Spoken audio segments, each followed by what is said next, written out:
be Redcliffe.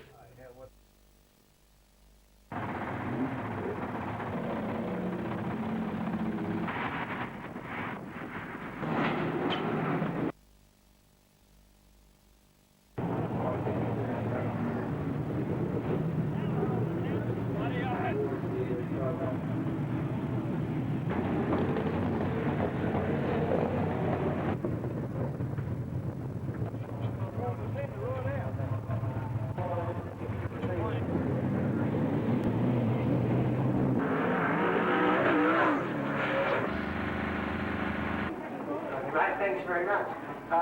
We got sworn to secrecy about something we found out today, and just like Neville Harper to come forward. It was a bit of a secret that it's Neville's birthday day. He didn't want to tell anyone, so I thought best we announce it here. So Neville, would you like to come out? We've got a little present for you. So not many of us there to find out about your birthday. But good on you. Sorry about the embarrassment, but we're all getting older. Good on you, Neville. Thanks very much. Happy birthday, mate. Everybody for coming along to make this a 1998 title a success. Thank you very much. Alright, who's going to start the singing off? You, Jamie, go on. Yeah, good on you. Happy birthday to you. Happy birthday to you. Happy birthday, dear Neville. Happy birthday to you. Victory! Victory! Victory! It's low.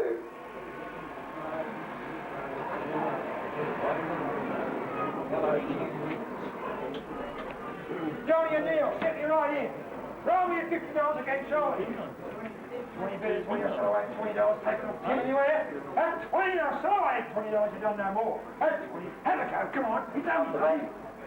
$30, thank you. That's $3 for back. That's $30 no more. Pay a pen. That's $30. It's almost $30. You've done fish no more. Quickly. Looks like Jerry in the corner again. Thanks, Jerry.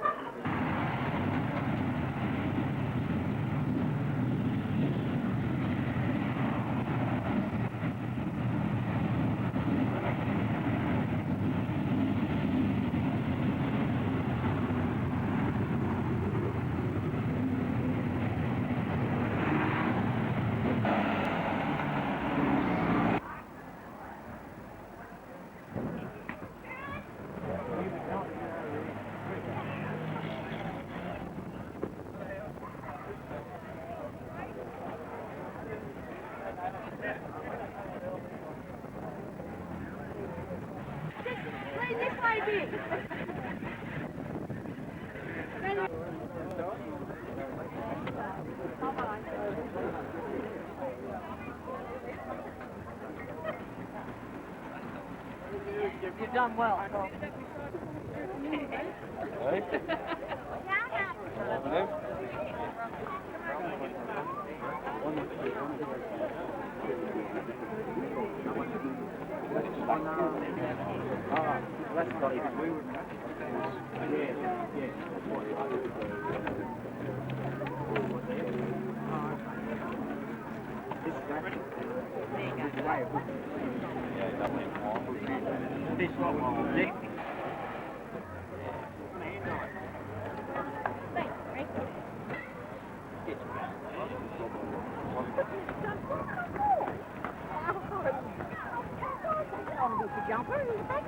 Showing him in second spot.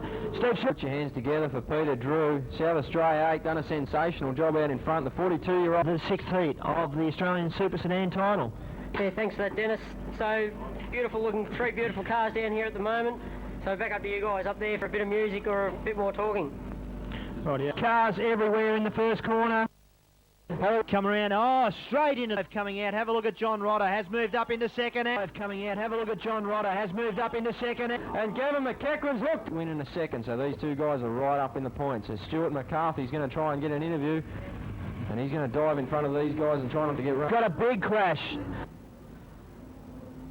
A lot of smoke coming out of the car. I think the best presented car's just got the worst looking motor at the moment, Beamsy. Has gone off big time. We'll kiss in the rear end. And across, being challenged, and 4. And going down the back straight, but it's just a close. Done it again, Bill. We've seen this classic night, right when we don't need it. It's not rain, it's blackouts here at the moment. We'll just get back to you. I'd walk back around and have a look in the pits at the office, actually. The lights are going out. I think he's left me on my own. John Leslite's up to second, the race is for third, side by side as I go down the back straight. Traffic jam back there with Scott Whittle, half a loop in front of the field. He gets car number 84, Ross Wheel is off the car from all the way from the ace. turn 2. Down the back straight, went up a little bit high. Comes down the back straight. And we've got Peter Logue, Simon Nicola, Mick Nicola, Peter Logue. Job there, trying to get underneath Debbie Redcliffe, the Victoria 43 car. We'll watch him go past the grandstand, having a bit of a good dive.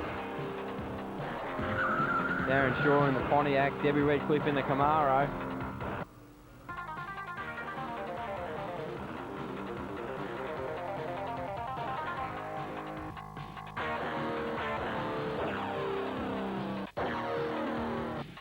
Debbie Redcliffe's got the better of this duel at the moment.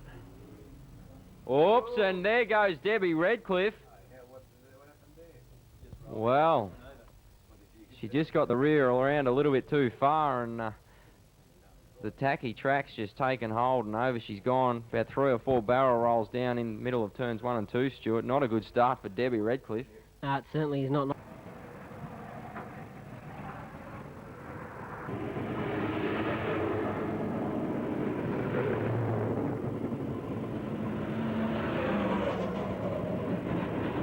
Ken Pearce behind him in the RX-7.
Right, thanks very much, Miss Fiona Anderson, doing Advanced Australia Fair. Now it's over to Jamie Nicholson out there in the centre with a few words.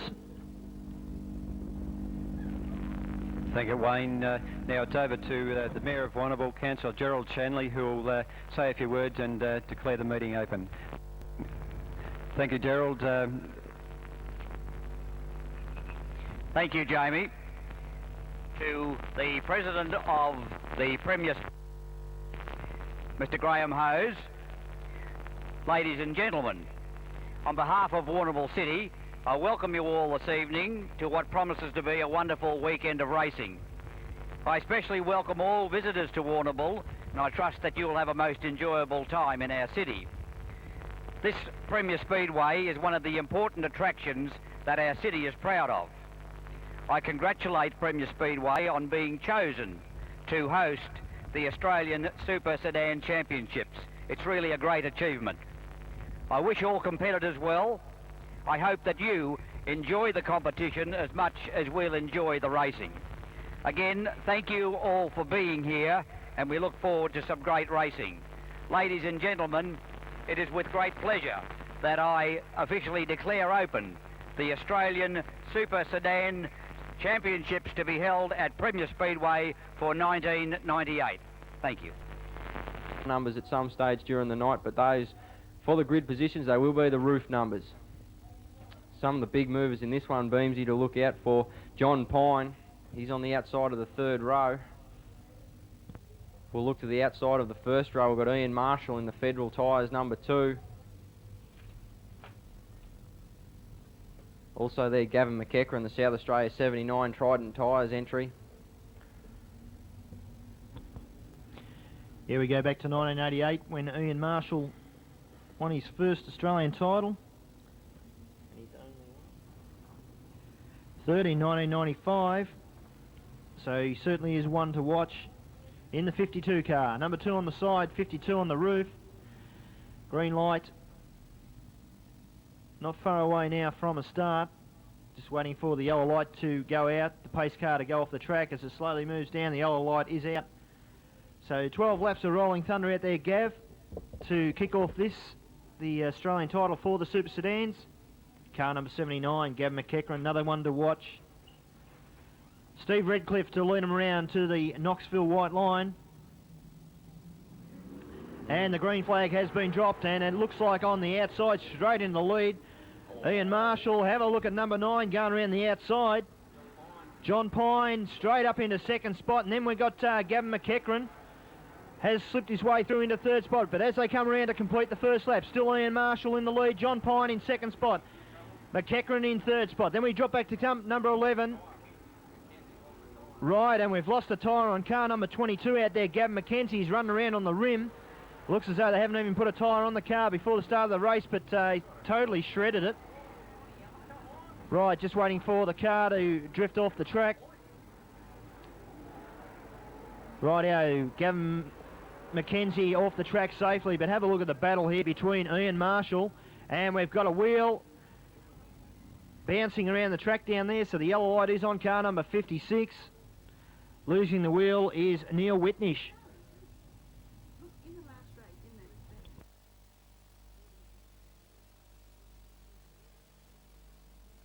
A little bit of drama already, car number 56 losing the wheel, but what about Gavin McKenzie? He looks as though he hasn't even got a tyre on that rim out there. I didn't quite pick up what happened, but certainly totally shredded a tyre and done a fair bit of damage to a rim. Yeah, it's just rolled straight off the rim by the looks of that one, Wayne, and definitely not a good way to start for the Australian title campaign of Gavin McKenzie. But watch for the Tetron Engines Camaro, New South Wales number 9, sitting back there menacingly in second spot. That's John Pine. Former national champion and very hot to trot this weekend.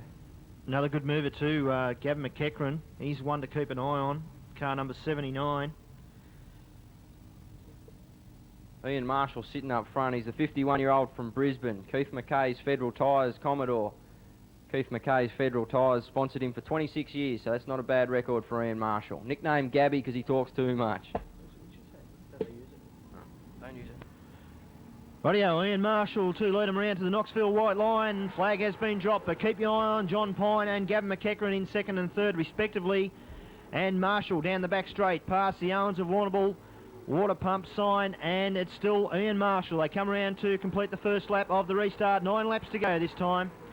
John Pine sitting right on his rear bumper bar, and Gavin McEachran up sideways on the highway corner, a little bit out of shape, picks up the momentum once again, and he'll be out after the 2 front runners. But as they come around, 8 laps to go this time, Gav and Ian Marshall just holding out John Pine as he goes underneath. Yeah, John Pine looking to take the lead as he just taps the left front of Ian Marshall. Ian Marshall's got body parts flailing on the left side of about where the windscreen would sit at the moment. But John Pine out in the Tetron Engine Camaro doing a great job. And we've got a spin. That's Darren Shaw. Darren Shaw in the Vic 17 car. Dark zone entry. He's just spun out of turn 2. As the green stays out. And it's still John Pine out in front. We go back then to Ian Marshall. The Queensland 2 entry. Go back then to the South Australia 79 of Gavin McEachran. Steve Redcliffe getting pressure from Bruce White now in the 96 car for about 4th spot. As John Pine puts a lap on Ken Pearce in the Rotary Mazda. We'll look back for the battle here for about 5th, and it's Steve Redcliffe. Bruce White looking to duck to the inside, and they'll have 4 laps to go this time round.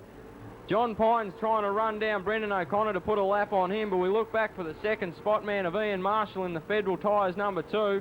Gavin McEachran running him down in the 79 car as they go down the back straight. Steve Redcliffe's got some pressure from Bruce White, and then Paul Tyndall also in the Victoria car back in about 4th spot. looking for John Pine as he goes under Brendan O'Connor past the grandstand now. He'll come round with 2 laps to go, Wayne, and he's doing it in fine style. The race is back for about 4th spot. Yeah, certainly John Pine, Gavin there before, went around in 13.79 unofficially on the clock, so the pace is starting to quicken up fairly quickly tonight on the track, and car number 9 comes around. He'll get the white flag. 1 lap to go for John Pine. Having a look for Ian Marshall there, and there goes Ian Marshall. So Pine has opened up a fair old gap. He's out to around about 100 metre lead now. And there goes Marshall, just trying to go under the lap car. Gavin McEachran will follow him around. Lap car moves up, so good driving there by the slower car to move out of the road. John Pine takes the win. Ian Marshall in 2nd spot. And Gavin McEachran will take out 3rd. But a very action-packed first event to get the Super Sedan title underway as the 22 car. Gavin McKenzie just starting to limp off the track, so he'll be back out later. They'll go in, whack a new tyre on that one. John, you have to be happy with the way you've come out here tonight in the first heat for the Australian Super Sedan title. Yeah, the Catherine Camaro, I think they got a good chance of winning, but you never hope to the end. But there's a lot of good drivers out there, and we just hope we can keep these first places going, and hopefully at the end of the 40 lapper we're the Australian champion. But if not, we'll give it our best shot. Wav Beamsy, heat number 2 of the 98 Australian title off the pole. Victoria 43, Debbie Redcliffe. She rolled it last night, but she's back to go in the first heat. Out of position 2, number 42, George Courteau. Out of position 3, number 44, Peter Nicola. Out of position 4, the reigning Australian champion, number 1, Peter Logue.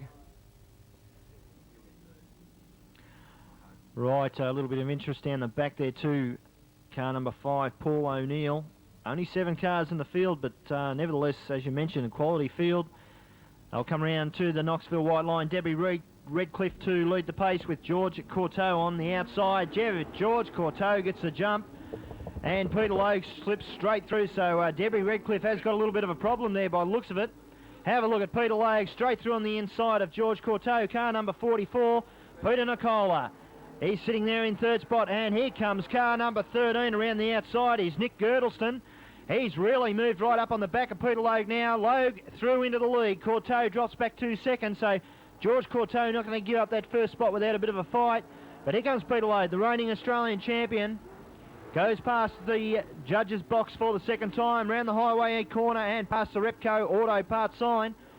Have a look at Nick Girdleston, starting to put the pressure on our 2nd place getter, George Courteau. Car number 44 just going through there in 4th spot is Peter Nicola. Looking back for car number 5, Paul O'Neill, and he's sitting back there in 6th spot. He's moved up a spot into 5th. So he's starting to come to grips with the track, and here comes the big mover, Peter Logue. They have got the time clock on him, so the time down the bottom will be his lap time, and we've got cars side by side around the highway and corner with 7 laps to go this time round, Gav. And Nick Girdleston has moved through nicely in the 2nd spot. Yeah, Peter Logue's about a quarter of a lap out in front of the Repco Parts Camaro, the Australian champion. Nick Girdleston sitting back into 2nd, doing a great job up from the 3rd row. He's in the Murray's Race Parts Pontiac. We'll look back to George Courteau holding on to 3rd for grim life. Peter Nicola's trying to get the spot off him, but look at the Lismore Nissan Camaro sitting back in he's about 6th spot, looking very menacing. That's Paul O'Neill in the number 5. We'll just keep an eye on this battle as Peter Logue puts a lap on Debbie Redcliffe. He's got 5 laps to go as Nick Girdleston goes past, but look at the race for a 4th spot. 3rd spot, sorry, it's Peter Nicola on the inside, George Courteau on the 42 on the outside as they'll go side by side past the grandstand. Paul O'Neill just sitting back. He's going to come into 4th around Peter Nicola. Look at George Courteau hanging on to 3rd, but Paul O'Neill's up to 4th. Peter Nicola back to 5th as Peter Logue goes past us with 3 laps to go. And we've got Al Starling with a fire underneath the 88 car as we'll still look to the back to 3rd spot fight. And it's still George Courteau, Beamsy. Paul O'Neill's ducking to the inside now, coming out of turns 2. He's looking for 3rd. He's got it. Going into turns 3. That's Paul O'Neill. Gets a shunt from George Courteau. But have a look at Peter Logue. Another lap, and he's going to be on the back of George Courteau with 1 lap to go. Nick Girdleston's half a lap behind in 2nd. Go back to Paul O'Neill in 3rd. And then it's the best for the rest. I'll have a look at the time clock. And have a look at the time clock up there, Gav. Peter Logue is absolutely going to smash this record. Put your hands together, folks, for Peter Logue, and have a look at the time clock. 16 seconds off the 12-lap record. So Peter Logue, man on a mission this weekend to retain his Australian title. 16 seconds off the 12-lap race record for Super Sedans. Peter, you've just smashed the record here by 16 seconds in this first heat race out here tonight. How's the track? I'm noticing you were running about three-quarter track there. It looks very dry and dusty up top, but you have to be very happy. Yeah, that was a really good run. I was really pleased with that. The boys got the car really nice in that heat. Well, we wish you all the best, and hopefully we get to see you back out here very soon and win your next heat race and then get yourself way up in the front of the final tomorrow night. Go with positions for heat number 3 now. Out of position 1, car number 24, Robert Gray from Western Australia. Out of position 2, number 33, Paddy Ward. Out of position 3, number 49, Larry Nelson. Out of position 4, number 58, Michael Doblo. Out of position 5, number 78, Tony Grinstead. Out of position 6, number 81, one of the big favourites, John Leslight. Out of position 7, the 18-year-old from Geelong, number 67, Scott Whittle. Out of position 8, number 16, Mick Nicola, one of the hard chargers. We'll go back to position 9, number 41, Les Forkhead. And it's Paddy Ward in the West Australia 24 off the pole. He's jumped straight into the lead, but look at Larry Nelson on the inside of Paddy Ward. But have a look at Michael Doblo. He's taken 2 spots down the back straight. He's into second, side by side with Larry Nelson. We'll watch him out of turn 4. And it's Michael Doblo, jumps into second. Go back to Larry Nelson. He's got body parts flailing everywhere. Paddy Ward's back in 4th. Grinstead back in 5th. Go back to Leslight, then Mick Nicola, Scott Whittle, and Les Forkhead down the back. But look at Rob Gray, the West Australian visitor, out in front. But look at Michael Doblo, the Queensland number 8, doing a sensational job in second. Larry Nelson sitting back menacingly in 3rd, and the race is on for 4th between Paddy Ward, Tony Grinstead and John Leslight. Mick Nicola in the Vic 16's throwing his hat into the ring also and goes high and brushes the fence. That's Mick Nicola. John Leslight's moved around the outside of Tony Grinstead as the positions on the top 3 stay the same.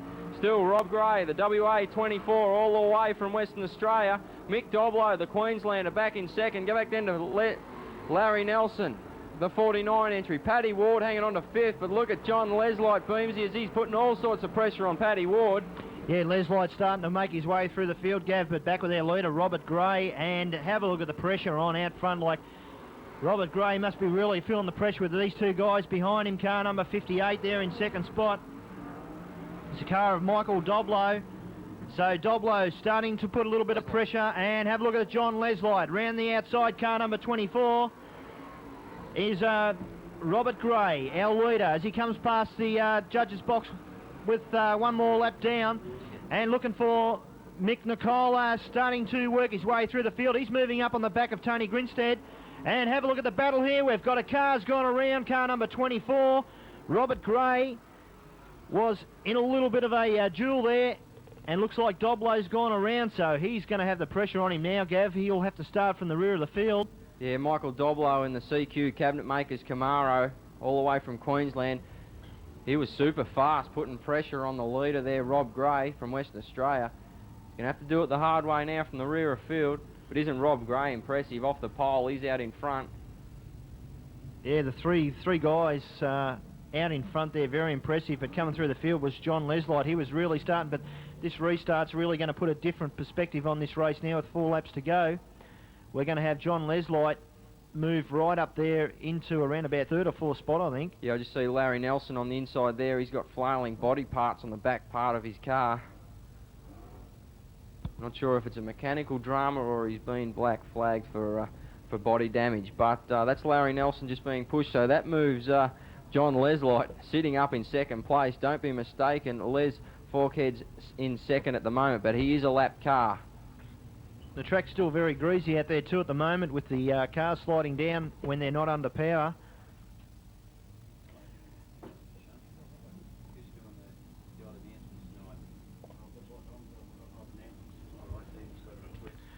Rightio, Robert Gray, as they go past the grandstand and the Callaghan Motors sign. We'll lead him around. Paddy McKeever has the green flag in the air. Robert Gray. Keep your eye on John Leslight, though, in car number 81. Right, Robert Gray gets a nice little jump on the rest of the crew, caught asleep.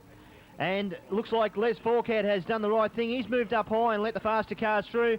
And we've got a great battle on here for second as Robert Gray comes around with 3 laps to go, Gavin, and he's certainly shown a clean pair of heels in this restart. Yeah, he got the better of the restart. John Leslight's moved to the outside in the American Truck Parts Camaro. He's into second now as he comes into turn 3, trying to run down Robbie Gray, the ex-West Australian champion.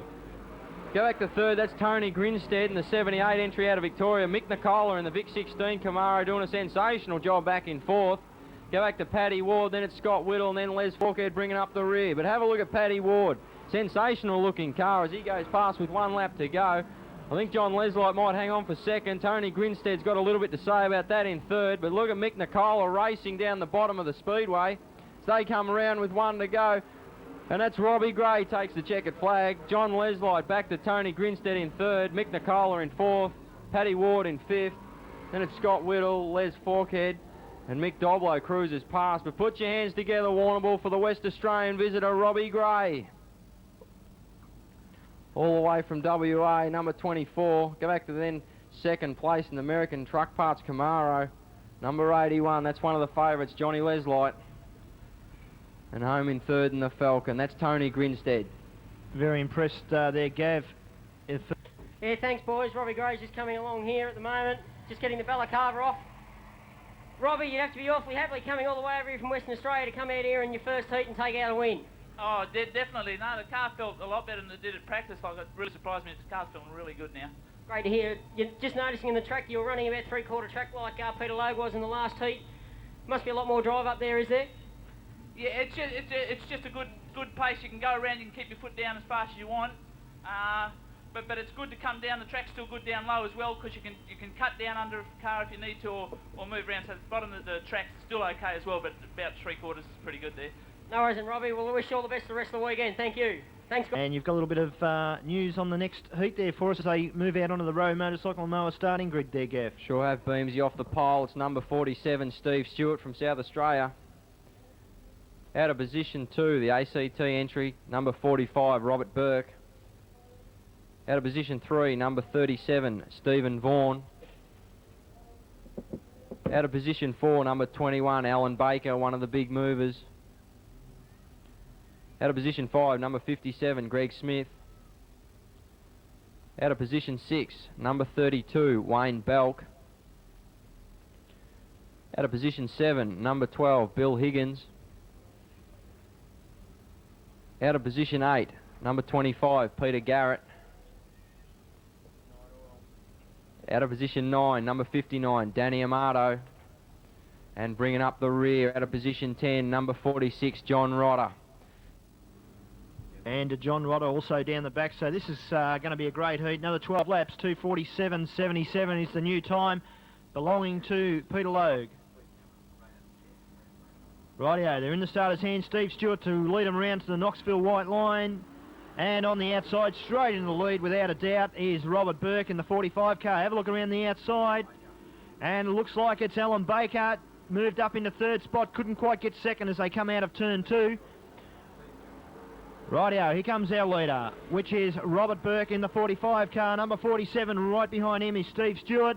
Getting the pressure put on from Baker now as they go down the back straight. You can throw a blanket over these 3 guys. Right, around the outside, Peter Garrett is starting to move through, a little bit out of shape there as they come into the main straight. Is the last 4 or 5 cars down the back straight, past the grandstand once again. And Robert Burke is our leader as they come around, and they'll have 9 laps to go this time round. Car number 47 still putting the pressure on him in second spot, Steve Stewart, and we've got a very near miss here in the main straight.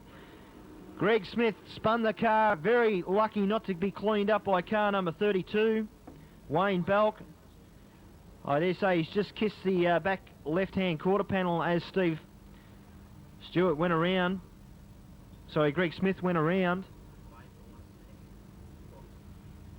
3 cars out in front.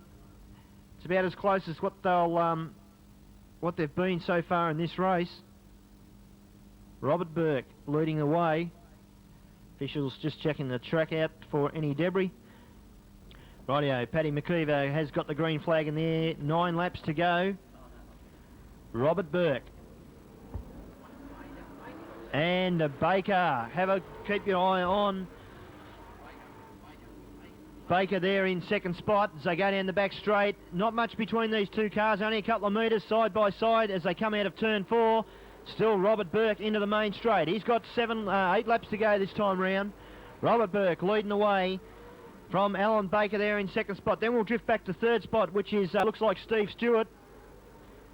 Back there in third.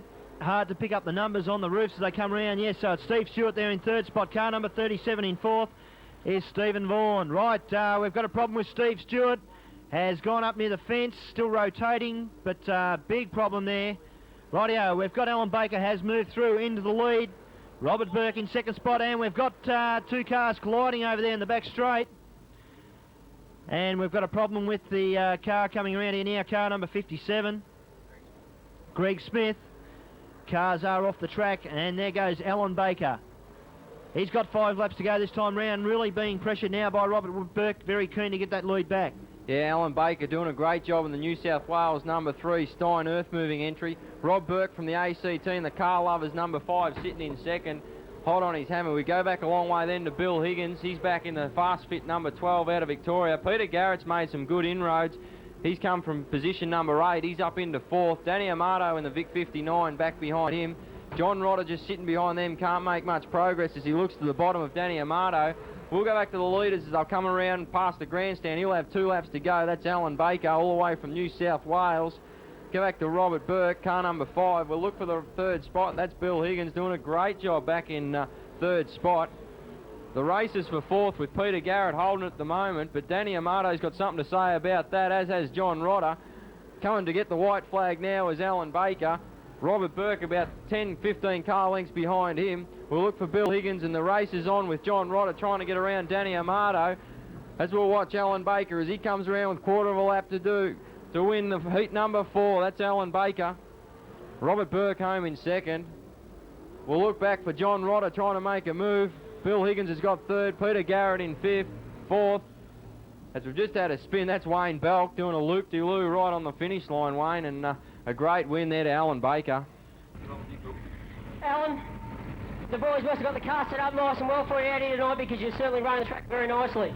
Yeah, it's good, I like it. The guys have got the car set up really well. All I got to do is just drive the sucker. Fair enough, we'll let you go. Just on the inside of his car, he's on a sticker, you snooze, you lose. So look out for the other guys out there tonight. Rightio, we've got the next heat out on the track, heat 5, in the Rowe Motorcycle and Mower starting chute. Gav, you've got the grid positions there. Sure have. Heat number 5 out of position 1. Car number 68, Peter Drew. On his outside in position number 2. Car number 77, Bill Miller. Out of position 3, number 19, Kemble Aylett. Out of position 4, number 53, the USA star, Tony Hill. Out of position 5, car number 74, Steve Murphy. Out of position 6, number 84, Ross Brims, the New South Wales champion. Out of position 7, number 72, Warren Meisner. Out of position 8, number 66, Mark Smith. Down the back, couple of the big movers, car number 8, position number 9, Craig Vosbergen. Out of position 10, car number 9, former national champion Peter Aylett, all the way from Tasmania. So a hot-looking field here, Beamsy. Kemble Aylett, one of the movers on the second row. Tony Hill on his outside, but I'd probably look for Bill Miller in the number 77 off the front row. He'll be hard to run down all the way from South Australia. Rightio, your hot tip is Bill Miller to lead the pace of the race as they come around. Rightio, Peter Drew on the outside. Bill Miller in the pink 77 car from South Australia will get the drive coming out of turn 2 down the back straight and should move into the lead as he drops down a little bit low on the track to shut that gate. Right, having a look back for Peter Aylett and Craig Vosbergen in a lot of trouble down the back. Hasn't made up any ground. Right, he's on the move now. He's Vosbergen, but it's still Bill Miller as they go down the back straight. Car number 8 there in second spot, which is Peter Drew. He's got number 68 on the roof. So it's Peter Drew there in second spot. Then we go back to car number 19, Kemble Aylett, son of Peter Aylett, back there in third spot. Right down the back, still looking for Craig Vosbergen, and just starting to get the little car into a little bit of a groove out there. Cars go out of turn 2, down the back straight, past the Wrenches Auto Salvage sign for the third time, Bill Miller. Up around about mid-track, comes into the main straight nicely, very smooth out of the corner. But right down his back, he's got Peter Drew right behind him. Not very much as they go down the back straight between around about the first 5 or 6 cars. And a big puff of smoke just come out of the 68 car of Peter Drew's. Got a little bit of fiberglass flapping on the left-hand side there as he goes down the back straight. Not quite sure what that puff of smoke was that come out there, Gav.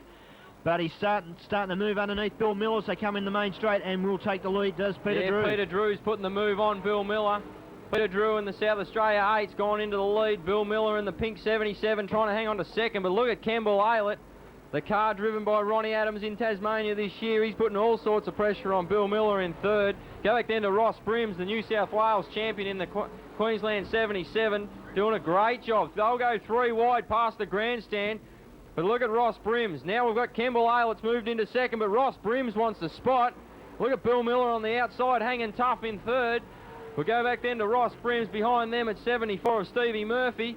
Peter Aylett's making some move. Tony Hill's gone backwards. Craig Vosbergen about half a lap behind. But Peter Drew's starting to be smoking. Joe out in front in the South Australia 8. We'll look for Kemble Aylett trying to run him down in second. Kemble Aylett, the son of Peter, but Bill Miller's still hanging tough. He's sitting there in third in the Blair Athol Auto Parts Camaro, all the way from South Australia. But look at Ross Brims, the New South Wales champion. The Brims Bulk Transport Camaro sitting back in fourth. He's looking for third, and he's got it coming out of turn 2. That's a great drive from Ross Brims. We'll look forward for the leader. That's Peter Drew. He's come past. He's got 1 lap to go, Beams. But look at Kemble Aylett running him down as they come out of turn 2. Yes, and it's down the back straight. Just waiting for our leader to come around. He's got around about quarter of a lap to go into the main straight to get the checkered flag. Put your hands together, car number 68. Peter Drew takes the win. In second spot, and losing a wheel was car number 27, so we have a wheel on the track. Right at the end of the race, looks like car number 72 over the back is Warren Meisner, has lost the wheel. Not quite sure on that one. We'll pick it up. The red light is on, so all the drivers coming to a stop as the safety crew chase that wheel just in front of the grandstand. But put your hands together for Peter Drew. South Australia 8 done a sensational job out in front. The 42-year-old from Paralawi, Collins Transport Pontiac Trans Am, done a great job to take out the win. Yeah, heat number 6, Beamsy, out of position 1, the Northern Territory visitor, one of my favourites, car number 85, Terry Reichstein. Out of position 2, car number 51, Lindsay Hawkins, the Queensland champion. Out of position 3, car number 83, Kim Cottrell. Out of position 4, car number 63, Tony Barklemore. Out of position 5, car number 94, Big Bad Bert Vosbergen, all the way from Western Australia. Go back then to position 6, car number 73, Dean Parsons. Out of position 7, car number 26, Gary Bryans. Out of position 8, car number 82, Gary Higgs. Out of position 9, car number 15, the best looking car out there, if I might say so myself, Peter Brook, the West Australian champion. Out of position 10, car number 55, Craig Lappin. And the man to watch, out of position number 11, car number 7, Revan Ron Pine out of New South Wales, the 95 champion. Watch this guy charge from the back of the field. He's a one to watch. I'm not sure if he can get to the front, but probably the ones to watch up front might be Terry Reichstein, Lindsay Hawkins on the front row. Kim Cottrell, very good runner out of position 3. We'll have to... And as you mentioned there too, Gav, car number 7, keep your eye on him right down the back. The white car with the red roof. Ron Pine, big mover from New South Wales. Rightio, Terry Reichstein to lead him around with Lindsay Hawkins on the outside, and Lindsay Hawkins gets the jump. I think he'll start to he'll take some chasing down with Lindsay Hawkins out in front in the 1 car. Rightio, car number 51. Lindsay Hawkins comes around to complete the first lap. Back there in second spot is car number 85, Terry Reichstein from the Northern Territory. And car number 63 out of shape. A little bit out of shape is the car of Cottrell as they go down the back straight. Right, we'll drop back to Ron Pine, and just starting to make his way through the field. He's up to around about 10th spot, car number 15. As you mentioned, the nicest car, Brooke, is starting to drop back a little bit as they come around to complete another lap. 9 laps to go this time round, and it's still our leader. Lindsay Hawkins, car number 85 in second spot. Terry Reichstein, 63. Very slow pace of the race in this particular race. I'm not too sure whether the track's gone off a little bit, but certainly a lot slower than the other heats. Right, here comes Hawkins. Not really any big moves coming at the moment, but Reichstein breathing right down his neck. He moves up on the outside of the track. Might try to drift into a higher line as Hawkins is holding the bottom line of the track. And he's going to have to go up high to get around him, Gav. Yeah, Lindsay Hawkins, the 50-year-old from Mackay in Queensland, the Pearl Racing Engines Camaro, doing a good job out in front. But look at the Tennant Taxi Trucks entry of Terry Reichstein, the Northern Territory entry all over him in second spot. But have a look at 63, that's Tony Barclaymore moving into second. Big bad Bert Vosbergen from Western Australia has followed him. He's moving into third, but Terry Reichstein's back to fourth. We go back then to Dusty Higgs from Western Australia. Kim Cottrell's back in about sixth spot. Ron Pine sitting in seventh, that's car number 7. But it's still Lindsay Hawkins, the Queensland champion, doing a good job out in front. He looks a little bit loose, and we've lost Dusty Higgs in turn 2. Dusty Higgs is high on turn 2, and the yellows come on. Might be mechanical drama for Dusty Higgs, all the way from Western Australia. Well, this is certainly going to put a guy like Ron Pine right back in the field. He was starting to make his way through the field up to around about 7th spot.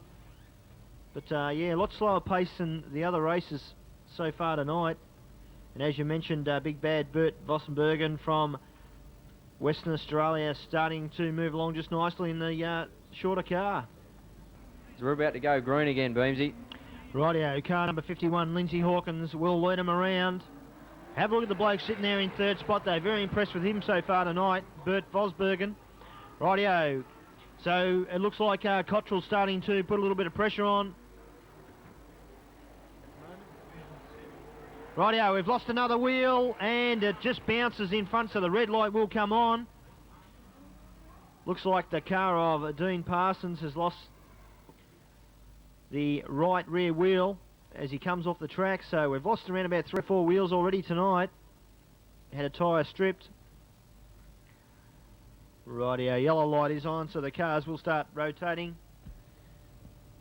Yeah, bad luck there for Dean Parsons. Right, Barclaymore too, moving along just nicely, sitting in behind Lindsay Hawkins. Bert Vossenberg back there in third, and have a look at Ron Pine, has slipped his way up into 4th spot from the rear of the field. So with 5 laps to go, Ron Pine starting to get right on the pace now.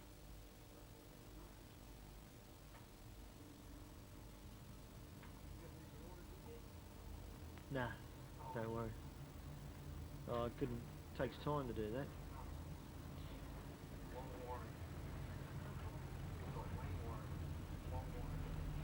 Right, Lindsay Hawkins will be very keen to see that yellow light go out.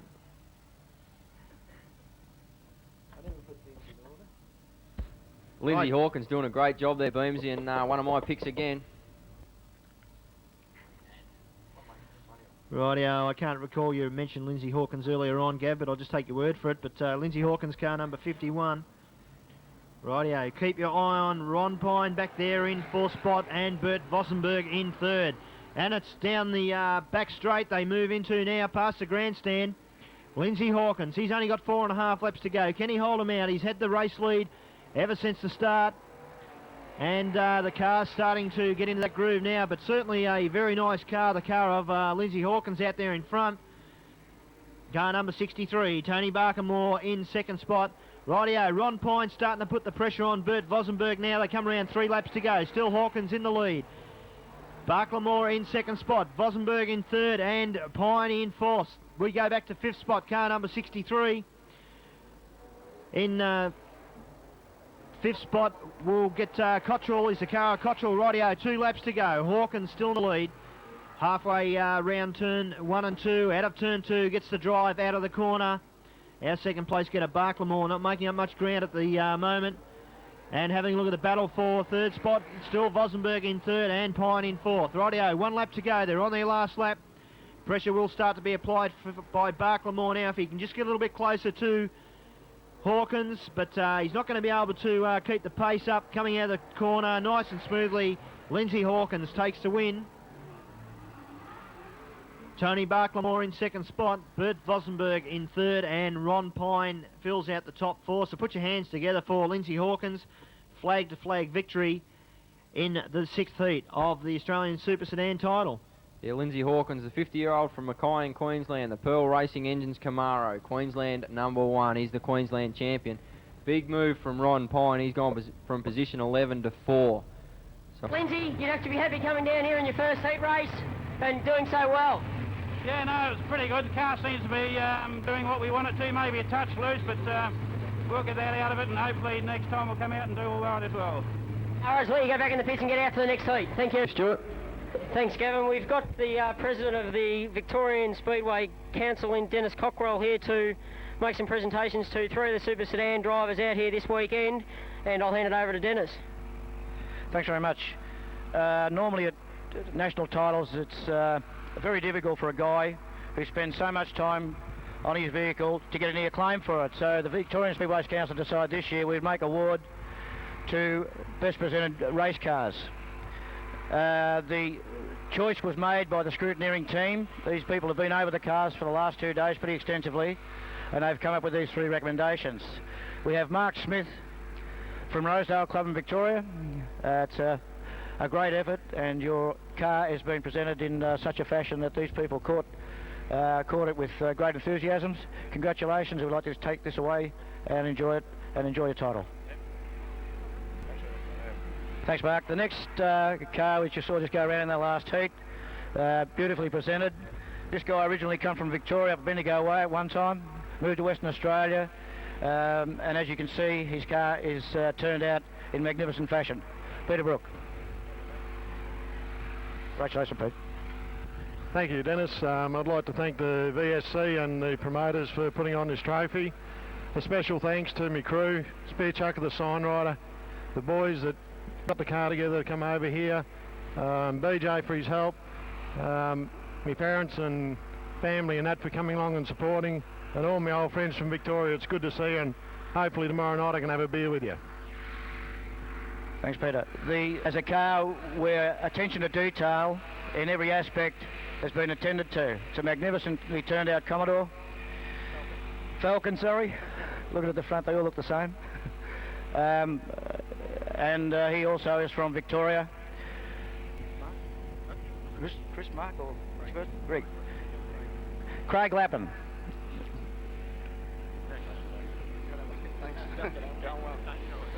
Yeah, thanks. I'd just like to thank the ASCF and the VSC. I think this is something that should be encouraged to keep the cars looking good. It gives us something to look at. Yeah, I'd like to thank Matthew Reid for the signs. Yeah, and have to get into the crew to keep it clean. Thank you.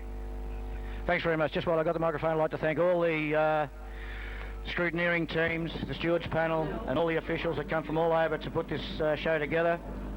Without all these very highly qualified people, it just doesn't work. Thank you very much.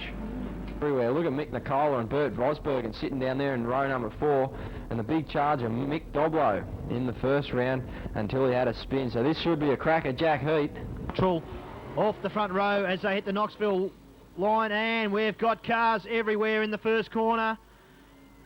Yellow light will come on, so we will have a complete restart. But car number 97, Ken Pearce, going round and round like a windmill on steroids out there. All the way from Queensland, he moves up to the pole position. Wayne Beams, watch this guy go. Yeah, John Leslight, probably the only big name going around at the moment not to win an Australian title, but has been very close. 1992, got second to Brad Scotcher at Speedway Park. And then we go down to 1995, he was second to Ron Pine over there at Claremont. So keep your eye on John Leslight. We'll lead him around to the Knoxville white line. And Leslight straight into the lead, but keep an eye on Mick Nicola down the back. Oh, have a look at car number 24 just going through there. Robert Gray has slipped up into second spot. He's come all the way down from position 5 within half a lap. He's got the car sideways and very smooth out the corner in a very nicely presented car too, in the 24 car of Robert Gray. Rightio, have a look for Mick Nicola. He has moved up into the 4th spot. So Mick Nicola on the move up into 4th. Here comes John Leslight. In second spot is the car of Robert Gray. Then we drop back to car number 63, looks like, on the roof. Kim Cottrell. Right, Mick Nicola slips in underneath Cottrell now, so Cottrell has got a problem. Car didn't seem to come out of the corner very smoothly there. So Kim Cottrell in a little bit of strife. I think Mick Nicola into 3rd spot going down the back part of the track. Out of turn 4, still John Leslight with Robert Gray right behind him. Rightio, race pace starting to hot up here a little bit. 14:47 the time, and we've got Mick Nicola, knows his way around Premier pretty well, starting to put the pressure on Robert Gray, but certainly Gray looking the smoothest out there at the moment. Very nicely around the corners, got a nice slide going on the car as he comes out of turn 2 down the back straight and past the AH plant sponsorship sign. Out of turn 4, still Leslight in the American truck part. Car number 81.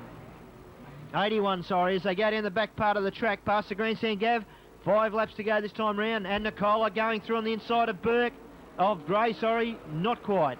Yeah, Mick Nicola knows his way around Premier Speedway, don't worry about that in the Vic 16. Have a look at Paul O'Neill's made up 2 spots. Mick Doblo's come from the back in the Queensland 8. He's gone under Kim Cottrell as well. We'll go back to the 3 up front. It's still John Leslight doing a great job up in front. Go back to Robbie Gray, the WA 24 car, the 34-year-old. We've got contact between Mick Doblo and Paul O'Neill. Paul O'Neill's pulled up tie, and Kim Cottrell's also lost the right front. The yellow comes out as the leaders just go past us now. Kim Cottrell stopped just in front of the pit gate.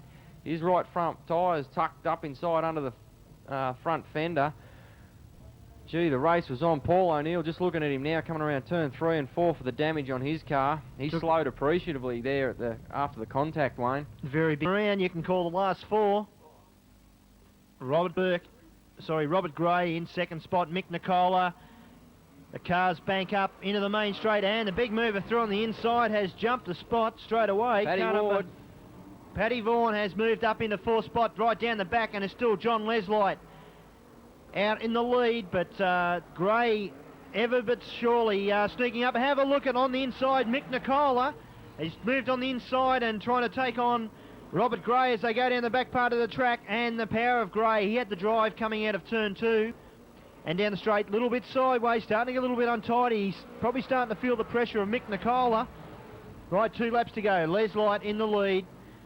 Just doing enough to stay out in front, only around about a 10-metre lead on our second place getter Gray. Nicola in 3rd. Rightio, here comes Mick Nicola, so he's got the whole shot out of the corner on Gray, but Gray going back on the inside. Have a look at the battle between these two as they go down the back straight. Mick Nicola just kicks into gear. Checkered flag is out for John Leslight. Comes past, Leslight takes the win. Mick Nicola there in second spot. Robert Gray back to 3rd. Then we go back to our 4th place getter, Paddy Ward. So put your hands together for John Leslight as we cross out to Stewie McCarthy in the centre. Jump in front of it, Stewie. You blokes are trying to get me to jump in front of these, but I eventually get their attention. John, you'd have to be happy coming down here after racing down at Avalon last weekend in your second heat. You've come out here, blitzed the guys. You had Mick Nicola and Robbie Gray. They were right on your tail. Did you know they were that close behind you? No, I didn't know for sure, but I wasn't looking back. I was just trying to drive the car fast, and we can make it go faster. The track's a bit drier tonight than it was last night, and we'll hope to get it go faster next time. No worries then. We'll let you go then, John. All the best. Very much to Stewie McCarthy, who took out a new life insurance policy this morning for the job out there in the centre tonight, but John Leslight showing a clean pair of heels there, doing enough just to win the race, saving the car a little bit. Big weekend still ahead of him, and his second heat tonight, and bearing in mind we've got a 40-lap final tomorrow night, so it should be great racing. Don't think we've seen a 40-lap final out here since the Grand Annual Sprint Car Classic, probably around about 10, 15 years ago, Shane. Courteau on his outside. We'll watch him as they come around to the white line. Bit ragged there, but it's Bruce White on the inside. He's got the jump. Look at Ross Brims on the outside of the second row. Peter Garrett's jumped up into third. Terry Reichstein's into fifth. We'll look for Ron Pine. Ron Pine's gone the outside of Reichstein, and the leader's looped at Bruce White in front of the field, and Courteau's jumped on him on the outside into the lead. Peter Garrett and Ross Brims side by side for third. Ross Brims has got the spot, but have a look at Terry Reichstein up in front of Nick Girdleston. Reichstein's tagged the wall. We'll go back to the leaders. We'll have a look at them as they come past. It's George Courteau, Bruce White, Ross Brims, Ron Pine, Peter Garrett. Go back to Barclaymore. Look at Girdleston, high and wide in the Queensland 7. He's back in about 7th spot trying to move forward. Reichstein back there, and then we go back to Greg Smith. And it looks like Debbie Redcliffe, and Reichstein's looped it in turns 3 and 4. That's Terry Reichstein, but look at the race up front. We've got Ross Brims, the New South Wales champion, Queensland 77 on the inside of George Courteau. He's going to take the lead coming out of turn 4. He's got 7 laps to go as Barclaymore's looped it. Victoria 63. And also, it looks like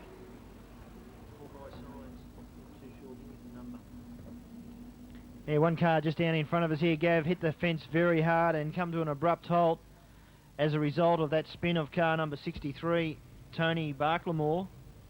I think that might be Reichstein sitting down there. No, it's not. He's just going, Terry Reichstein going around turns 1 and 2. Bad luck for Ron Pine. The Auto 1 Shell Helix, Queensland's New South Wales 7, sorry, he's on the infield, but it's Ross Brims. He's going to take the green. He's got 8 laps to go. He's going to bolt away with this one, but look at Nick Girdleston. Looking for second spot on Peter Garrett. Nick Girdleston, the Queensland 7. The race is on back for 4th spot, as we've got Debbie Redcliffe in the spot at the moment. But have a look at Nick Girdleston, the 13 on the roof car. Queensland 7, the Murray's Race Parts Camaro, putting all sorts of pressure on Peter Garrett. But it's Ross Brims, the New South Wales champion, Queensland 77 car out in front at the moment, doing a great job. He's got 6 laps to go this time. Peter Garrett's hanging on to second. We look at Nick Girdleston just trying to push around the outside.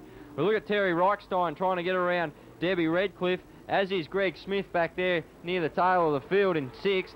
But have a look at Ross Brims, Queensland 77, doing a great job. With the races for second spot, have a look at Nick Girdleston, all over the back of Peter Garrett, as we've lost them just here in front of the PA box.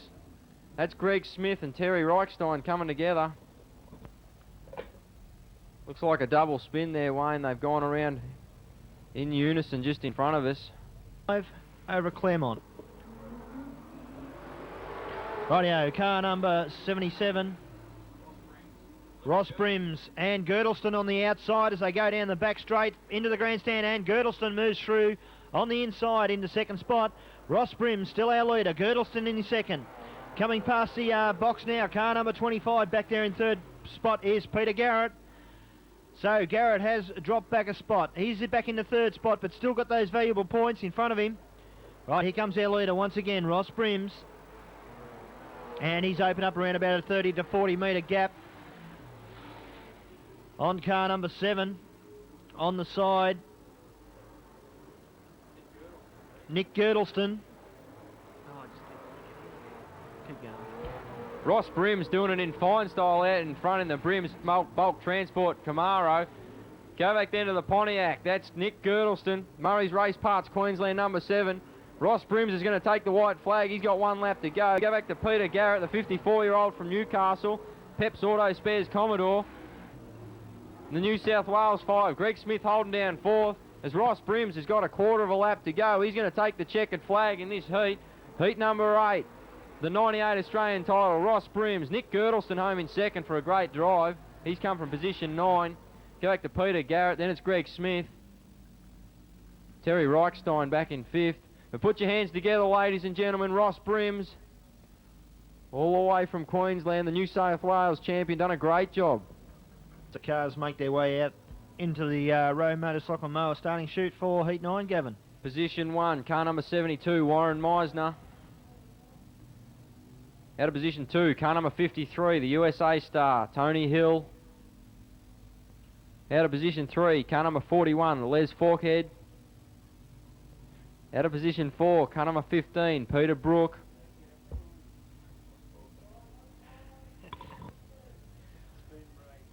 Out of position 5, car number 46, John Rodder.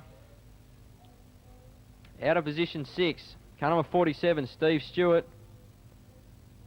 Out of position 7, car number 68, Peter Drew. Out of position 8, car number 17, Darren Shaw. Out of position 9, car number 52, Ian Marshall. Bringing up the rear out of position 10, car number 79, Gavin McEachran. Rightio, Tony Hill on the outside in the 53 car. Come around, oh, straight into the fence has gone Tony Hill's. Been pushed straight into the fence, the car of Warren Meisner going very wide. They collided. Hill's straight in the fence and the car doesn't look very good, sitting right in front of the pit entrance gate. Moves John Rodder up a row. Steve Stewart also benefits. So it looks like the rear of field board's coming out to Warren Meisner. Warren Meisner was our pole sitter. Looks like he's getting the rear of field board, so that'll move Victoria 41, Les Forkhead. Move him up a row. John Rodder, Peter Drew, they'll all follow him, Ian Marshall.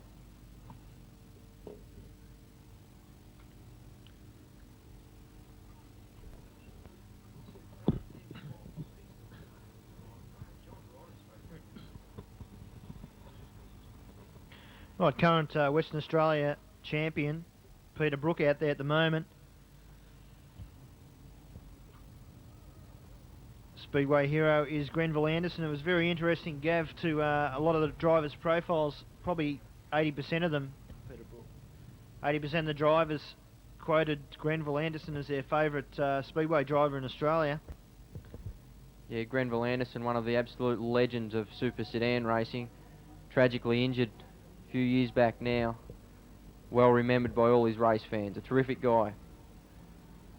So we're going to go racing with heat number 9. And it's Les Forkhead on the pole, Peter Brook on his outside, and we've got drama down the back. Gavin McEachran is pulled to the inside in the Trident Tyres Camaro. I'd say from contact again with Warren Meisner. Warren Meisner just a little bit hard on the gas.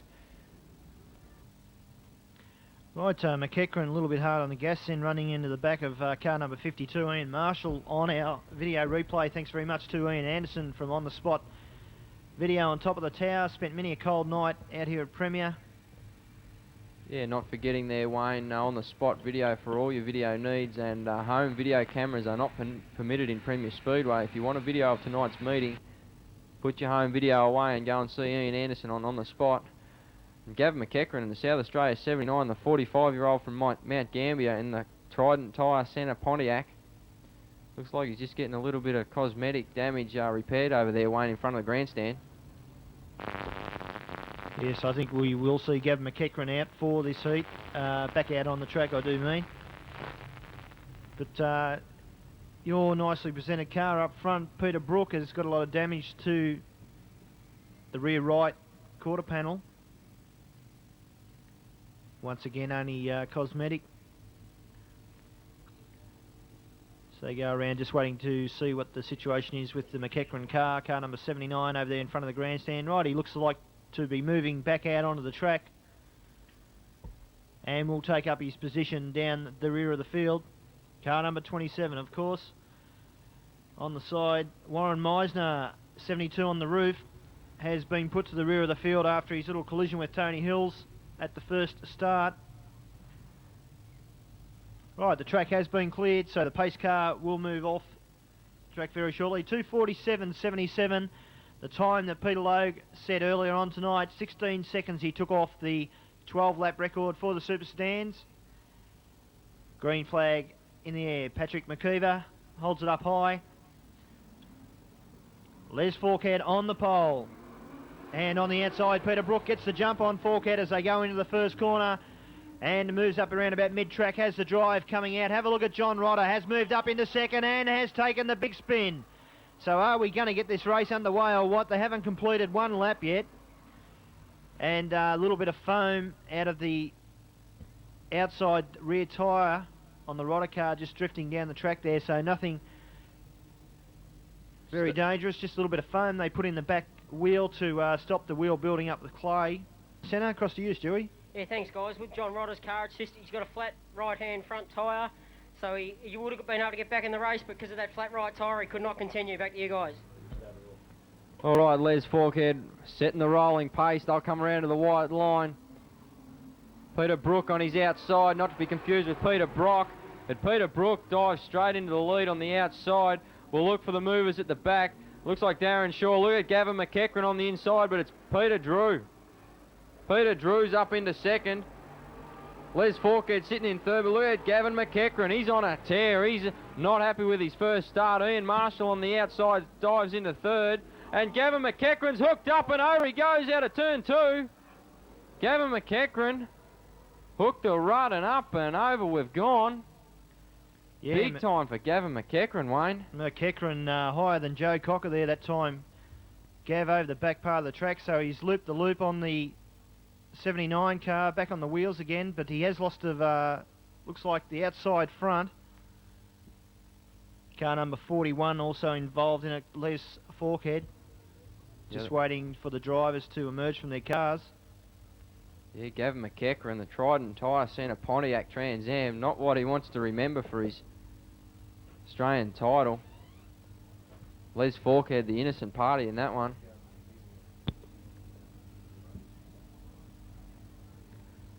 Gee, the 45-year-old from Mount Gambier, Gavin McEachran's been in everything in this heat, Wayne. He can't get away from it, but wasn't he charging?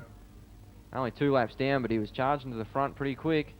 This heat too, Gav, very good promotional video for our Demolition Derby coming up on the 28th of March. Only a few weeks away, so want to put a car in the Demolition Derby, get one together. Some good prize money up for grabs. But it's Scott Brook, he's going to have to do it again. Complete restart. We're down to 6 cars. Gabby Marshall back in the Queensland 2. Right, Peter Brook on the outside, gets the jump into the first corner. All cars so far around the corner safely. A little bit of humpo-bumpo as they go down the back straight. And here comes our leader, Peter Brook. And we've got Marshall has moved up into third spot. Car number 68 there in second is Peter Drew. Rightio, having a look at our third place getter at the moment is Ian Marshall. Originally started right down the back of this field, so he'd be pretty stoked where he is at the moment and looking to gain some more placings as he starts to move up on our second place getter, Peter Drew. But it's Marshall's hit the wall and looks like only a little bit of tape has come off the car over there, so nothing major. And we've got a half spin by Peter Brook, so what a heat of attrition with the cars dropping out like flies. We've still got the 6 cars out there, but Peter Brook had the lead comfortably. Half spin. Right, sets the car up, coming out of turn 4. It's our leader, car number 68, Peter Drew. And there goes Mo, and we've got big problems with Peter Brook's car. A lot of smoke coming out of it. Looks as though it could be cutting down a tyre as it goes around the back part of the track, and he'll get the message in a minute that he can drop down. And there he goes on the inside of the track, so we only hope that it is a tyre cutting down. Rightio, back with our leader, car number 68, Peter Drew. 6 laps to go this time round, but over like a dog over a piece of meat, it's Ian Marshall right behind him in the 52 car. These blokes have got around about, probably around about 100, 150 metre gap on our third place getter, which is car number 72. Warren Meisner. So after all that trouble earlier on, Meisner's found his way back up into third spot. He's got a bit of fiberglass hanging off the front right-hand side of the car, down the back, past the Owens of Warrnambool sign near the grandstand. And our leader has backed off considerably. He's going to have a lot of pressure put on him in a minute. Is Peter Drew by Ian Marshall. Out of turn 2. Sets the car up nicely down the back straight. The all-white car with the number 8 on the side of Peter Drew. Right, Marshall has dropped back probably around about 10-15 metres to what he was last time round. Down the back once again, 2.5 laps to go. The only interesting thing is to see whether Marshall can peg back that lead of around about 20 metres that Drew's got at the moment. Back with our third place getter, Warren Meisner, and we've got a battle on, good battle on here for fourth. Car number 41, Les Forkhead. And here come the drivers of our first two lead cars. Car number 68, Peter Drew, 1 lap to go, being hotly pursued by Ian Marshall, coming up behind the lap traffic, but I don't think the lap traffic with half a lap out will have much bearing on the results. Looks like Peter Drew is going to hold on for the win and takes a checkered flag off Patrick McKeever. Ian Marshall in second spot. And we go back, a little bit of a wait for our third place getter, car number 72, Warren Meisner. And the battle for fourth has just changed with car number 17, Darren Shaw, taking fourth, and Les Forkhead in fifth spot. So it took a little while to run that one, Gav. Certainly did, but the winner, Peter Drew, South Australia number 8, the 42-year-old from Paralawi. South Australia in the Collins Transport Pontiac Trans Am. Great drive from Gabby Marshall, home in second. Queensland number 2. So for these two guys, it's a heat win in a second. So these two guys are right up in the points. As Stuart McCarthy's going to try and get an interview, and he's going to dive in front of these guys and try not to get run over. Right, it's over to what's name out in the centre. Yeah, thanks guys. Just over here with Peter Drew. Peter, you'd have to be very pleased with the car the way it's running at the moment. Out of your first two heats, you've come home in first place. Yeah, at the moment we're feeling pretty good. We had a couple of wins. I think we got a fair bit lucky there. I think there's a bit of carnage behind us, but we couldn't be more happy at the moment with the start. Thank you. It always helps when you've got that bit of luck involved. We congratulate Peter Drew and we'll see him out here later on. The grid for heat number 10. Looks like off the pole, car number 19, Kemble Aylett, Tasmanian visitor. Out of position 2, car number 32, Wayne Belk. Out of position 3, Peter Logue, Australian champion. Out of position 4, car number 26, Gary Bryans. Out of position 5, car number 12, Bill Higgins. Out of position 6, number 22, Gavin McKenzie. Out of position 7, car number 45, Robert Burke. Out of position 8, car number 59, Danny Amato. Bringing up the rear out of position 9 is car number 89, Al Starling. And on his outside, out of position 10, car number 44, Peter Nicola. So look. Rightio, cars starting to form up behind the Premier Pace Car Ute with Brian O'Meara behind the wheel. Looks like we have Peter Logue has moved up on the outside, so this will be a Peter Logue beneficiary race. Should everything go along according to plan.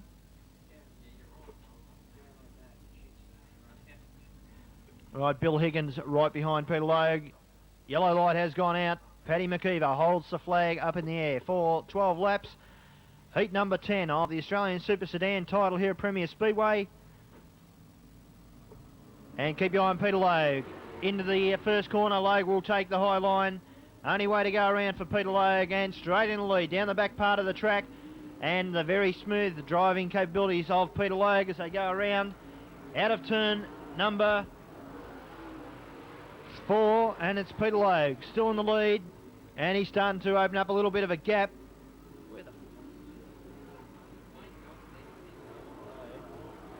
Rightio, here comes that leader, Australia 1, Peter Logue. We'll keep our eye on the time clock. Logue in fine form tonight will be going to lower that record once again. And we've got a big crash on the highway end corner, 6-car pile-up. Looks like car number 5 on the side, which is Robert Burke. Number 45 on his roof is involved in that. Also car number 22, Gavin McKenzie. So Gavin McKenzie not having a very good night this evening.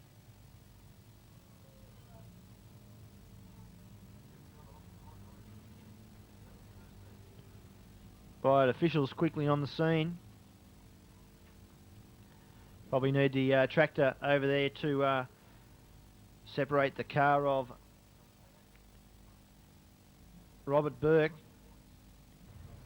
Looking forward to a big night tomorrow night, Wayne Booms, with the final 2 rounds of heats, the A main, the 18-car pole shuffle, The consolation final, couple of big things happening on the side. We don't want to let the cat out of the bag yet, so not to be missed is tomorrow night's action here at Premier Speedway. And yeah, certainly the pole shuffle. Anyone that was here earlier on for a Super Sedan event here at Premier would have seen a pole shuffle, and very exciting one-on-one sort of cars, one lap dash. And even the 18th highest point scorer can possibly start the A main 40 lap feature on pole. Rightio, Peter Logue, just a matter of by how much. And hits the Knoxville. Oh, it's got a shunt up the rear too. Car number 19 giving Logue a shunt up the rear was Kemble Aylett from Tasmania down the back straight, and Peter Logue has opened up around about a 15-20 metre lead over Kemble Aylett. Then we've got Gavin McKenzie sitting there in third spot. Car number 45 is Robert Burke, who was involved in that earlier melee. He goes underneath McKenzie as they go into the back straight out of turn 2.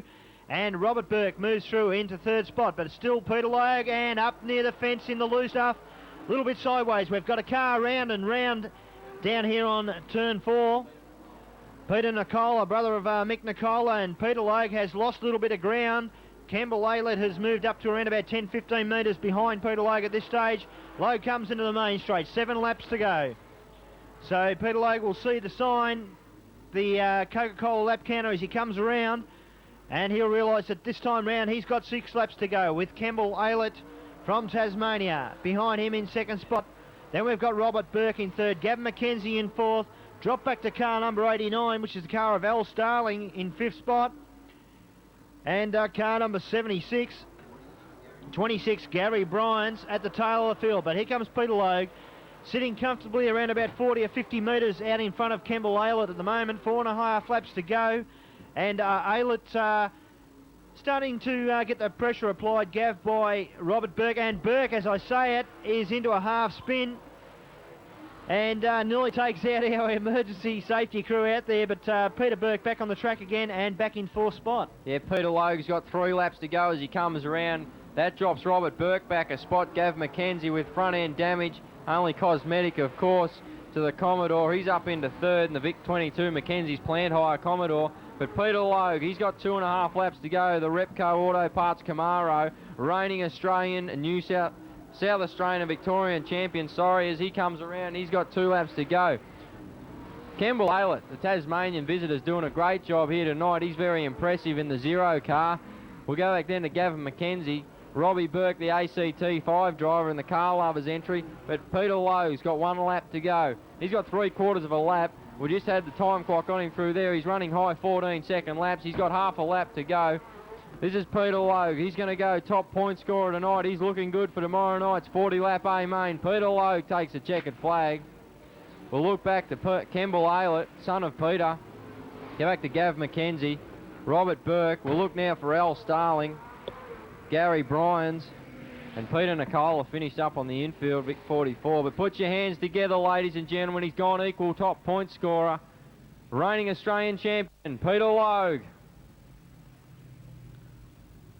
Back in second, Tasmanians, Campbell Aylett and Gav McKenzie doing a great job as we'll go down now to Stuart McCarthy for a quick interview with Peter Logue. Yeah, thanks Gavin. Hopefully Peter scoots around here, not stop on the back straight like he did last time. But how good is this guy? He certainly knows how to run around here at Premier Speedway. Peter, there was 8 laps to go there. The car, you're running just above the cushion. The car got up into the loose stuff. It must have given you a bit of a scare when the car drifted up that high. Yeah, it was a little bit awkward in that race. It was a bit shiny down the bottom and it was a little bit loose up top, so the fastest line was actually through the rough stuff, so that's the way it goes, I guess. You'd certainly have to be happy with being top point scorer at the moment. Oh yeah, it's just all what the boys do in the pits. They get the car going right, so I'm only out here to steer it. All right then, we wish you all the best once again, and we'll see you back out here later on. Peter Levin off the pole. The youngster from Geelong, the 18-year-old, car number 67, Scott Whittle. On his outside, position number 2, car 49, Larry Nelson. Out of position 3, car number 82, Gary Higgs. We'll just look to see if Dusty makes it back out. Out of position 4, car number 56, Neil Whitnish. Out of position 5, car number 51, Lindsay Hawkins. Out of position 6, car number 8, Craig Vosbergen. Out of position 7, car number 21, Alan Baker. Out of position 8, car number 73, Dean Parsons. Out of position 9, car number 39, John Pine. Out of position 10, bringing up the rear of field, car number 74, Steve Murphy. So there's some heavy hitters here, Wayne. Rightio, Scott Whittle on the pole, leads them round to the Knoxville white line. 12 laps the journey. Light car's out of shape. I don't think we're going to get a start there. Expect to see the yellow light on very shortly, and there it goes. Car's terribly out of shape. Puff of smoke coming out of the 67 car. But rows 2 and 3 very keen to get going, then move through on the inside, very untidy, Gavin. Yeah, just the reason why we did have to stop them there, Wayne. I think it's very important for these guys to start in their rightful positions, because points all important for an Australian title. You don't want to let them go out of order, and someone might gain a point or two here, which can become very critical later on as they get into the 18-car pole shuffle. Give them a spot or two extra, and we don't want that to happen, so let's get it right from the start. We'll have another go at this one. Heat number 11. Scott Whittle on the front with Dusty Higgs all the way from WA.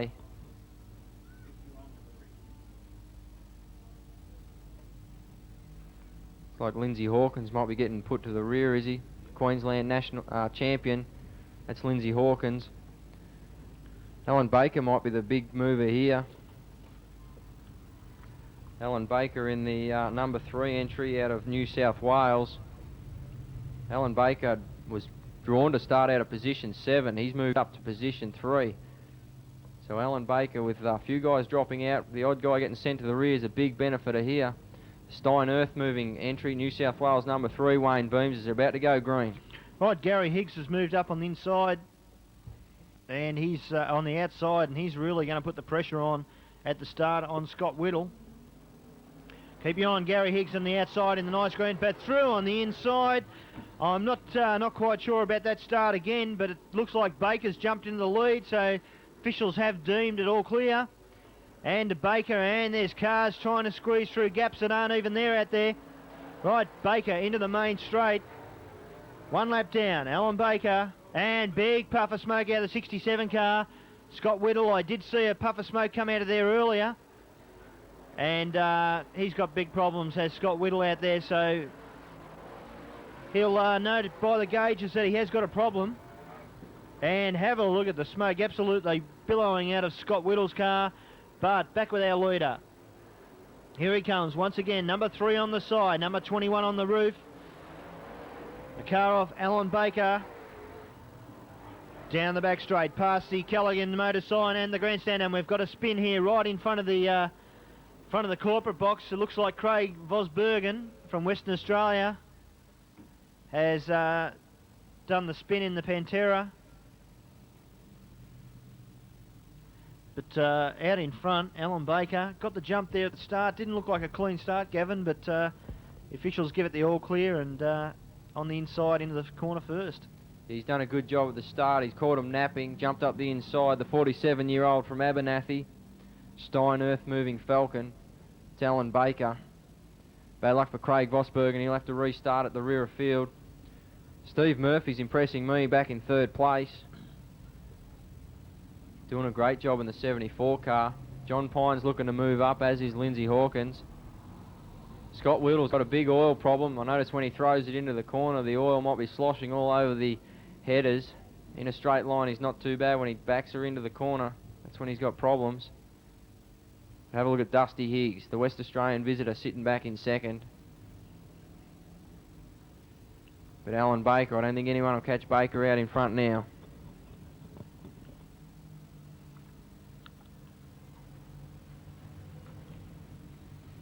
Yes, the Stein Earth moving car, Emerald car, looking very nice out there. I'm surprised it wasn't in the final selections. There's a lot of cars you could put in the best presented car group. Can only take 3 though. It's They're about to take the green flag. 9 laps to go in this one. Heat number 11 of the 98 Australian Super Sedan title. They bunch up as they're going to hit the white line. It's Alan Baker sitting in the lead. Dusty Higgs is going to move into second. But look at John Pine, going to round them all up on the outside. He's already up into fourth. He's looking for third around Steve Murphy. Look at John Pine in the Tetrans Engines Camaro. He's into third, looking for Dusty Higgs as second place. The race is in for second spot. Dusty Higgs holds it at the moment. John Pine wants to do something about it. Alan Baker's sitting there in first, still floating around on the cushion as they go past. They'll have 7 laps to go this time round. Have a look at John Pine in the Camaro, putting pressure on Dusty Higgs. Dusty Higgs in the Pontiac, sitting there in second spot, WA 81. Have a look at John Pine as they settle back to racing down the back straight. John Pine looking for the high line.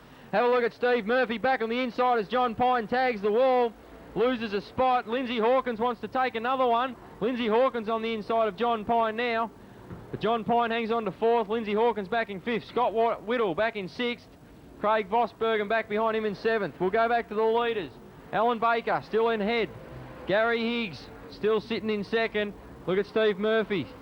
Car number 74 got the spot back from John Pine, Wayne Beams, and they'll have 5 laps to go. 4 laps this time past. Alan Baker looking the goods at the moment.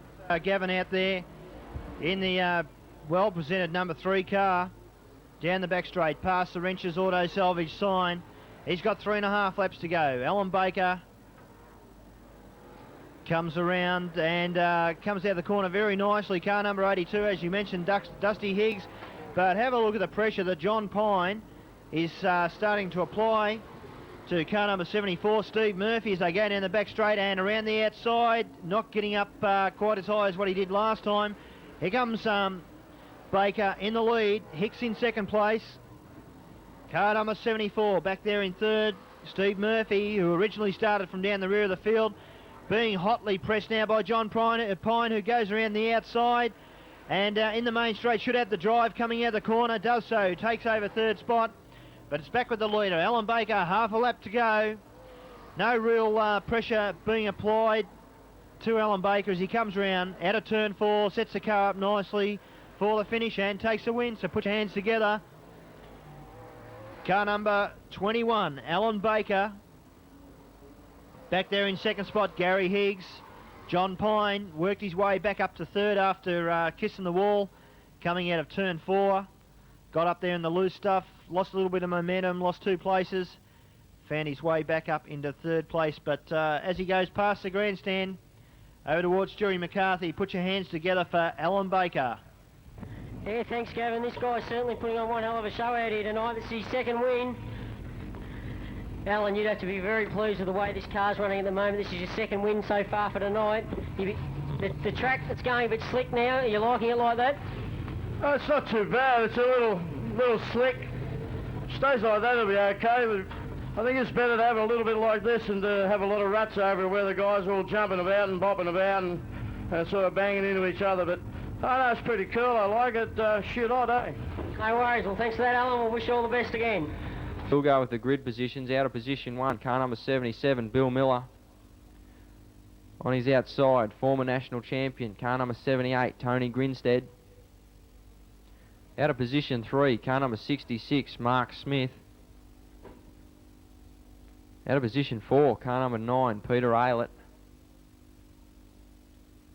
Out of position 5, car number 29, Brendan O'Connor. Out of position 6, winner of one of the best presented cars, car number 55, Craig Lappin. Out of position 7, car number 4, Paul Tyndall. Out of position 8, car number 37, Steve Vaughan. Bringing up the rear, car number 9. Position number 9, car number 11, Steve Redcliffe. So that's a field for heat number 12. Bill Miller set the paces of the race, and Tony Grinstead, former national champion, back there in 1991, is straight in the lead. Bill Miller behind him. Then we drop back to car number 66, the car of Mark Smith in third spot. The pace is very hot as they come out of turn 4, and getting up very high was car number 4, Paul Tyndall. Down the back straight, still Tony Grinstead sitting up near the fence.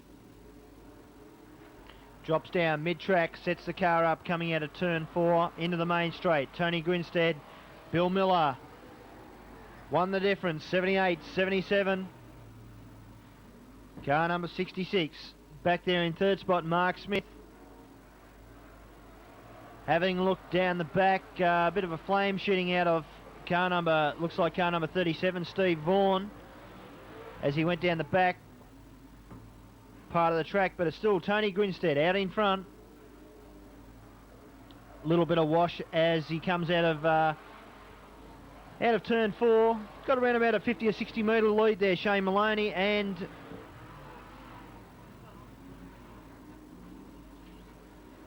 we've got one car has spun out, nearly cleaned up the tractor. Right, the emergency crew is over there on the scene. Not too much damage done there, but Tony Grinstead comes around. 6 laps to go this time, Shane, and certainly looking like Grinstead's race. Yeah, Tony Grinstead out in front and doing it in fine style and style. We've seen here time and time again at Premier Speedway. Billy Miller out of South Australia, out of Adelaide. Doing a great job holding down second place at this point in time. Would have been very pleased to put on a real race, Billy Miller, in his previous heat. Unfortunately out of the top 3 placings, but did complete the course and of course gained the all-important points. But Grinstead out in front from Miller, there's no doubt about it. The track gone off a little bit of recent times as we see the 2 cars battling for second and third placings, of third and fourth place rather, going up the back straightaway, creating a race within the race. The 66 car there of Mark Smith coming out the victor on this occasion, but still holding a higher line there, leaving the gate open a little bit, so we might see Paul Tyndall coming back at him at this stage. But there's no doubt about it, with 2 circulations of Premier Speedway to go when we see Grinstead come past this time. He's got a fair gap between himself and the second place car of Billy Miller. Once again, Tyndall and Smith going at it for third position. Tyndall down on the low line, Smith on the high line as they go past the grandstand down into turn 3 and 4 as the white flag's being presented this time to Tony Grinstead. Billy Miller still holding down second place. The 4 car going up a little bit high, but still holding down third position. Paul Tyndall in the 4 car holding down as we see the checkered flag presented on this occasion to Tony Grinstead. Then we go back for the Blair Athol Auto Parts car, the 77 car out of South Australia, Billy Miller, and the 4 car home, Paul Tyndall. The 66 car home in fourth is Mark Smith, and believe me, the rust's that thick up here on me at the minute. They've got a wire brush out. I'm still rusty. It's great to be here with you at Premier Speedway tonight. There's no doubt of that. It's like my old Holden Ute bully on a quiet day. You can hear it rust. Yeah. All right, ladies and gentlemen, as we get going again with Heat 13 off the pole, car number 56, Neil Whitnish. Oh no.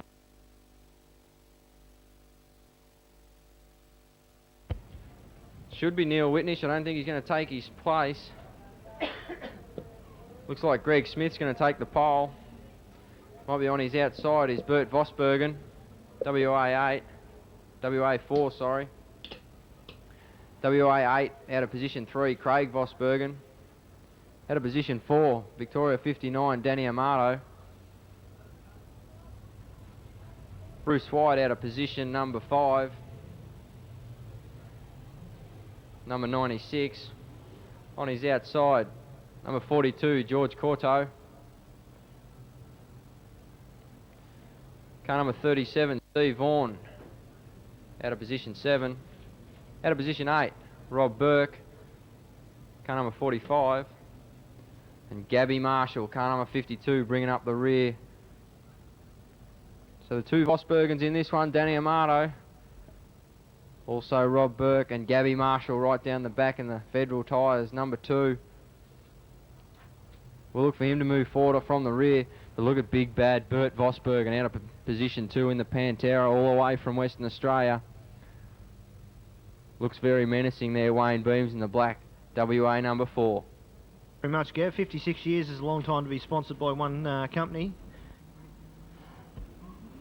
Rightio, track a little bit slidey, and they're going to let him go.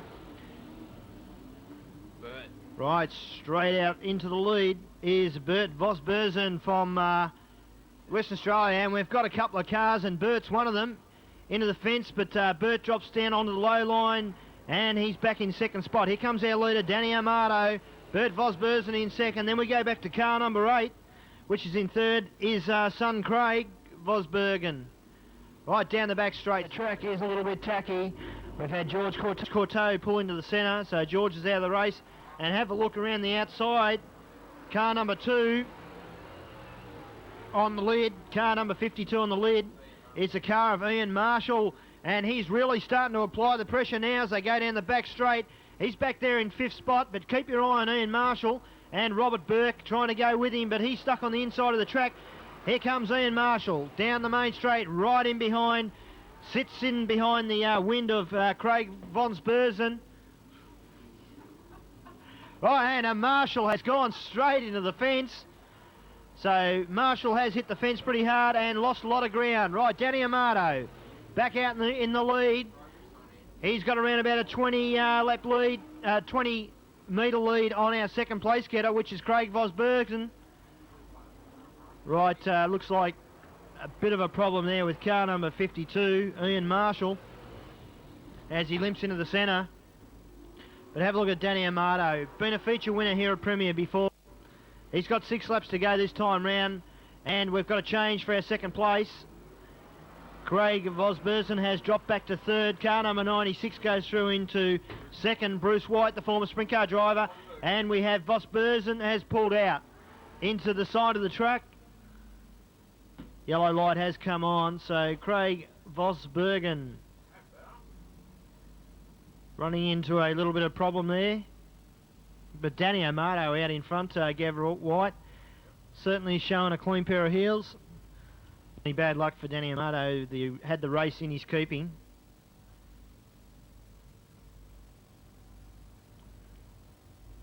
Right, Stewie McCarthy down there in the centre.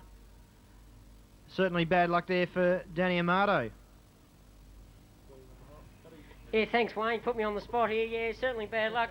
Just with Ian Marshall's car here, the guys are looking as if one of the steering arms or something like that's let go. They're concentrating more on the left-hand side of the car.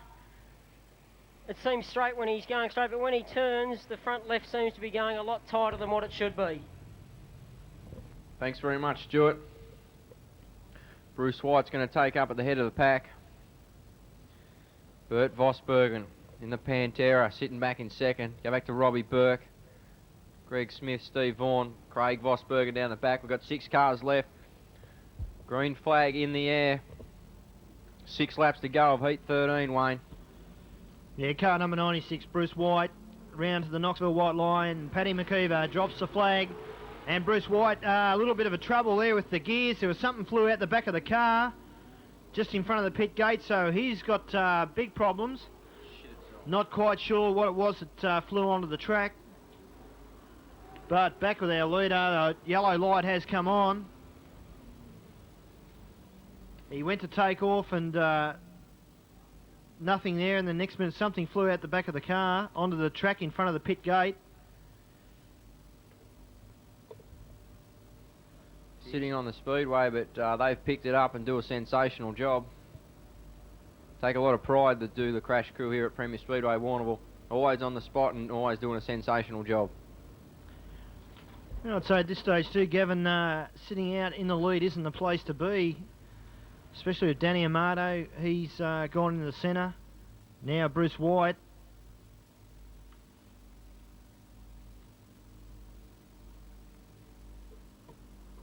It's a 50-year-old out in front. That's Bert Vosbergen all the way from Perth. The Worldwide Machinery Pantera.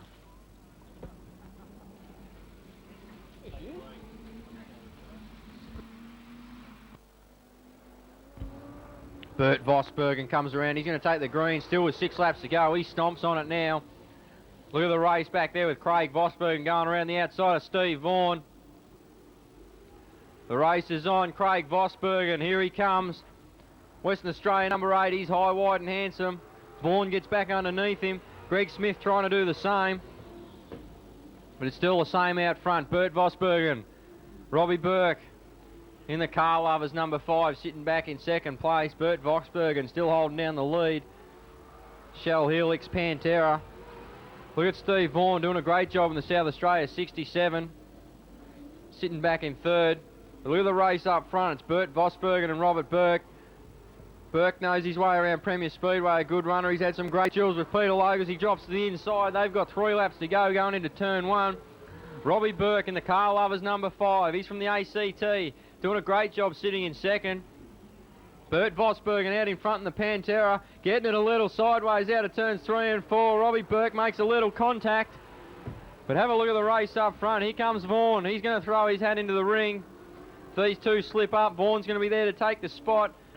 They'll come around. They got 1.5 laps to go. Robbie Burke's looking for the lead here. Bert Voxbergen holding it down in the Pantera all the way from WA. That's Bert Voxbergen, the WA number 4 car. He's sitting in first place at the moment. Robert Burke, they've got half a lap to go as they go past the grandstand. Robert Burke trying to take the lead away from Bert Voxbergen. He'll drop down to the inside, but it's Bert Voxbergen. He'll go across the line in first, go back down to Robert Burke, Steve Vaughan, Craig Voxbergen. We'll go back to Greg Smith. Well, what a race up front. Bert Voxbergen in the Pantera. I think Robert Burke just giving a little nudge to go on with. But put your hands together for Bert Voxbergen. The Pantera's for sale, so if you want to get into super sedan racing, both the Panteras for sale. Go and see the Voxbergens after the race meeting. Done a great job. And Stuart McCarthy, you're on the infield. We'll get a quick interview with Bert Voxbergen. Yeah, thanks, Gavin. Just on Bruce White sitting here in the infield. He dropped the drive line in the car, so he hopefully get back out there and get the car back together. So we'll get Bert as he's coming through now. If I can catch his eye, I've got him. So he's pulling up here in the Pantera. Bert, you have to be happy with that, the way the Pantera's gone that time round. Yeah, the track was real slippery early on, and then we started to get the grips to it. But, you know, it's a real nice track, but it's a real hard one for me to read. It's the first time I've ever run here. Oh, we wish you all the best, and hopefully we see you in the final tomorrow night. Thank you. 14, position number 1, car 84, Ross Brims. Out of position 2, car number 26, Gary Bryans. Out of position 3, car number 22, Gavin McKenzie. Out of position 4, car number 13, watch for this bloke this heat, Nick Girdleston. Out of position 5, car number 15, the best presented car here at the title, that's Peter Brook. Out of position 6, car number 83, Kim Cottrell. Out of position 7, car number 19, Kemble Aylett. And out of position 8, car number 24, Robert Gray. So there's the rooftop numbers and the draw for heat number 14. We're down to 8 cars. Nick Girdleston looking for some points here. He'd be way back in the points. Desperate to move up now. The green flag's in the air, Wayne. Rightio, keep your eye on car number 24 down the back. Robert Gray with Kemble Aylett, and Ross Brims leads them round. Puff of smoke, and he's into the corner. So out in the lead, car number 84. Girdleston up high on the fence, kisses the fence, all out of shape, and he's dropped back right back to second last in 7th position. Rightio, Kemble Aylett gets out of shape a little bit, but there goes our leader once again, Ross Brims. He's opened up around about a 30 to 40 metre gap now over Gavin McKenzie there in second spot. Then you can go back to Peter Brook there in third. Right behind him in the yellow car, and a little bit out of shape, Gavin McKenzie. Car number 83 in 5th spot is the car of Kim Cottrell. But out in front, Ross Brims has opened up a decent sized lead now, nearly quarter of a lap over our second place getter, very smoothly around about mid-track as he comes out of turn 4. Dives in on the low line out of turn 2 and has a drive coming out of the corner. Right, Peter Brook into second spot, Gavin McKenzie in third. And with the fiberglass missing off the front of the McKenzie car, number 83, Kim Cottrell, sitting there, moves in underneath McKenzie, goes down the back straight, got the drive coming out of the corner, and shuts the gate on Gavin McKenzie into turn 3. But there goes our leader once again, Ross Brims, keeping an eye on our second place getters, which is Peter Brook in second place. Then we've got Kim Cottrell has moved up a notch into third, Gavin McKenzie in 4th, And once again on the move is Girdleston. Nick Girdleston pokes the number 13 car down low, tries to go underneath Mackenzie, decides he can't do that, and has done this time round. And we've got Peter Brook in a little bit of trouble going in the back straight. He's dropped back to third spot. Once again, Ross Brims goes past. He's got 5 laps to go. Car number 83 up there in the second place, Kim Cottrell. So he's come from right down near the rear of the field. Girdleston, have a look at him as he tosses the car around out of turn 2 into turn 3. Tries to poke the car on the outside of car number 15, which is Coombs, and on the inside of Girdleston goes Rob Gray. Right, Girdleston, has he got the drive coming out of the corner? Up high, and Brook doesn't shut the gate on him, so Girdleston's gone straight around the outside, chucks the car sideways, lines it up coming out of turn 4, and he moves right up on the back of car number 83, Kim Cottrell. Cottrell looks as though he could be in a bit of trouble, and we've got a car spun down the bottom part of the track. So this is not going to help Ross Brims' cause at all. The car has got into gear, got going again. Was the car of Kemble Aylett. But certainly the big mover there, Gav, was Nick Girdleston there on the outside, 3 wide as they went past the grandstand. That's probably the drive of the night so far. Sensational from Nick Girdleston, the Queensland 7 car. The Murray's Race Parts Pontiac doing a great job back there. He's sitting in third. He's got his eyes set on Kim Cottrell now, the South Australia 63. But what about Ross Brims? And it looks like we might have a flat right rear on Nick Girdleston. Nick Girdleston wanted these last 2 laps to finish. If you have a good look at his right rear, it's gone down. Nick Girdleston can't take a trick this weekend.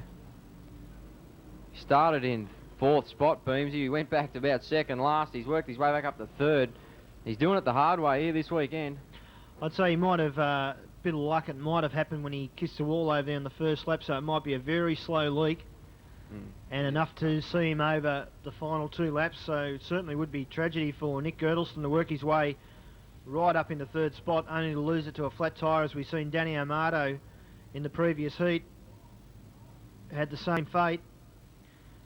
But certainly Girdleston, the big move at the moment. Ross Brims had cleared right out to approximately half a lap lead.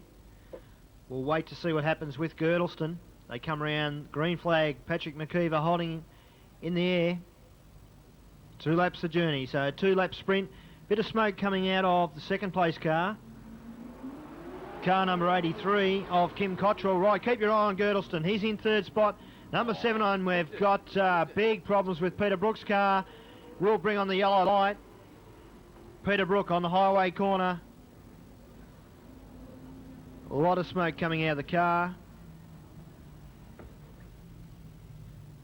I think the best presented car's just got the worst looking motor at the moment, Beamsy. It's Peter Brook and the Burnett Transport car from Western Australia.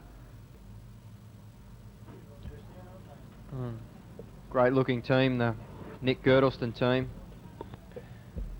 All they need is a right rear and they'll be right to finish this heat. Sweating on the last 2 laps, that's for sure. This tyre's definitely getting flatter on the bottom the more laps he rolls. He wants it to go green. Murray's Race Parts Pontiac, all the way from Queensland. Queensland number 7. That's Nick Girdleston. That's a little bit rough for Nick Girdleston. Bad luck. Tyre was still not flat, and they've deemed it as probably a hazard.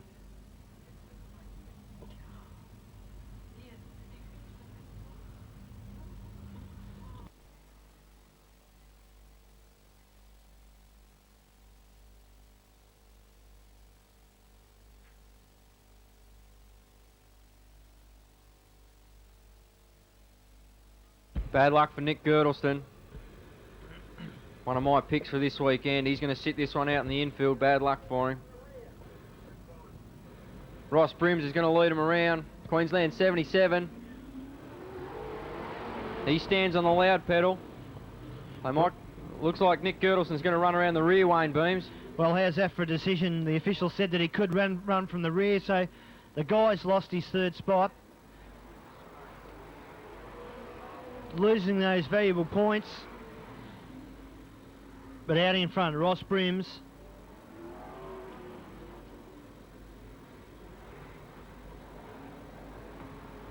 Right, Ross Brims gets the checkered flag. Car number 83 there in 2nd spot. Car of Kim Cottrell. and Rob Gray in third, but certainly bad luck there for couldn't follow that decision whatsoever. Gavin White for Nick Girdleston lost a lot of valuable points then. Wait till the yellow light goes out and put him at the rear of the field. Yeah, a lot of time wasted there in the yellow, rolling around under caution. Could have got the race going. He may have finished, held on to third. Also bad luck for Peter Brook in the Burnett Transport entry from Western Australia, the current West Australian champion. He sat that one out on the infield after what looks like possibly a blown motor. Stuart will go now with the draw for heat number 15 off the pole. Car number 25, Peter Garrett. And he's not going to sing. No, he's not. Out of position 2, car number 78, Tony Grinstead. Out of position 3, the 97 car of Ken Pearce. On his outside, position 4, car number 72, Warren Meisner. Out of position 5, Tony Hill, but Tony Hill won't be out in this one. That'll move Wayne Belk up, car number 32, into position 5. Out of position 6, Scott Whittle, car number 67. Out of position 7, car number 17, Darren Shaw. Bill Miller, car number 77, out of position 8. And bringing up the rear, car number 68, Peter Drew. Peter Drew, top point scorer. Peter Garrett on the pole, setting the Rolling Thunder as they come down to the white line. Tony Grinstead in the Falcon on his outside. We'll watch him into turn 1. Peter Garrett, Tony Grinstead, side by side. They come out of 2, still side by side. It's Grinstead's got the edge down the back straight. Have a look at Grinstead. He's got it coming out of turn 4 as they complete 1. We'll look at Ken Pearce in the Mazda Rotary. He's sitting in 3rd. But have a look at Wayne Belk. He's on the outside of Wayne Meisner. He's looking to get into 4th. They're side by side for 4th. Wayne Meisner on the inside. Peter Belk on the outside. It's Belk and Meisner side by side as they come out of turn 4. Still the same. Looks like Belk's got 4th. Meisner will drop back to 5th. Scott Whittle in 6th. Go back then to Bill Miller. Peter Drew's making a little bit of movement up. He's made up 1 spot. We'll watch him now as he associates around the back of Bill Miller.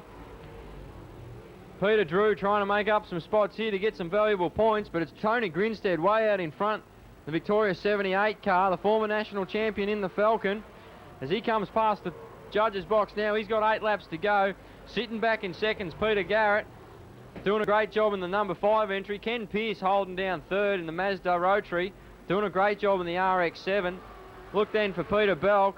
Wayne Meisner's got all sorts of pressure from the inside and the outside from Bill Miller. Peter Drew there, Beamsy, as you've just come back from a fag. Tony Grinstead way out in front. He's holding down with 6 laps to go. Right, thanks very much, Gav. Wasn't any fags down the pits. Right, out in front, and it's still Tony Grinstead. Round about 1/4 of a lap the lead. Sets the car up coming out of turn 4. Into the main straight, he's got 5 laps to go. And certainly looking very good as he goes down the back straight. We drop back to the little Mazda. Looks like a little RX-7 back there in 3rd spot. Car number 25 in holding down position 2 is Peter Garrett. So Garrett having his best heat of the night so far. Right, Tony Grinstead into the main straight. 3 laps to go for the former national champion back in 1991. One of the Bendigo Speedway. Sets the car up coming out of turn 4 once again. 2 to go for Tony Grinstead. Car number 25, Peter Garrett, holding down 2nd. Number 97 there in 3rd, Ken Pearce. And we've got a wheel has gone off big time. Looks like the car number 67, Scott Whittle, has lost the outside rear. Just looking at the rear, Wayne, it looks like it's tore the centre right out of the hub. No wheel nuts come off that one. It's just tore the guts right out of the rim. Bad luck for the youngster from Geelong. War of attrition here at Premier Speedway tonight. But how about Peter Drew? He's one of the impressors tonight in the South Australia 8, making some forward progress. 42 years old from Paralawi in South Australia, the Collins Transport Pontiac Trans Am. Doing a great job, equal on points at the moment. All change, of course, as we enter the last round for tonight's racing. As they retrieve the said wheel, you can see the centre right out of that wheel. So they just put it back on the retrieval truck now. Throwing the flame out left-hand side. He's there in third spot. Back there in fifth, car number 77, Bill Miller. Right, green flag in the air. Tony Grinstead steps on the gas and loses a little bit of ground, and on the inside, trying to take the inside was Peter Garrett, but Grinstead holds him out down the back straight. Grinstead held the line coming out of the corner. Right, have a look at Drew round the outside, and he is smoking. He's moved up into third spot. And it's the car of Peter Drew, the big mover from the rear of the field, started right down the back out of position 10. Peter Drew moves up into third, challenging Peter Garrett for second, but Tony Grinstead gets the checkered flag. Peter Garrett holds down second, and Peter Drew in third spot. Big drive from Peter Drew in the last 2 laps, smoked him on the outside. Gone from about position 6 right up to 3. Great drive from Tony Grinstead out in front. Thanks very much, Stuart McCarthy. This is going to be the biggest heat of the night so far. Get a load of the cars in this one, Warrnambool. Off the pole, reigning Australian champion, Peter Logue. Out of position 2, car number 81, John Leslight. Out of position 3, car number 39, former 2-time national champion, John Pine. Out of position 4, one of the hard chargers, 58, Michael Doblo. Out of position 5, car number 89, Al Starling. Out of position 6, another former national champion, car number 9, Peter Aylett. Out of position 7, car number 46, John Rodder. Out of position 8, car number 79, Gavin McEachran. Out of position 9, car number 66, Mark Smith. On his outside, rounding out the top 10, car number 47, Steve Stewart and Wayne Beams. There is absolutely no dogs in this one. No less than 3 Australian champions in Peter Logue, John Pine and Peter Aylett, with Michael Doblo behind Leslight, Aylett behind him. And even go right down the back, you've got John Rodder, Gavin McEachran. Probably the 3 favourites to the title this weekend off the front 2 rows, and look at them go. It's Leslight on the outside, Logue on the inside. The rivalry between these 2 guys is unbelievable. Look at Leslight down the back straight, takes the lead. You got Logue into second. Look at John Pine, sits back in third. Michael Doblo back in fourth. Got to get back then to Peter Aylett, Gavin McEachran.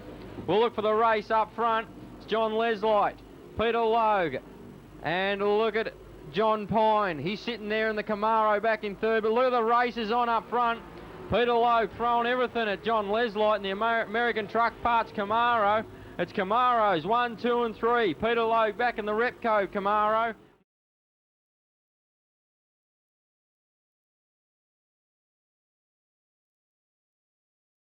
Ron Pine sitting back in third. But it's Leslight, Wayne Beams, as he skips away to about a 2-car length lead now from the reigning champion, Peter Logue. Yes, down past the Callaghan Motor Signs, past the grandstand. They'll have 8 laps to go this time round. John Leslight has got the cushion on Peter Logue this time round. Logue a little bit out of shape as he come out of that corner. John Pine slowly but surely sneak back at Peter Logue. So we've got a Victorian sandwich at the moment with the New South Wales drivers in first and third. And John Leslight comes around. Peter Logue there in second, John Pine in third. Then we go back, have a look at the big move from Gavin McEachran, and have a look at Leslight's hit the wall. Over on the, where Gary Brazier touched the wall a couple of years back and lost the Classic, and he's still going, but he's got a lot of damage to the front end of that car. The smoke coming is from the tyre rubbing on the fiberglass. He's in a lot of trouble. Here's Leslight, drifted up a little bit too wide, a little bit too high, and took the fence. And it's left the gate open for Peter Logue. We've got a little bit of a race going on here at the back between car number 66, which is a car of Mark Smith. He's moved through into around about 6th spot. But Peter Logue, he's got John Pine right behind him now. They've only got 4 laps to go. 3.5 as they go down the back in front of the stand. And Logue drifts up near the fence. Doesn't quite take it. John Pine sneaking up on the back. Now have a look at these 2 guys through the traffic. You want to see how to get through traffic. Keep your eye on Peter Logue. Has no problems, has lapped the entire field here at Premier before. Tacks onto the back of a slower car. He's playing cat and mouse with John Pine, but Pine's up to the challenge. He goes with him. Logue drives underneath John Rodder as they go down the back straight. And John Pine's put his front wheels right beside Peter Logue's back wheels, and he's following Logue right through the traffic. So these guys are handling the traffic. 1 lap to go, and knock, who's there? It's John Pine right behind Peter Logue as they go down the back straight. Logue, half a lap to go. Pine moves right up on the back bumper bar, gives him a little bit of a kiss in the rear end, and across the line, and as Peter Logue just takes the win. But what about the finish from John Pine? Put your hands together, folks, as they go down the back straight. Peter Logue taking probably the heat of the night. And have a look at that time, 2:47.77. What a classic race from them Wayne Beams. Out in front, Peter Logue and John Pine putting on one hell of a race. More of what you're going to see tomorrow night in the A main. That was sensational. Bad luck for Leslight after the touch with the wall. Yeah, only 5 seconds outside the record then, Gav. 2:47.77. Peter Logue setting it earlier. Back over to Stewie McCarthy out there in the centre. Yeah, thanks, guys. Get Peter here.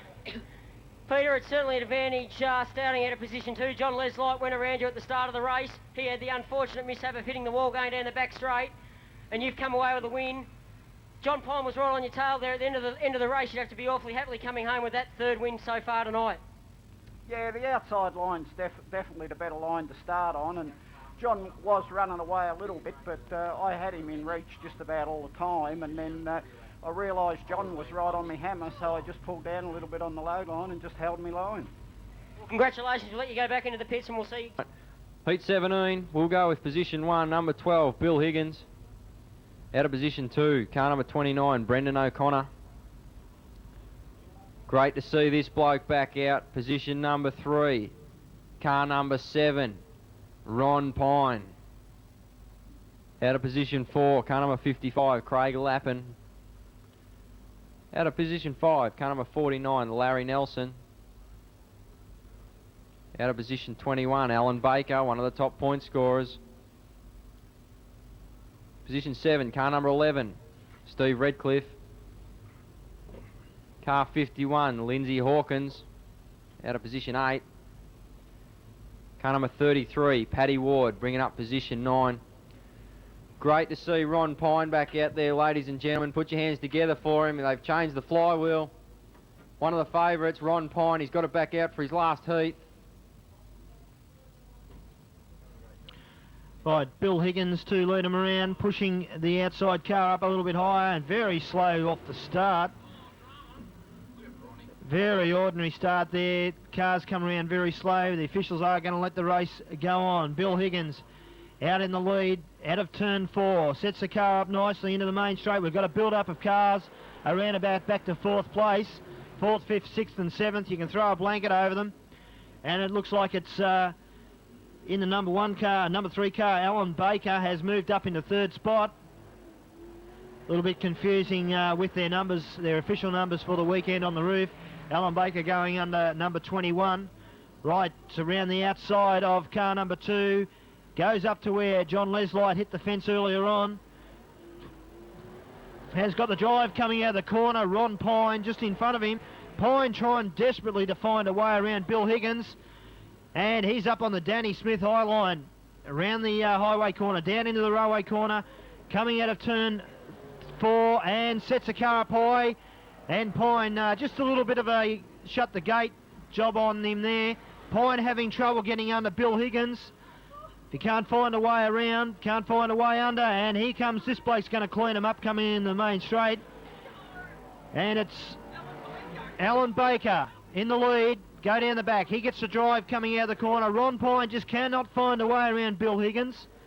Right through the Warrnambool Telephone Company corner underneath the Coca-Cola lap counter. And there goes Ron Pine. He's starting to find his legs now and has put the pressure on. He's going to try and drift up. Can't quite drift up to shut the gate. Alan Baker. Got 5 laps to go this time round. We've got a race here out in front between Baker and Pine. Higgins doing a great job in this heat to hold down third spot. Then we'll drop back to our fourth place getter, which is Queensland 1, Lindsay Hawkins, holding down fourth place. Right, back with our leader now, Alan Baker out in front. Ron Pine there in second, Higgins in third. Can Pine make up the ground? He's got 3 laps to go this time round. Had the car set up nicely there, a few laps back, and put the pace on.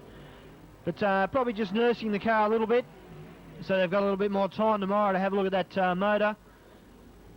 Rightio, Baker comes around. 2 laps to go this time. Car comes out of turn 4 nicely for Baker. Sitting about mid-line, out of turn 2. Has the drive set up, down past the grandstand. 1 lap to go this time round. Pine isn't really going to make much of an impression on Baker. I think he's quite happy to sit back there in second spot and pick up those valuable points for second. Right around the outside of car 55. Comes around. Half a lap to go, quarter of a lap to go now for Alan Baker. Gets the checkered flag. So put your hands together for Alan Baker. That's 3 out of 3 for the night. So he's right up there with Peter Logue. 3 heats, 3 wins. That was some sensational high-line driving from Alan Baker. Come from a long way back in the pack, come from position 6. He ran the heck out of the top, the 47-year-old from Abernathy. Steinearth moving Falcon, that's Alan Baker. He's gone 3 out of 3. Him and Peter Logue way out in front now in the points.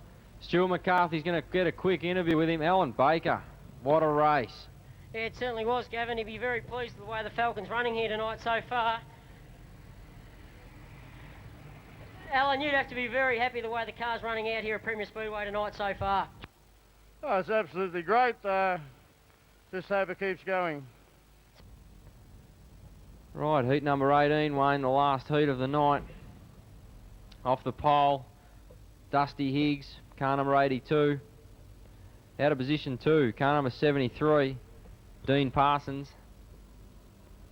Out of position 3, car 74, Steve Murphy. Out of position 4, car number 44, Peter Nicola. Out of position 5, car number 16, Mick Nicola. Out of position 6, car number 41, Les Forkhead. Out of position 7, car number 4, Paul Tyndall. Car number 43, Debbie Redcliffe. Out of position 8. Car number 63, Tony Barklemore. Out of position 9. Car number 85, Terry Reichstein.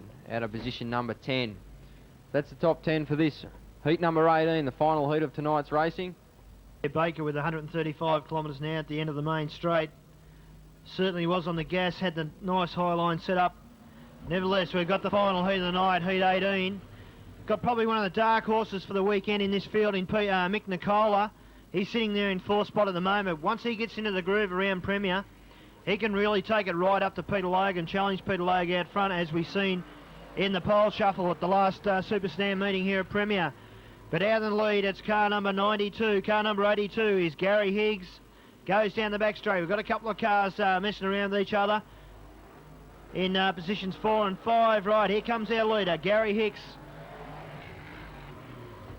Car number 74 back there in second place. There goes Mick Nicola. He has drifted down into second, but it's going to bring on the yellow light. We've got a spin right here in front of the pit gate. Terry Reichstein sitting there, the Northern Territory champion.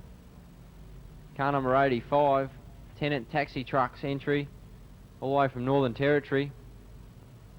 Dusty Higgs doing a good job out in front. Mick Nicola, isn't he quick here at Premier Speedway? Steve Vaughan back in the 74 car. Bad luck to Terry Reichstein, Northern Territory champion. We don't like to see any damage. He's had a bad night. But Dusty Higgs, he's got his hands full now. He's in more trouble than what Saddam Hussein was about a week ago, Wayne, with Mick Nicola sitting behind him. A lot of trouble.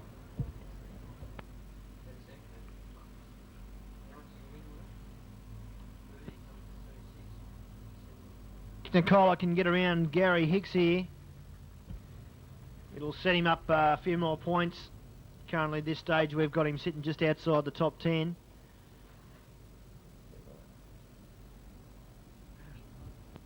Rightio, yellow light has gone out. Patrick McKeever holding the flag up in the air. 10 laps to go. 7 cars left in the field. Right, Gary Higgs to lead him around. Steps on the gas as they come out of turn 4. Have a look at Mick Nicola gone through on the inside.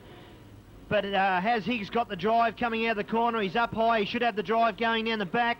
But Mick Nicola and Higgs going to the corner together out of turn 4. Mick Nicola on the inside. Higgs has still got the drive. That's the advantage of sitting up high here at Premier. Having that drive coming out of the corner. Higgs back into the lead. Nicola drops back behind him in the second spot. So Mick Nicola has run the high line here before.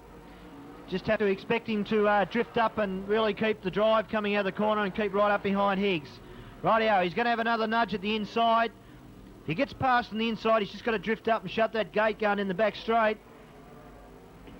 Rightio, Nicola on the inside, Higgs side by side. Down into turn 1, round the highway end corner, out of turn 2, and there goes Mick Nicola, got the nose in front once again, but Higgs will should outbrake him into the corner. No, he doesn't. Higgs has dropped back in a second, lost a bit of fiberglass off the front of the car. So Mick Nicola's gone through. Higgs has taken his Mick Nicola's rear end off. Higgs has lost a bit of fiberglass off his front end. 5 laps to go this time round.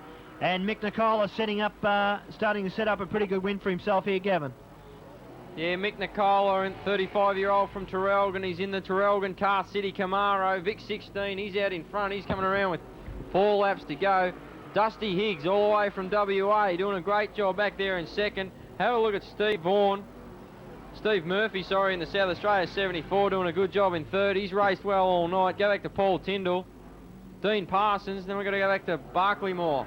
But have a look at Mick Nicola. Doesn't he get around Premier Speedway in fine style? The Victoria 16 car, he's got fiberglass hanging off the rear of that car everywhere. He'll come round, he's got 2 laps to go. Dusty Higgs, all the way from Western Australia, putting the pressure on him, but he's out and flying. Mick Nicola, he needs points desperately. He's got to get up into the top 10. He's trying to make some spots up in tomorrow night's heats. He needs as many points as he can get here at the moment. He's going to take the win. He's got 1 lap to go. Dusty Higgs starting to smoke. The motor might be going away from him. Dusty Higgs just seemed to slow. I can hear it clunking. It's gone. And there it's gone now as he's gone around turn 2. That's Dusty Higgs. Looks like he's lost the motor. Mick Nicola takes the checkered flag. Steve Murphy's going to come across in second. Dusty's might just have hung on with a flat tyre. I might have said it was a motor. It was the flat tyres just exploded. Paul Tyndall, Les Forkhead with his brakes glowing in the number 41 car. Stewie McCarthy, you've got Mick Nicola, the heat winner of Heat 18. Yeah, thanks, Gavin. Mick, you'd have to be happy to finish it off in the night like this, taking the win in the last heat for the 3rd round tonight. Yeah, it's pretty good. Car's been going good. We had to swap it around, but we got there and it was handling real good that trip. I wish you all the best tomorrow night, and hopefully we see you in the feature tomorrow night. No worries, thank you. No worries, thanks, guys. Warrnambool you're from, isn't it? Warrnambool. Yeah. Not terribly far away from the track here. Peter Lowe. Peter's got number 1, Australia 1. Nice to see you back at Premier, Peter. Thanks very much for having us. Great crowd of drivers here tonight. Yeah, well, it's the best drivers all over the country here trying to take this number 1 tonight, so it's fantastic to be here, and it's really good that Warrnambool Speedway's having us here. Well, I wasn't here last night, had another engagement, but I understand you did pretty well. Yeah, we've had 3 heat wins out of 3 starts, along with Alan Baker, so we're on equal points at the moment. Oh, well, you're doing well now. Who is, you say there are a lot of them here trying to get this title from you. Who do you believe that might be amongst those? John Pine, John Leslight, Paul O'Neill, and there's probably another half a dozen really that could take this race away. They may have learned a bit last night, Peter. You know the track well. You race here a fair amount. They would have learned a little bit last night. That might help them in tonight, perhaps? Yeah, it certainly will. of course, you've got to remember Premier changed the track this year, so it's fairly new for us as well. Yes, well, that's true too. Yeah. Well, however, we look forward to some good racing from you, and I hope you have a great night to it. We'll put in 100%. Thanks very much. Thank you very much, Peter. Welcome to Gary Higgs. Gary's from Western Australia, a long way from home, Gary. Yeah, it's a fair drive across here for the boys anyway, at least. I come across on the aeroplane, so it was a bit more relaxing for when you get here. That's right. Well, now, how'd you go last night? Last night, we were going very well on the first heat, and we had a breakage in the rose joint, which dropped us out. But the other two heats, we're very happy with them. We got a second and a third. And, of course, everybody drops their worst heat, so we're still right in there. Oh, yeah, definitely. Yeah. Gavin McEachran from just over the border, over at Mount Gambier. A regular at Premier Speedway. Great to see you back here again tonight, Gavin. Yeah, thanks, Bill. Pleased to be back here. It's good. How are you finding it? Well, last night we had a bit of an up and down night, but if we have a good night tonight, we've got a good draw out of 1 in one heat and 5 in another. If we can run a place, I reckon we'll be in the last half of the field for the final. Oh, that sounds good. Now listen, what's this? I'm talking to the Tassie boys. What's this flipper caper? Well, that's a bit of a spin-off from last night. Unfortunately, we had a little tangle on the back straight with another car and shattered a ball joint in the right-hand front and did a couple of spins in mid-air and luckily landed back on our wheels and a bit of front-end damage, but didn't bend the roof number, main thing. Well, that's the most. We love coming over here to race, and we're sitting in about 7th place at the moment, so we're pretty happy. In second? 7th. 7th? Yep. That's very good. Yeah, still 2 heats to go tonight, and you know, hopefully I can get better than the third I did last year. And you found the track okay? Yeah, the track's okay. We never raced anything like this over there at all. Like, there's not even anything close to this. Everything's good. Probably the only thing we'd ever change is the steering, make it a bit shorter, because we thought we used to see a few of the cars come over there and they had these wheels just kind of moving like this, and their wheels, they didn't look like they know where they're going, but now we realise why they got them a bit shorter over here, but you couldn't do that over there. Fair enough. Yeah, well, Right, this time from up banana bending land. Nice to see you down here, Lindsay Hawkins. Yeah, thanks, Bill. Yeah, we're from Mackay, North Queensland. It's a long way to travel, but meeting like this, I think it's well worth it. Yes, whereabouts do you mainly drive up there? I drive anywhere between Cairns and anywhere south, like down here in Brisbane, Gympie, wherever. Go on. Well, this is your first visit here. Yes, it is. Yeah, and nice track. The Premier Tour, Robert Burke, back again, mate. Yeah, Bill, come back. It's a great privilege to be here with Australia's best drivers. Last night, the Spectators got a really good shot of, I'd say, top 25 to 30 drivers in Australia, and tonight they're going to see even more. Lap times were down, some 13 seconds a lap. I think some driver got 135 kilometres in a straight line. We're all going to try and do that tonight just to win this thing. And Bert Vosbergen, is that correct, Bert? Yeah, Big Bad Bird sounds easier. That's easier. From Perth? That's it, that's good. it. Had a good night last night? Well, reasonable night, very hard competition, but, you know, I'm still in there in the first 8 or 9, but it's going to be a hard road. We've got 2 more heats, and the competition's so good. I mean, you had 60 cars to start off with, so you've really got to be on the ball, and can't afford to drop 1 heat, so anything can change tonight. Yeah, you happy with the track and the car? Basically, it suited my car when it was hooky. It went a little bit slick and I got caught out, but that's because I don't know the track.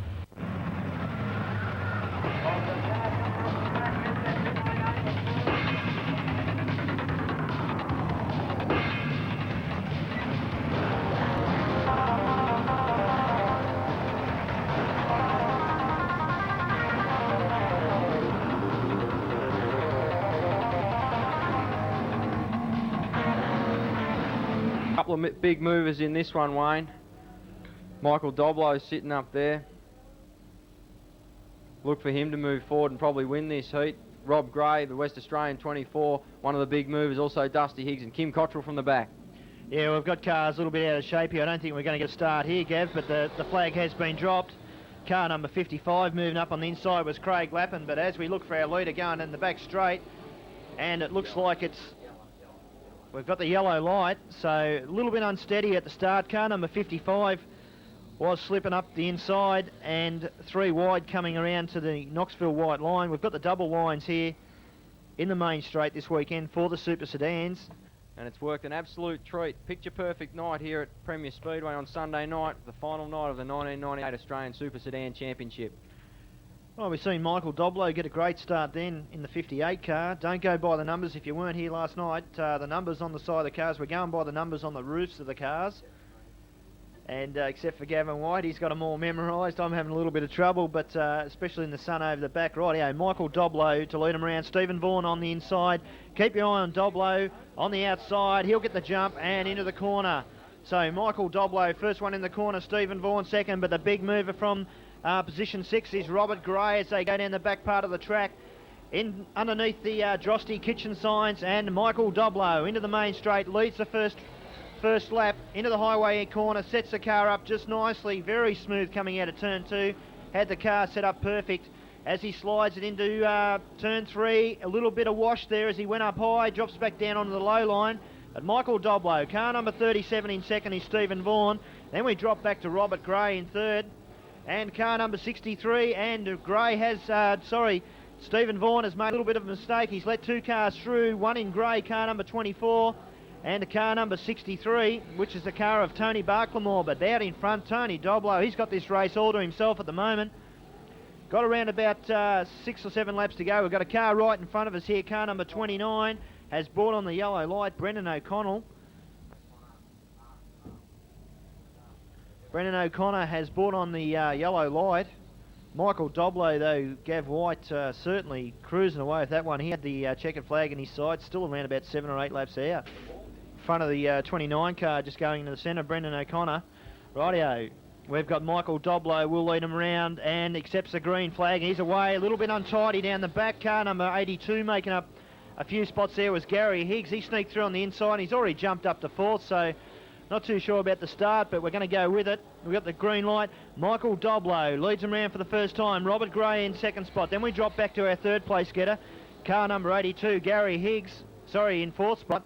Car number 63 in third is Tony Barclamore, but down the back, Doblow hits a little bit of a rut into turn 3, sets the car up nicely coming out of turn 4, down the main straight, back into turn 1 again. So the car's rotating, a little bit bouncy in the front end there, Gav White, as he come out of turn 2, sets the car up once again and handles very well this time round. Yeah, Michael Doblow, the Queensland 8 visitor from Queensland, doing a great job, holding off Rob Gray. Tony Barclamore would have to be pushing the noise limiter right to the limit.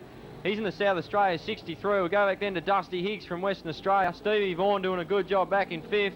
The race is on for 6th between Kim Cottrell trying to move forward from the back and Mark Smith on his outside.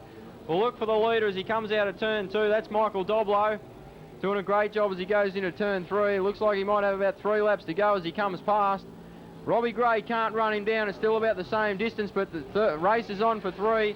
Dusty Higgs is putting the pressure on Tony Barclamore as they go into turn 1. They'll go past the grandstand this time around with about 3 laps to go. Go back to Stevie Vaughan in 5th. The race is still for 3rd. Dusty Higgs from Western Australia putting the pressure on Tony Barclamore. Tony Barclamore sitting in 3rd in the South Australia 63. He's a little bit wide now and they go side by side out of turn 2. As we'll watch Michael Doblow go past with 2 laps to go, Wayne. Yeah, Robert Gray not really making up much ground on Michael Doblow though as they go past the grandstand, the Callaghan Motors sign over there on the Warrnambool side. Doblow looking very impressive out there, so has Robert Gray. But the guy that's taken full advantage of the restart is starting to make up ground once again as we've got 1 lap to 2 laps to go. 1 lap to go this time round. Car number 63, Tony Barclamore. Here comes our winner, eventual winner, is car number 58, Michael Doblow. 24 in second is Robert Gray. Rightio, car number 63 taking out 3rd as they went across the line, Tony Barclamore. We've got Stewie McCarthy out there in the centre. And we'll cross to him very shortly. But, great drive from Michael Doblow, wasn't it, Wayne? And a great start at the restart there by Gary Higgs. Picked up 4 spots very quickly then, Gav, and finished in 4th spot, so he'd be pretty happy with that. And we've got Stewie McCarthy out in the centre. Michael, you'd have to be very happy coming out here tonight and getting in your first heat out here tonight and taking the win. I'm pretty happy. That should get us in the final, I hope. Just got 1 more to go. See what happens. All right, we wish you all the best in your next heat and we'll see you out here in the final later on. So some big movers in this one, Wayne Beams. I'm looking for John Pine, Ron Pine, probably Burke from the ACT, Tony Grinstead, they're all up there. Steve Stewart, there's not a dog in this heat. I'd say too, Rod Pine's crew have had the car virtually pulled down today, and just to make sure that everything goes A-OK tonight, they don't want the drama of last night with the flywheel.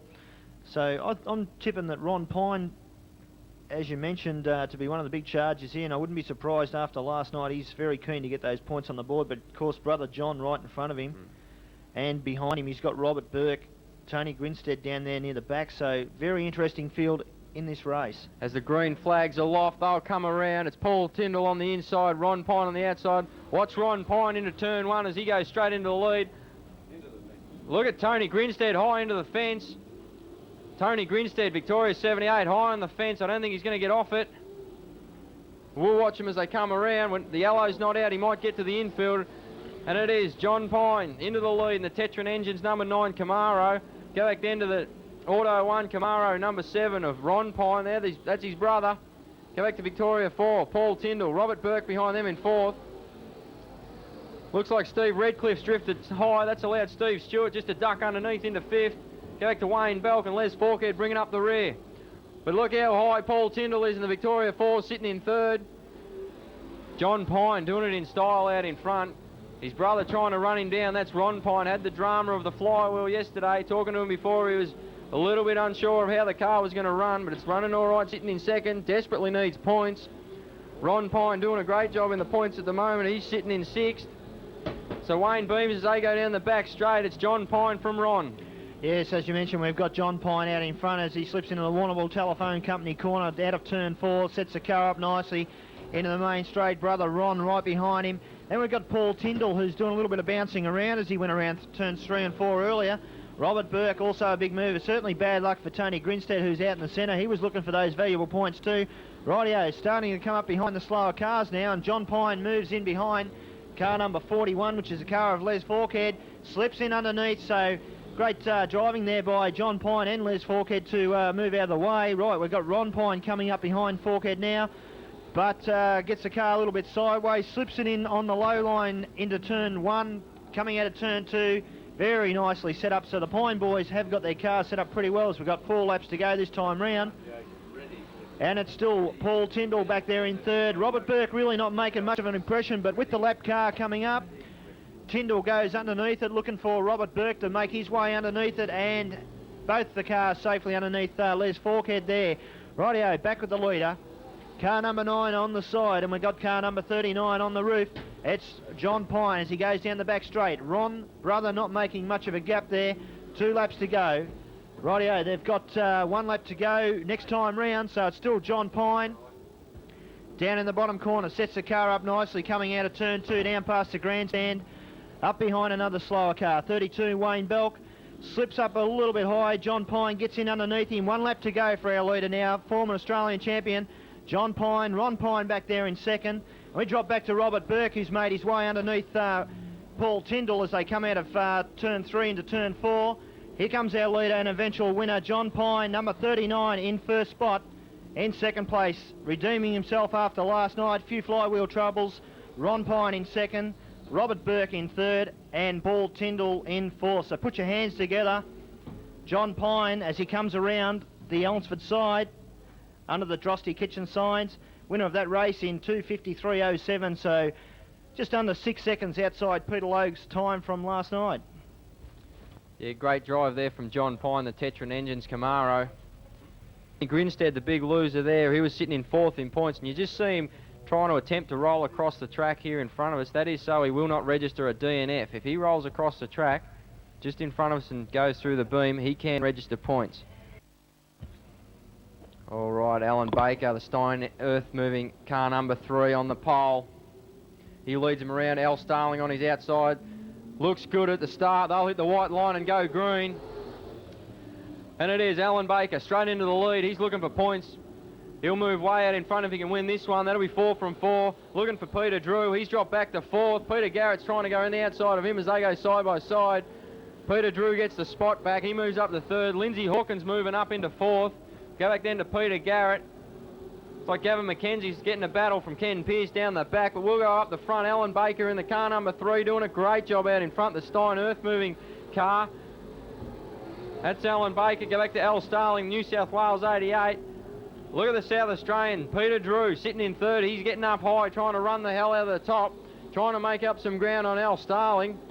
Go back to Lindsay Hawkins, the Queensland champion. Beautifully presented car, all the way from Queensland. But have a look at Alan Baker past the grandstand.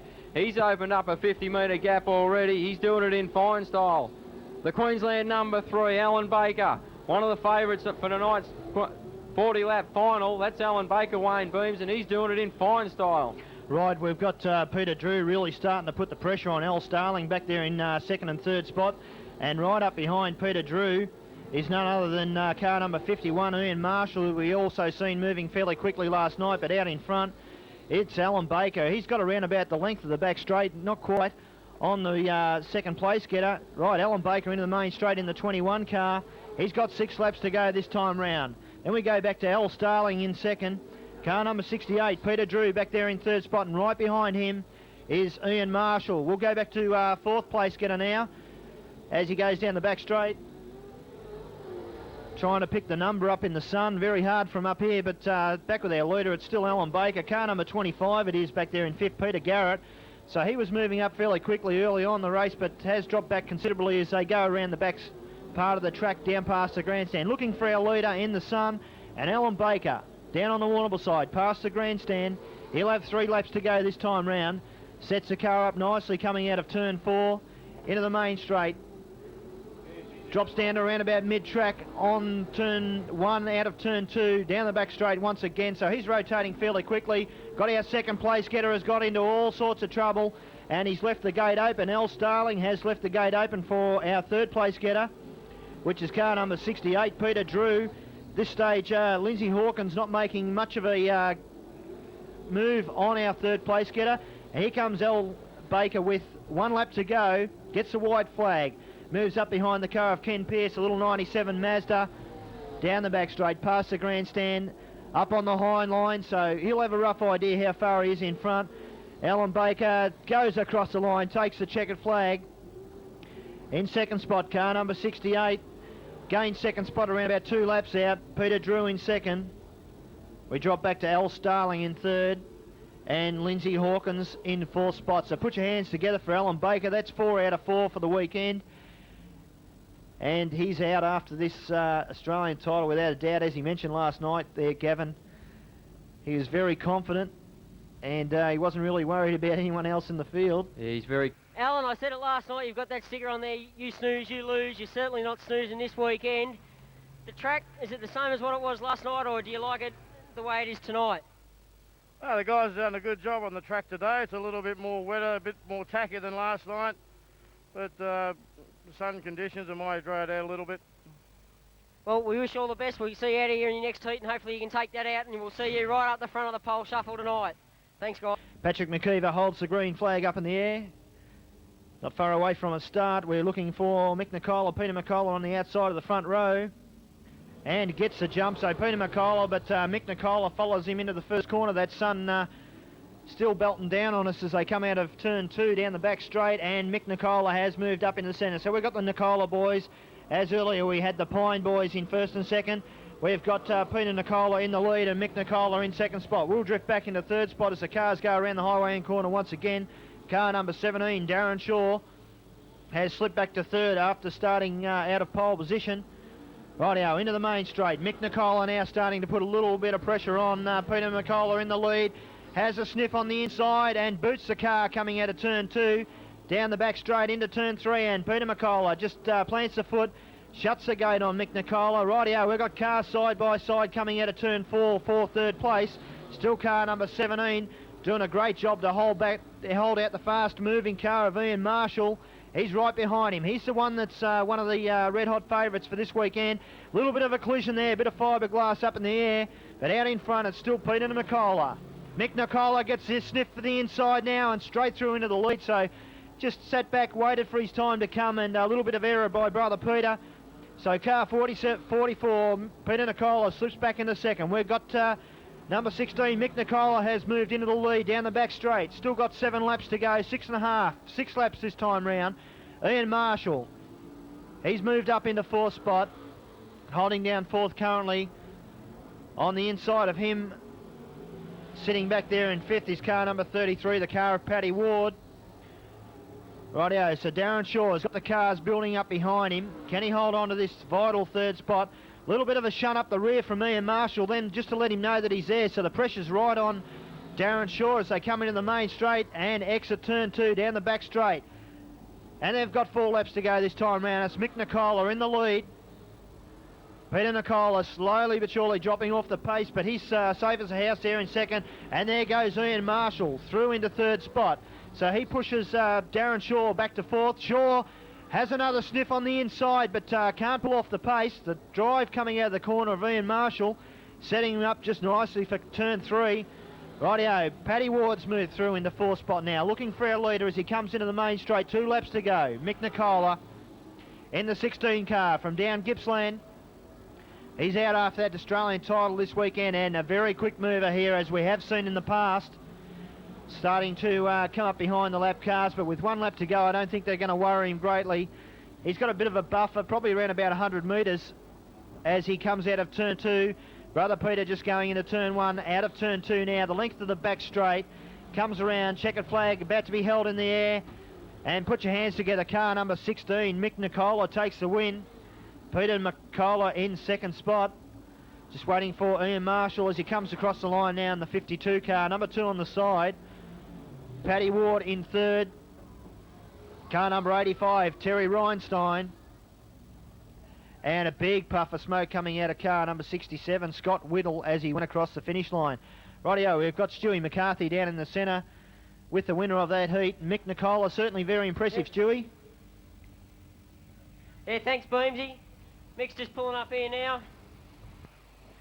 Mick, that's your 2nd win for this weekend in the heats. You'd have to be pleased the way the car's running out here tonight, with the track's certainly starting to go a little bit ruddy and bumpy out there at the moment. Yeah, we set the track up because it was dry before, and then the sun's gone down, they wet it, but the car was still good. That's good to hear. We'll see you out here later on. Thank you. Rightio, car 74, Stephen Murphy, 2 lead him around. Craig Vosbergen on his outside. Vosbergen in the Pantera gets the jump into the corner.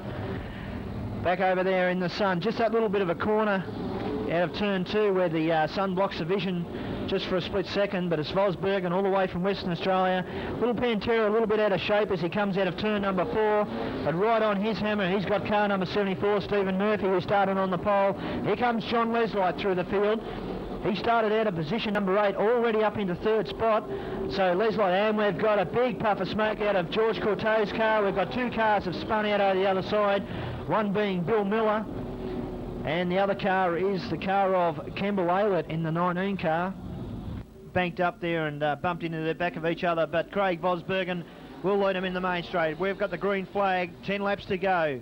Vosbergen, keep your eye on John Leslight in 3rd spot as he moves right up on the back door of Stephen Murphy, and we've got a car in all sorts of trouble over there. Car number 9, Peter Aylett, has dropped out into the centre. So it's still Craig Vosbergen with Stephen Murphy right behind him, having a sniff on the inside. John Leslight sitting precariously there in 3rd spot, right up behind. Sorry, we've got Girdleston there in 3rd spot. Leslight back there in 5th. Right, Girdleston moves on the outside of Murphy and hits the little Pantera in the rear end, so he's letting him know he's there. He's up high, and we've got car into the centre. Looks like John Leslight has spun out into the centre of the track. So at this stage, and we've got a fire, looks like a flame coming out the back of Leslight's car as he pushes the car to the side of the track. We'll rejoin the class about a lap behind. Rightio, so it's still Craig Vosbergen out in the lead, Stephen Murphy in 2nd, Nick Girdleston back there in 3rd as Leslight goes past the commentary box, and here comes the move now from Nick Girdleston as he jumps up onto the Danny Smith high line out of turn 4, sets the car up, has got the drive on Stephen Murphy, and he's going to stay up there on the high line around about mid-track. Stephen Murphy back there on the low line now, really putting the pressure on Craig Vosbergen, so it's a bit of a challenge here with 4 laps to go. This time Gav White, Craig Vosbergen doing a great job. Yeah, Craig Vosbergen from Western Australia holding off Stevie Murphy, but here comes Nick Girdleston. They get together out of turn 2. Stevie Murphy's gone round. Yellow light's going to come on for Steve Murphy. We'll just wait for the call. Craig Vosbergen still out in front. Nick Girdleston in 2nd as we'll have it. Bert Vosbergen, go back then to Bill Miller, Kemble Aylett, Bill Higgins. Neil Whitnish and John Leslight got problems. Peter Aylett also pulled to the infield in the Tasmania 9. John Leslight, I'm not sure what his problem was, had a spin going into turn 3. He's only going idling around the high line for the last 2 laps. Green again. Steve Murphy's got to start again back up in second. Nick Girdleston goes back to third, but it's Craig Vosbergen in the lead. Shell Helix Pantera, he takes the green. They'll go into turn 1. It's still Stevie Murphy. Look at John Leslight looking to charge now around Kemble Aylett. Well, it's Nick Girdleston into turn 3. He lines up Stevie Murphy on the outside. He's looking for Craig Vosbergen. They'll go side by side down the front straight. Look at the drama in turns 3. Just as Nick Girdleston gets to the lead, we've got Kemble Aylett up on the wall. Looks like Neil Whitnish was involved. Also John Leslight trying to avoid the incident. Bill Higgins, Kemble Aylett. City Bins entry from Tasmania sitting up on the turn 4 wall. Just as Nick Girdleston got into the lead. As that fiberglass continues to touch Kemble Aylett's right rear tyre. And Nick Girdleston's moved up into second place. Watch for him in the last 4 laps to move around Craig Vosbergen. The race will be on for the lead. John Leslight, one of the big movers back in the field. He's sitting back in 6th place at the moment. John Leslight needs some points desperately. He's sitting in 11th. And as I've just mentioned, the tyre has been cut down on Kemble Aylett's as the fiberglass has been touching it. It's just cut it down.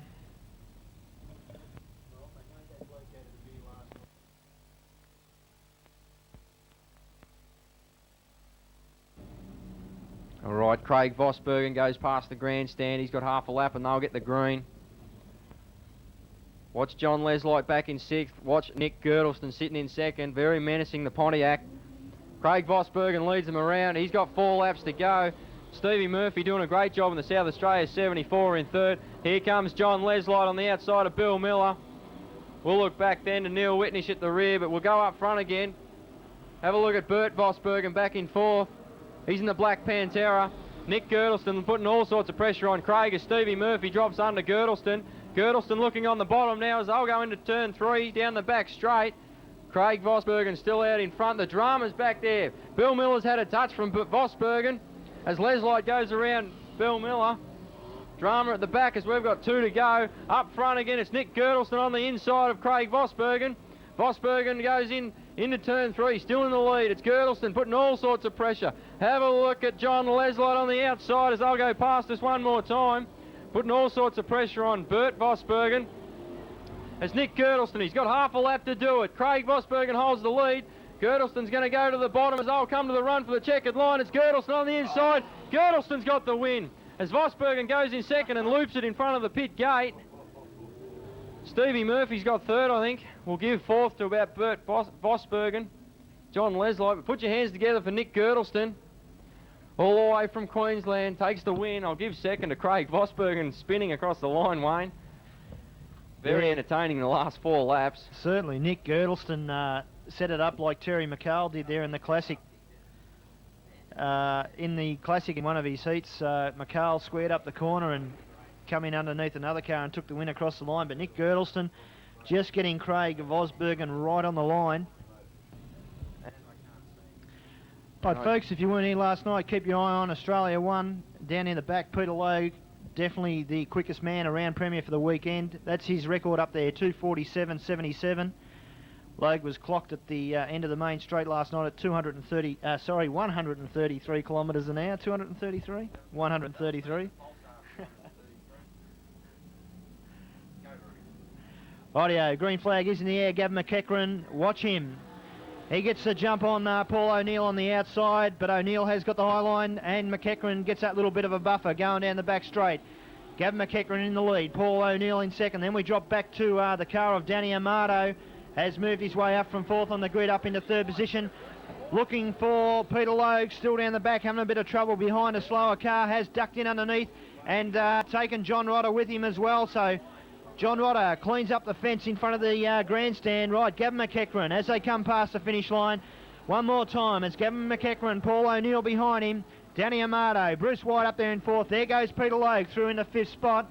So he's out after the leaders, Peter Logue. John Rotter has dropped back to 7th. Having a lot of trouble up there on the high line as Logue is really starting to come into the track. And so is our second place getter Paul O'Neill as he moves right up on the back of Gavin McEachran into turn 3.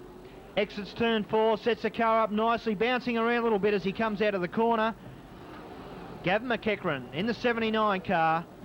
Paul O'Neill in 2nd spot. Then we've got Danny Amato in 3rd. Bruce White there in 4th place. And Peter Logue right behind him in 5th. So we've got the leaders have cleared out a little bit on our 3rd and back to 5th placings. And it's still Gavin McEachran out there in the lead with 6 laps to go this time round. We see a time up there in the last lap for Gavin McEachran of 14.51. Now being challenged. Oh, we've got a big crash here on the turn 4. And we've got 3rd, 4th and 5th involved in that. Peter Logue, Danny Amato and Bruce White. We'll have a look at the video very shortly, but a little bit of damage done to Peter Logue's right-hand side of the car. So cars come out very close. Danny Amato, Bruce White and Peter Logue. 3 drivers colliding. Officials quickly on the scene, but Gavin McEachran out in the lead and the race with Paul O'Neill, and your big mover then was Bruce White, Gav. Yeah, Bruce. Paul O'Neill desperate for points. Yes, Gavin, the 2 white cars were driving very close and Peter thought he'd sneak through underneath, but I think the white cars sort of made it tough for him as he had that tangle.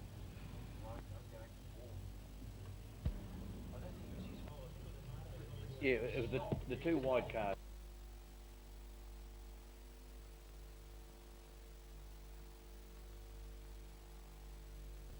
Right, Gav, we've got Gavin McEachran. We'll lead him around. 6 laps to go.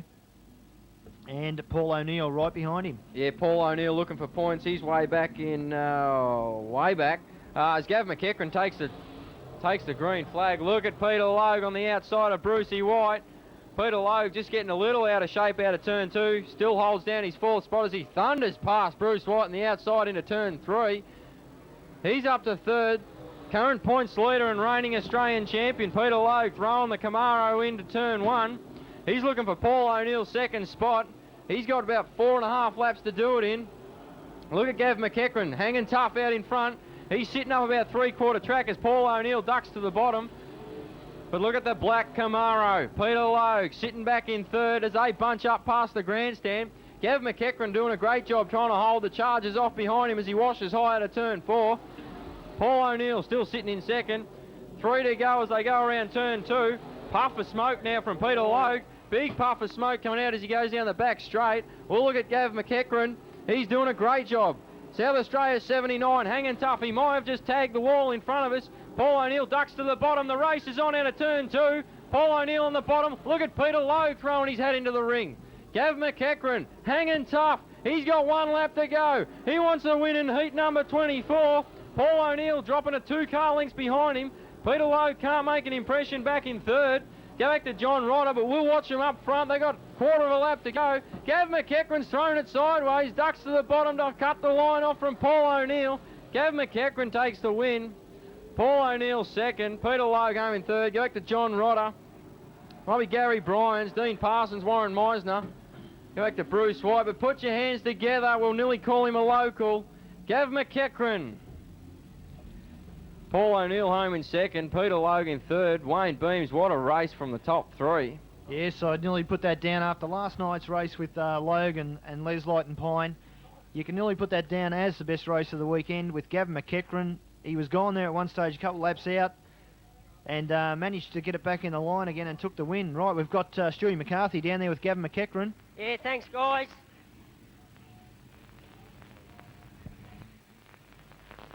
Gavin, you'd have to be happy with the car coming around in... the car was getting a bit loose going around the high line there a couple of times. You'd be happy with the car from Mount Gambier coming over and winning your seat after your dump last night.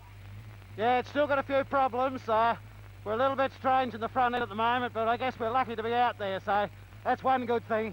It's Elliot. Nick Girdleston's up into 6th in the points. This is his 5th heat. Of course, these points will all change once they drop their worst heat.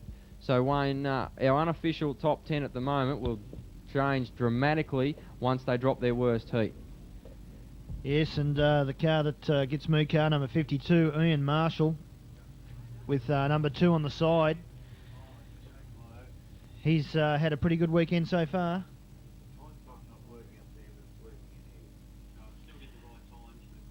In the lap scoring box, so we can get you a time.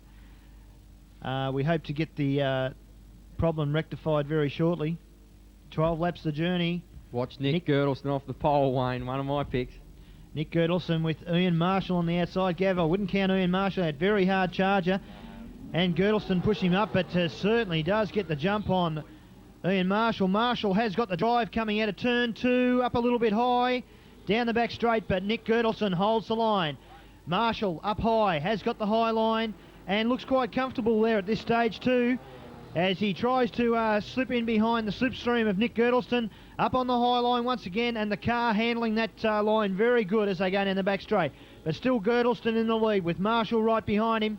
We'll pick up the other cars as they come round. Right, in third place we've got car number 11, Steve Redcliffe. Steve Murphy there behind him in fourth place, and then we've got Peter Nicola behind him. Rightio, it's still Girdleston out in front. He's got 9 laps to go this time round. Marshall dives for the inside, but have a look at the flame coming out from under Girdleston's car as he goes into that straight and backs off for the first corner. Still Nick Girdleston. Marshall breathing right down his neck. Out of turn 4, into the main straight, across the Knoxville white line. Very good race between these two guys out in front. And our third place getter, Steve Redcliffe, starting to be challenged now by car number 74, the car of Stephen Murphy, who's come from right rear of the field. Peter Nicola, he wants his little bit of the action too. He's moved in behind Redcliffe as they come into the main straight and into the slipstream of car number 74, Steve Murphy. Rightio, waiting for the cars to exit turn 4. They come into the main straight. 6 laps to go this time. Nick Girdleston just holding out the fast charging Ian Marshall goes for the inside. And Marshall quite can't pull it off as Girdleston drops down, shuts the gate on Marshall that time round. They've only got 5 laps to go this time. As Gavin White gets stuck into a pie up here in the thing, he's left me on my own. So it's Nick Girdleston, and we've got a wheel off. So we've got another wheel off. The red light will come on. And the car is absolutely, looks as though it's disintegrating going down the back straight, but it's just the clay and the fiberglass panels on the side there have pulled right back. How about Nick Girdleston out in front? Queensland 7. Rightio, yellow light has gone out, the green flag in the air. Ian Marshall has got a tag onto the back of Girdleston here, and he's got to go with him, and he sneaks up right up behind him. Girdleston's away, car number 13, Nick Girdleston, out of turn 2. Holding middle of the track. Marshall still up on the high line, so the high line looking pretty good. Gavin White out there at the moment, 4 laps to go this time round. He's gone around a time of 14.72. So time's not as quick as some of the earlier heats tonight.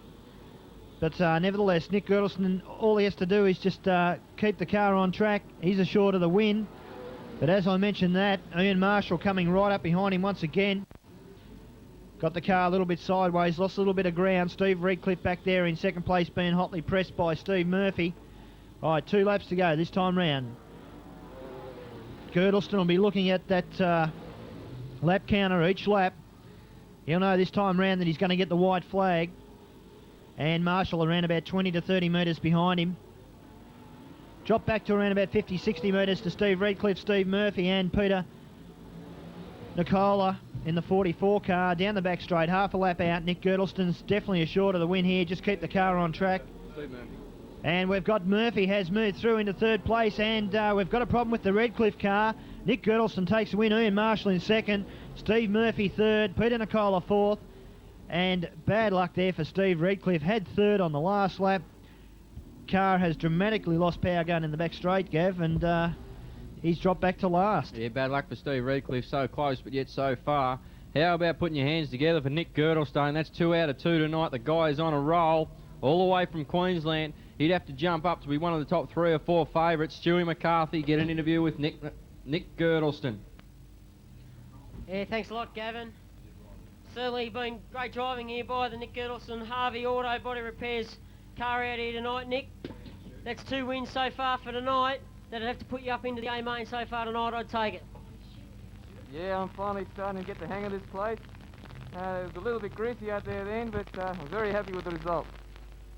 Did you have to change the car much before the lights went out, because the national rods were out and the track was completely different before they got the tractor out on it? So did you have to change the car much? Actually, we didn't get an opportunity to change the car, but I wish I had. No worries then, we wish you all the best for the rest of the night then, Nick. Thank you. Right, we've got Robert Burke starting on outside pole. Tony Grinstead, as you mentioned, right down the back. He's got to work his way through the field, but he's a very hard charger, fairly good through the traffic. And as we heard Shane Maloney mention last night, Stuart Owen, probably one of the most unluckiest drivers in the Super Sedans. Who was that, Wayne? Tony Grinstead. Yes, he certainly has. I mean, look, he collected the fence early tonight and hardly did a half a lap, and we haven't seen him for a while, but look, I think we'll be with him. Rightio, Gavin McKenzie to lead him around. Robert Burke on the outside. Keep your eye on the 5 car on the start. And right down the back, Tony Grinstead. And we've got George Corteau has got motor problems again. A lot of smoke coming out of the car. And Robert Burke gets the whole shot into the corner. Gavin McKenzie right behind him. And have a look at the big move from Tony Grinstead's gone from last. Moved himself up 2 places. We've got another problem with... We've got a lot of fiberglass on the track. Over in front of the AH plant sign. Big lump of fiberglass up high. But it's still Robert Burke as he comes out of the corner. Gavin McKenzie in 2nd place. Tony Grinstead up into 4th now, starting to move through the field. Right in front of him we've got car number 37, Stephen Vaughan. But have a look at Robert Burke, and there goes Grinstead, gets the sniff through on the inside, and hasn't got the momentum coming out of the corner to take advantage of that. Still Robert Burke. The distinctive colours of Gavin McKenzie behind him in 2nd.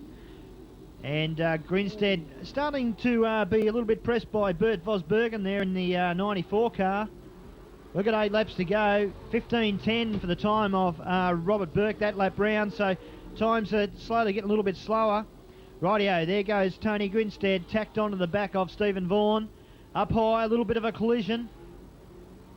We'll keep an eye on the Grinstead-Vaughan clash at this stage, because out in front, around about 10-15 metre lead, we've got Robert Burke, Gav White, with 6.5 laps to go. Yeah, Robbie Burke from the ACT doing it in a fine style out front. Go back to Gav McKenzie in the Commodore, doing a sensational job for Victoria, holding up the flag. Go back to Stevie Vaughan from South Australia. Tony Grinstead, former national champion, back in 4th, looking for points. He wants 3rd spot. Bert Vosbergen dropping off the pace a little bit. They've spread themselves out now after an early traffic jam in the first 4 or 5 laps. It's Robert Burke doing a great job. He goes out of turn 2 with about 4.5 laps to go. Gav McKenzie doing a good job sitting there in 2nd. Look at the race for 3rd. Tony Grinstead on the bottom.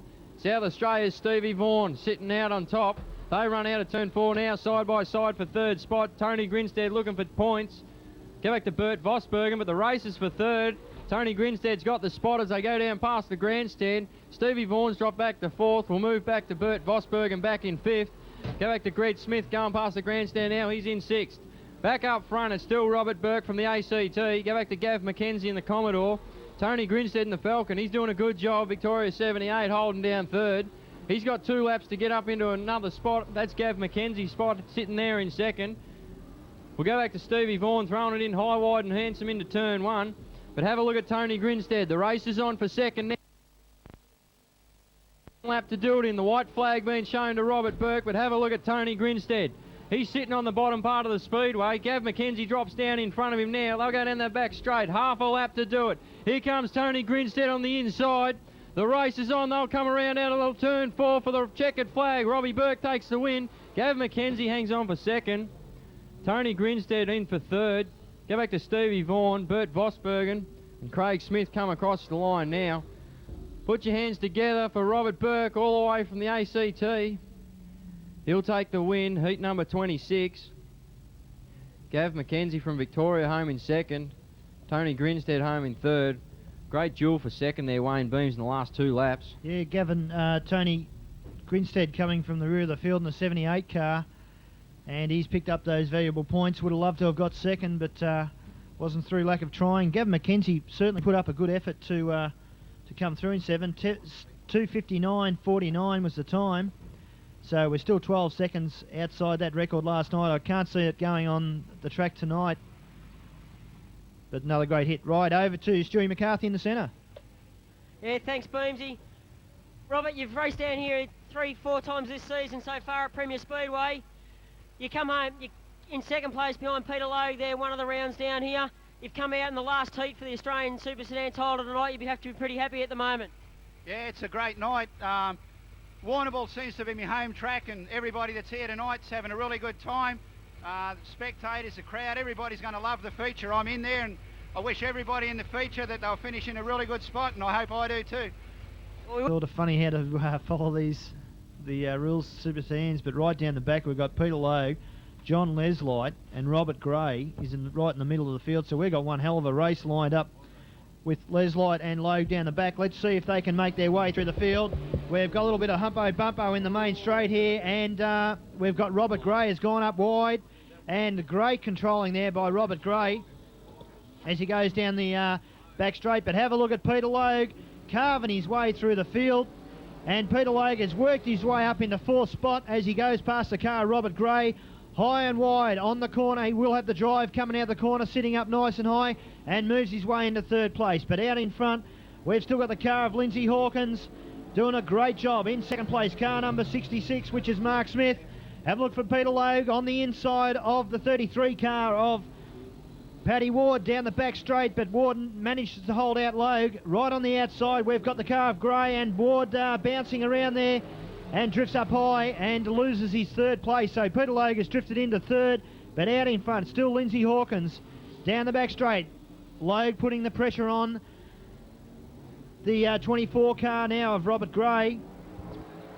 Paddy Ward.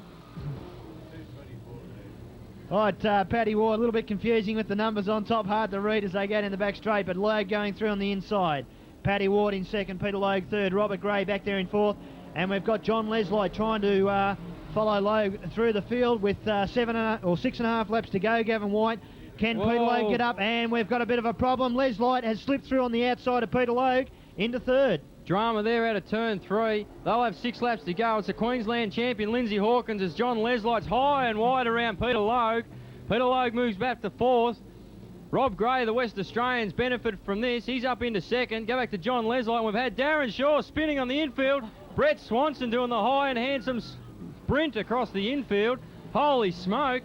Look at Lindsay Hawkins. He's way out in front in this one, the Queensland champion. Go back to Robbie Gray, former West Australian champion. Look at John Leslight sitting back there in third. And here comes Mr. Logue around the outside of John Leslight as they go down the main straight with 4 laps to go. Peter Logue way out on the fence. The Repco Camaro, he'll thunder down the back straight past the grandstand. He'll sit behind John Leslight now. Robbie Gray sitting in second. Paddy Ward starting to smoke back in the 24 car from New South Wales. But the race is for third spot. Keep your eye on Peter Logue and John Leslight. John Leslight's got the spot. Peter Logue wants it. The Repco Camaro on the bottom. Have a look at the American Truck Parts Camaro sitting in third. That's John Leslight. Go back to the Camaro of Peter Logue. We've got 2 laps to go. Have a look at Lindsay Hawkins, the Queensland champion out in front. Doing it a great job. Robbie Gray gets a little bit wide. Here comes Leslight on the inside and following him through looks like Peter Logue. John Leslight's up to second. The race is for third. Side by side as they'll go down the back straight. There goes. Look at Rob Gray across the infield. But here comes Lindsay Hawkins to take the checkered flag. John Leslight in second. Peter Logue sits in third. Go back to Paddy Ward, Mark Smith, Ken Pearce. Darren Shaw will come past. But Rob Gray, Wayne Beams down the back straight to come together. How do you do? Certainly one of the most exciting races we've seen for the weekend, with Peter Logue and John Leslight coming from the rear of the field, but Lindsay Hawkins doing a great job there in front with Robert Gray, and Gray only losing the second place virtually on the last lap, and Peter Logue slipping through there too. So Peter Logue and John Leslight be very happy after the draw that they've got to come through in second and third respectively. And probably the big loser there was the 24 car of Rob Gray. Right, we've got Stewie McCarthy out there in the centre. Yeah, thanks, Wayne. How was the hot shoe shuffle from Brent Swanson down there before? But we'll go over here to Lindsay Hawkins. Lindsay, this is your second heat win for the weekend so far. You'd have to be pleased with the way the car's running at the moment, and we'll see you in the A-main tonight. Yes, it seems to be going pretty good at the moment. It was a low line run there. We're just seeing what the car would do. seemed to do what we wanted it to, so yeah, we're pretty happy. We wish you the very best, and we'll see you later on. Thank you. All clear for the last round, Wayne Beams. Yeah, seemed to be a bit of a problem there with the incident with Peter Logue and Rob Gray from Western Australia, but yeah, the stewards did deem that Peter Logue was not the cause, so the placings do stand. New South Wales champion, Queensland 77 Beams, is the green flag is aloft. Rightio, John Rodder will lead them around, but as we've seen tonight, the outside of the pole is the faster line into the corner, and it's car number 89, Al Starling. And Rodder's holding his own on the inside. He'll drift up and shut the gate here in a minute as they go down the back straight. And holds his line pretty well. They're going to let the race go. So it's John Rodder.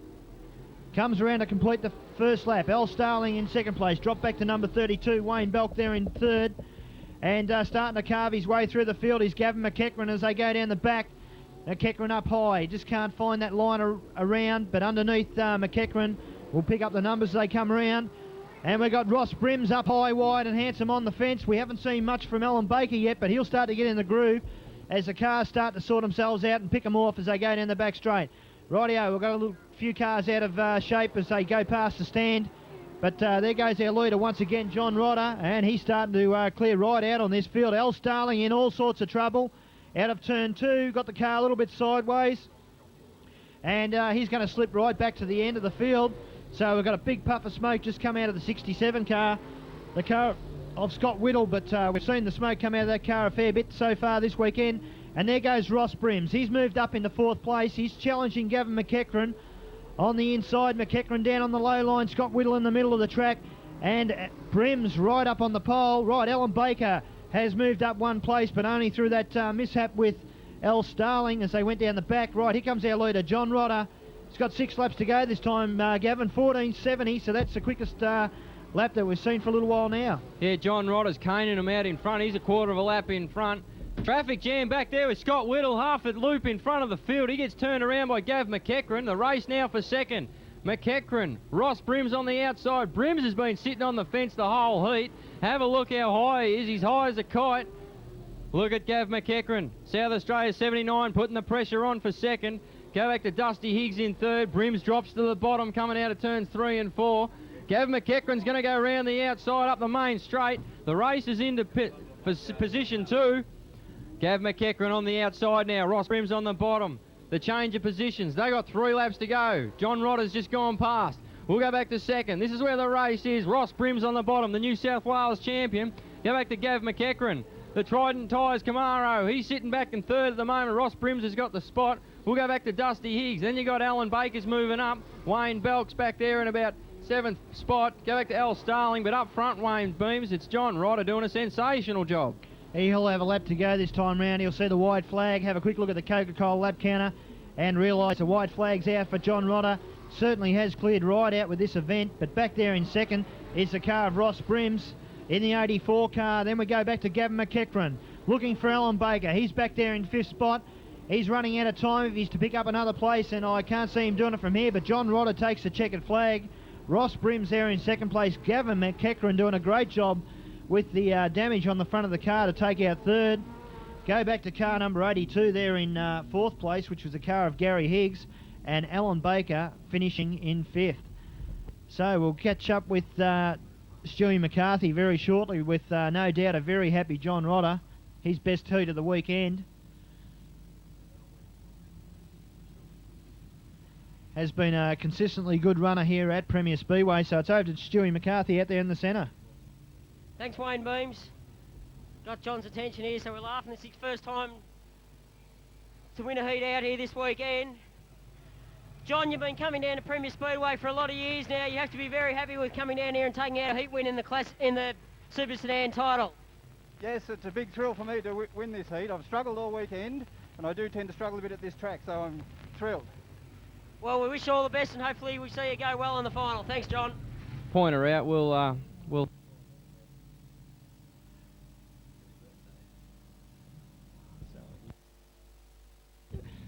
Les Forkhead to lead him around. Craig Lappin on his outside. Go back to Paul Tyndall. Steve Stewart. Kemble Aylett. Steve.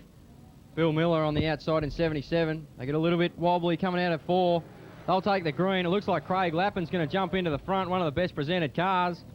Look at Stevie Stewart, South Australia 47 on the outside. Here he comes down the back straight. Steve Stewart jumps into the lead. Look at Bill Miller following him. Paul Tyndall's in there. We'll go back to Michael Doblo. He's going out trying to go through wide.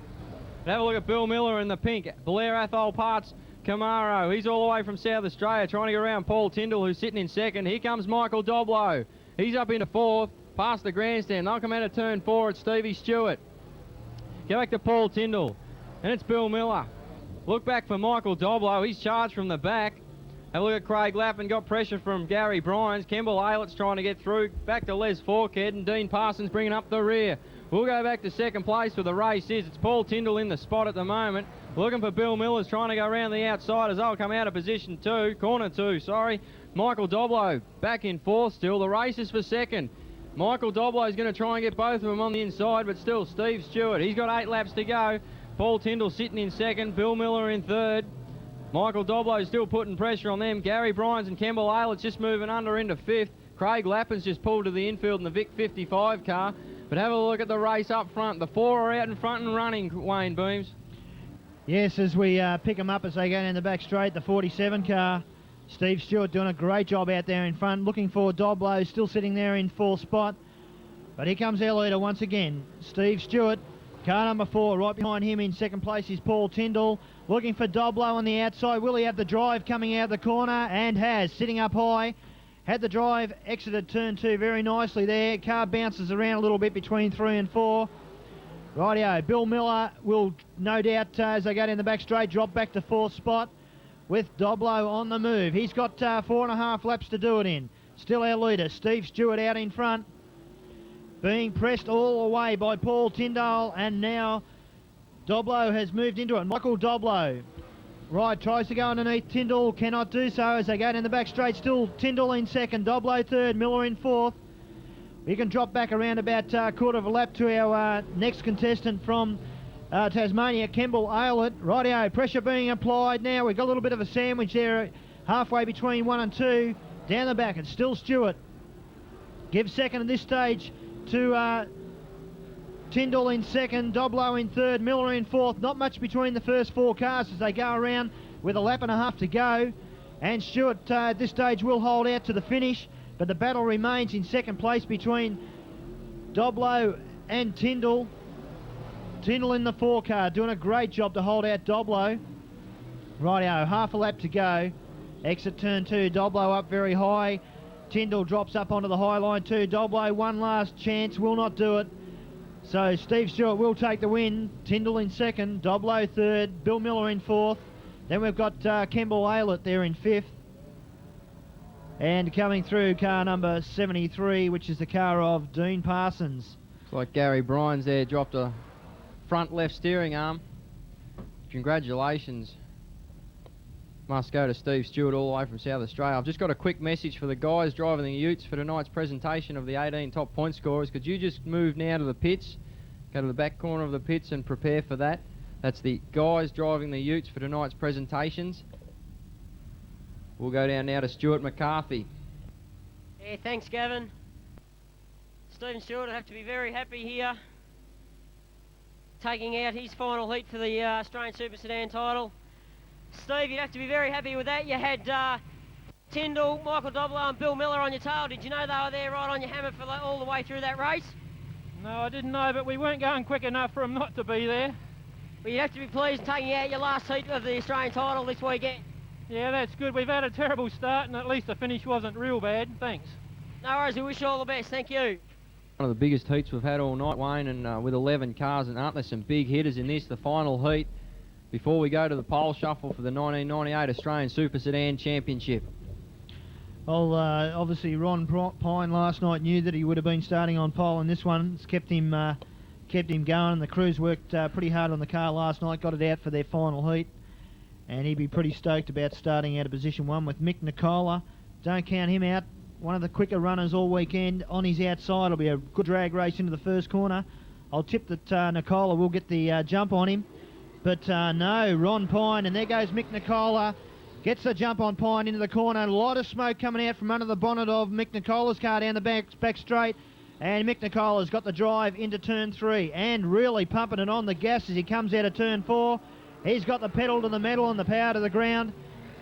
Mick Nicola, Ron Pine there in second. Go back to our third place getter, which is number 5 car of Paul O'Neill, looking back for John Pine. He's back then around about 7th spot, but out in front, brother Ronnie's sitting in second place, right behind Mick Nicola. Right, Paul O'Neill moves on to the back of Ron Pine's car as they come out of turn 2. Still Nicola in front. He'll be going for the big win here to get those points. Put him right up near the top of the runners. Rightio, goes very wide in front of the announcing box here. Up towards the fence, down the back straight past the grandstand and the Wrenches Auto Salvage sign. And we've got a car has spun into the centre. Looks like the 63 car, the car of Tony Barklemore. So, sorry, Kim Cottrell. Rightio, Mick Nicola down the back straight past the stand. Ron Pine in second. Paul O'Neill back there in third place. Having looked for John Pine, has moved up into 5th spot. Car number 85 right in front of him is Terry Reinstein. Rightio, Mick Nicola. He'll have 6 laps to go. Starting to settle in pretty well. Got a little bit of a buffer, around about a 40 or 50 metre buffer on our second place getter Ron Pine, who lost a little bit of momentum then, Gav, as he went into turn 2 with Paul O'Neill breathing right down his neck. Yeah, he sure did. It's Traralgon's Mick Nicola out in front doing a great job. Ron Pine sitting back in second. Go back to Paul O'Neill. John Pine's the big mover from the back of the field out of position 9. He's up into 4th. Go back to Terry Reichstein. Back to Tony Barclaymore, who must be pushing that noise limiter right to the limit. Kim Cottrell's about to go a lap down from Mick Nicola. Look at Ron Pine sitting back in the Auto 1 number 7. He's sitting in second, but Paul O'Neill putting all sorts of pressure, and Craig Vosbergen's about to pull infield. The West Australian in the Pantera's gone to the infield. Kim Cottrell just holding up Ron Pine there for a split second. 2.5 laps to go this time round. Paul O'Neill sitting there in third. Mick Nicola comes around. He's got 2 laps to go. Ron Pine still sitting in second. John Pine's up into 4th. Done a great drive from position 9. Go back to Terry Reichstein. Tony Barclaymore behind them, but the race is up for second. Looks like Ron Pine still sitting in second from Paul O'Neill. John Pine's coming in on like gangbusters. He's got half a lap to go now before he's going to try for 3rd spot behind Paul O'Neill. But here comes Mick Nicola. He's got 1 corner to go before he's about to take the checkered flag in the final heat for the championship. Ron Pine will get second. Across the line, it looks like Paul O'Neill. John Pine 4th, sorry. Kim Cottrell's a lap car. Go back to Terry Reichstein, Tony Barclaymore, Peter Garrett, Bill Miller. And we'll go down to Stewie McCarthy for an interview with Mick Nicola. Yeah, thanks a lot, Gavin. Mick, you'd have to be awfully happy with the way the car come out of turn 1-2 when you started the race alongside Ron Pine. You're on the outside, and you certainly went round him nicely on the start of the race. Yeah, I knew I had to do it there and then, and I was glad that I did.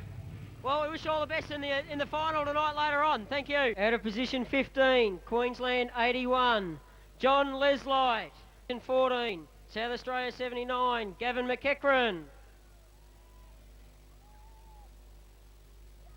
Out of position 13, New South Wales number 7, Rockin' Ron Pine.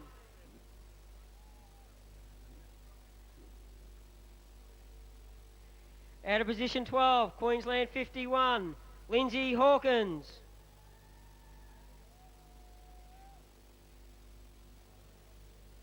Out of position 11, Queensland 52, Ian Marshall. Out of position 10, Western Australia 24, Robert Gray.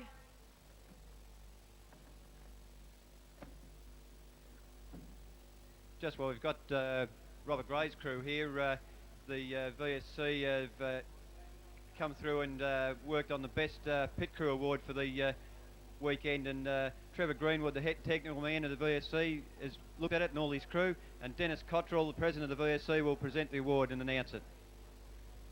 Thanks, Jamie. The award goes to Robert Gray's crew from Western Australia. The technical people have kept an eye on these guys over the weekend, and I'm very proud to present to them on behalf of the VSC, to Jim Gray, the senior member of the crew, to John, Frank and Brad. Congratulations. on behalf of the VSC, I hope you take these gifts away with you and sit on them while he does the work for a change. Congratulations and best luck. All the way from the ACT, number 45, Robert Burke.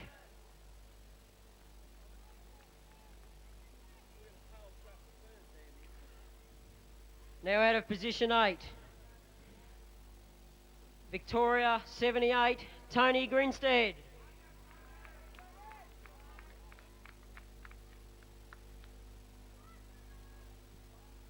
Out of position 7, Queensland, 84, Ross Brims. Out of 6, from South Australia, number 68, Peter Drew.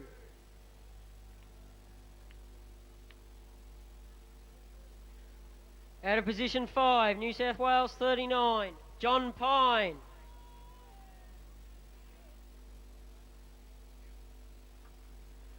Out of phone. Out of position 3, Victoria 1, Australia 1, defending champion Peter Logue.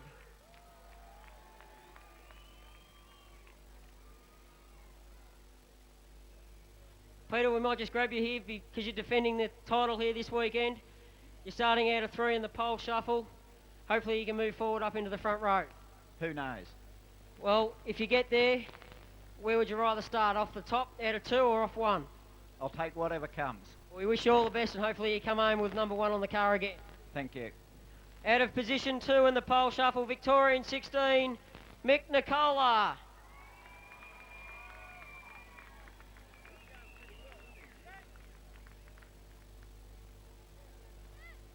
We'll grab Mick Nicola as well. Mick, you'd have to be very pleased coming down here this weekend to be starting out of 2 in the pole shuffle and hopefully starting off the front row on the 1998 Super Sedan title. Yeah, I'm very pleased. There's a good field here tonight, and yeah, we're very happy with the car. Well, we wish you all the best. And then out of 1, New South Wales 21, Alan Baker.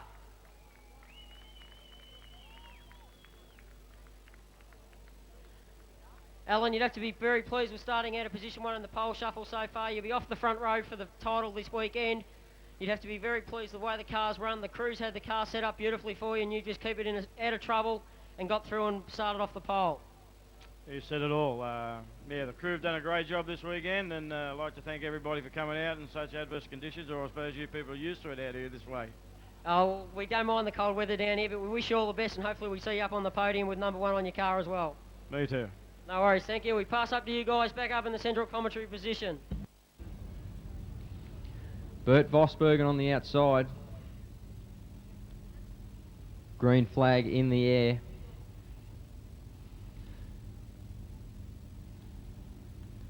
As we wait in anticipation. The 2 cars coming down the back straight now. They'll come into turn 3, come out of turn 4. They'll line up the white line. Everyone on the edge of their seat, get up, have a look at this. Here we go with the pole shuffle for the 1998 Australian Super Sedan Championship. Steve Murphy jumps into the lead going in the main straight. Bert Vosbergen's got the drive on the outside. He washes high onto the fence on turn 2. It looks like Steve Murphy down the back straight's going to get this one. Steve Murphy lines it up, coming out of turn 4 now. He's going to get the checkered flag. Steve Murphy from South Australia is going to progress. Bert Vosbergen will start 18th out of the A-main final, Wayne Beams. Yeah, a bit of bad luck there for Bert. A little bit washed up into the fence on turn 2, but coming out to join Steve Murphy, Michael Doblow, who finished 16th on points. Murphy on the outside, so we'll have the drive out of the corner, as has been the scene all weekend. Speed just starting to build up. Murphy on the outside, Doblow on the inside. Murphy gets the jump, car still warm, and Doblow's all sorts of trouble, so that's the end of it for Michael Doblow. Queensland 81, South Australia 74 as they join on the back straight. Steve Murphy's taken 2 before him now. He's looking for John Leslight, the challenger on the inside. Here we go, John Leslight gets the jump on the white line. He's jumped into turn 1 in the lead. He's already opened a car length, but here comes Steve Murphy down the back straight. John Leslight's got the power coming off the mid-turn. He'll duck down into the bottom to shut the low line off, drifts up high, comes across to take the checkered flag. Had some big finishes so far this year. Gavin McEachran, car number 79, Leslight on the outside with the drive coming out of turn 4. Speed starts to build up. McEachran pushes him up a little bit higher, but Leslight gets the jump. Car is warm. Leslight's in the groove of the track already. So as they go down the back straight, it's John Leslight. Gavin McEachran only around about 10-15 metres behind him, but you can put your money on John Leslight. And McEachran has a bit of a trouble with the car, with the Pontiac, as he come out of turn 4. The car jumped pretty severely. But big Warrnambool, 2 of the hot shoes. Who's it going to be? As they take the green flag, it's Leslight on the outside. Ron Pine on the inside. They'll come side by side out of 2. Leslight gets a little sideways. Leslight's got the drive coming out of 2. He takes the lead into 3. He'll come around. He has a slight bobble. Ron Pine ducks to the bottom. John Leslight. Leslight's on the charge in the pole shuffle, Wayne Beams. Right, speed starting to build up. And we've got Hawkins on the inside. Leslight on the outside. Jumps straight into the lead. Sits up around about mid-track. Got the drive coming out of turn 2 as they go down past the Wrenches Auto Salvage sign and past the grandstand. John Leslight has the car sideways, straightens it up as he comes into the main straight, and John Leslight goes through once again to take on another challenger. And the challenge pushing him to the wall. That's Ian Gabby Marshall. They take the green flag. It's Leslight on the outside. He's got the jump again. He's got the drive. The high line's where you want to be. And that's exactly where Leslight is, down the back straight. He's got a car length on him. Here comes Ian Marshall. Ian Marshall not giving up the chase as Leslight goes across the car length in front. Here comes John Leslight, Wayne Beams. He's going to the front in a big hurry. In the main straight, and looks like Robert Gray might have had the jump into the corner. He pushes Leslight up high, but Leslight got the drive coming out of turn 2. Down the back straight, past the grandstand. Leslight drops down onto the pole line and will hold the pole line, come across the finish to accept the checkered flag.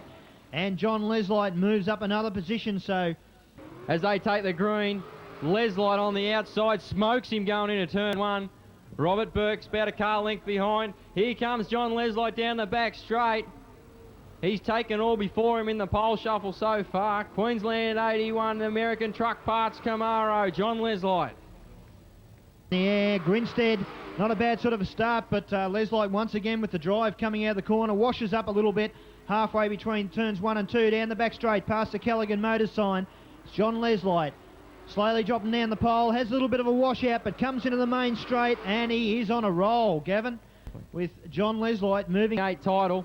Here we go, we've got the green, it's Leslight again. Into turn 1 they go. Brim's not giving up the chase, they'll come out of 2. Leslight's got a car length on him. They go into 3, they'll come out of 4.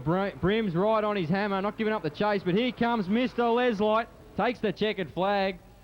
Quick on the gas, and on the inside, Peter Drew. But Leslight straight around the outside. He's got that groove in the track now. It's his own as he starts on the outside, drops down to the inside, coming into the finish, straightens up the car, and accepts the checkered flag once again. Rightio, we're starting straight in Sydney and Newcastle. The race is on. The Queenslander, John Leslight, ducks into the lead. John Pine has to settle half a car length behind. John Leslight, they'll go side by side down the back straight. The race is on. Here it is, Leslight and Pine touch. Coming down to 3, but it's Leslight across the line, takes the checkered. What a ding-dong battle.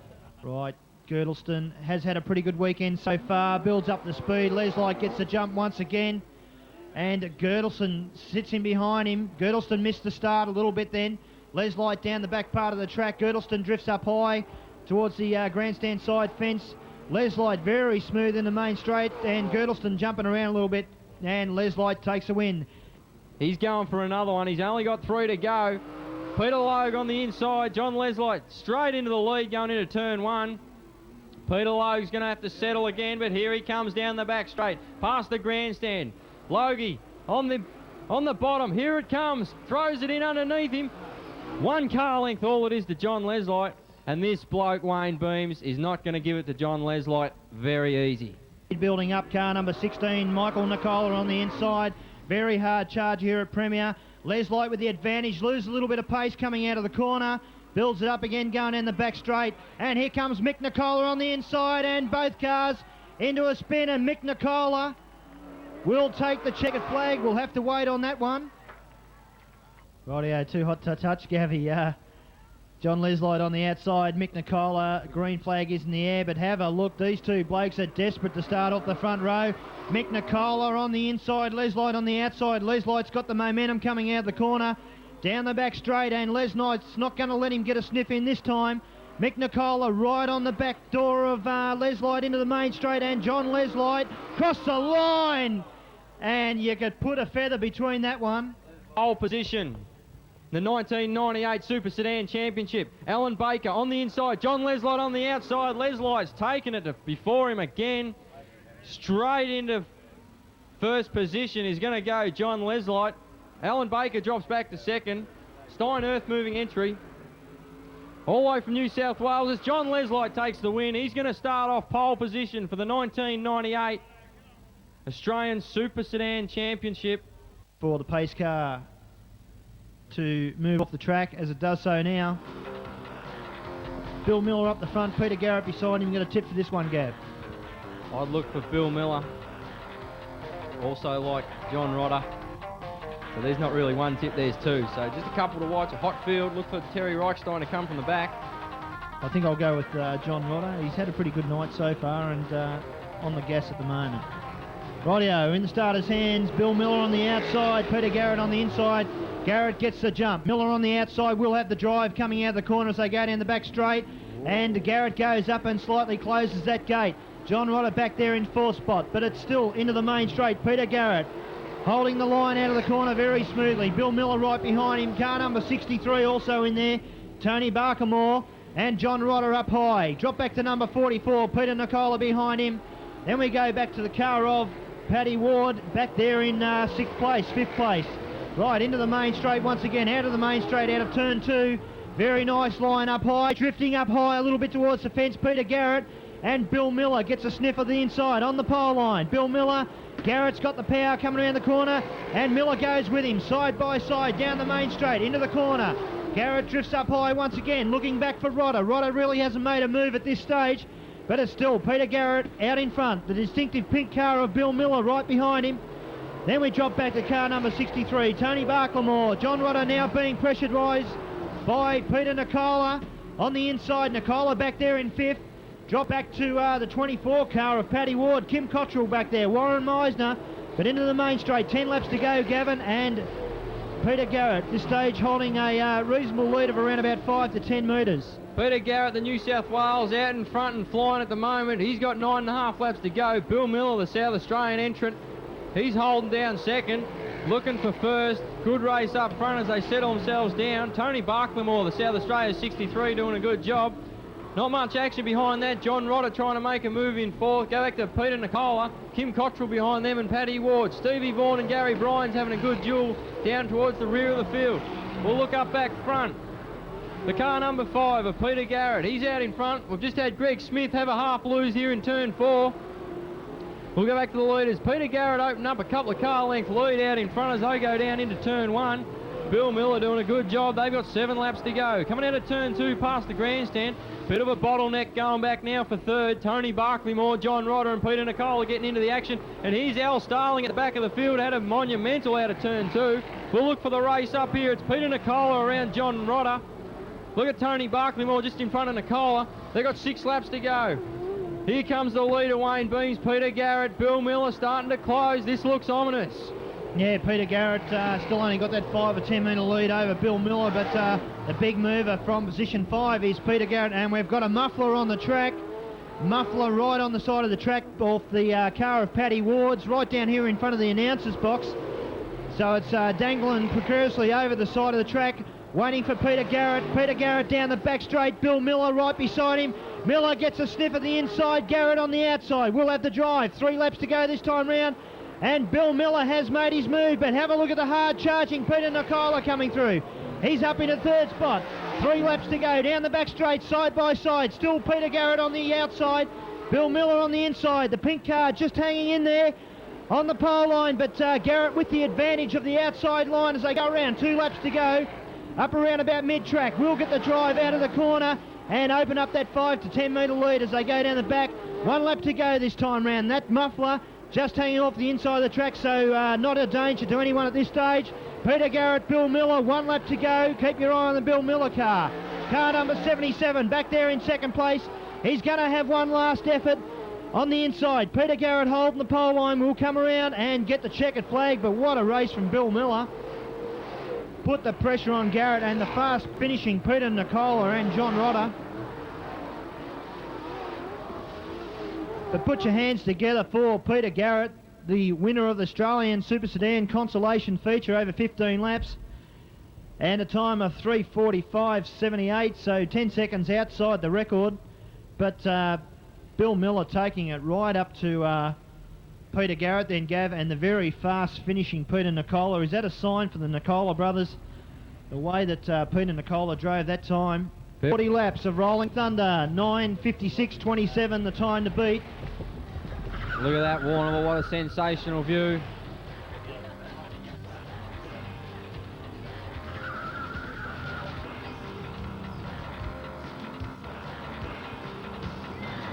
Rightio, time up on the board, 40 laps of journey. Put your hands together, Warrnambool, as they come into the main straight.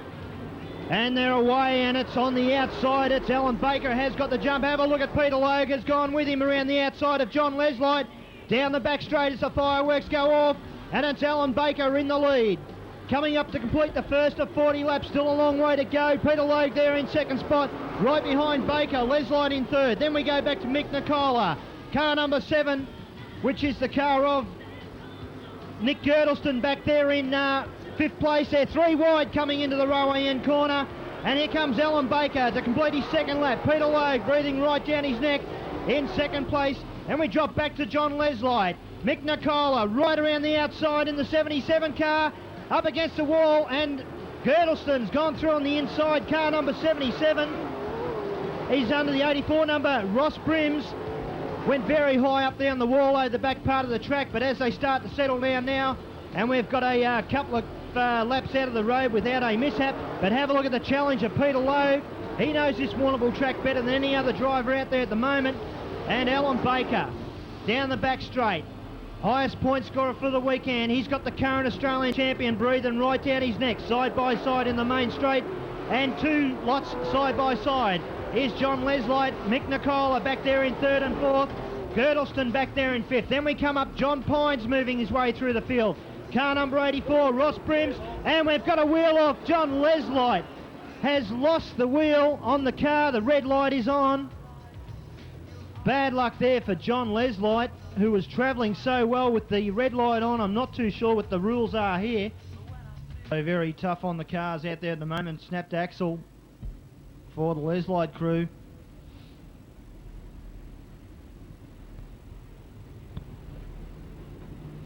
Would not be a happy camper at this stage, John Leslight.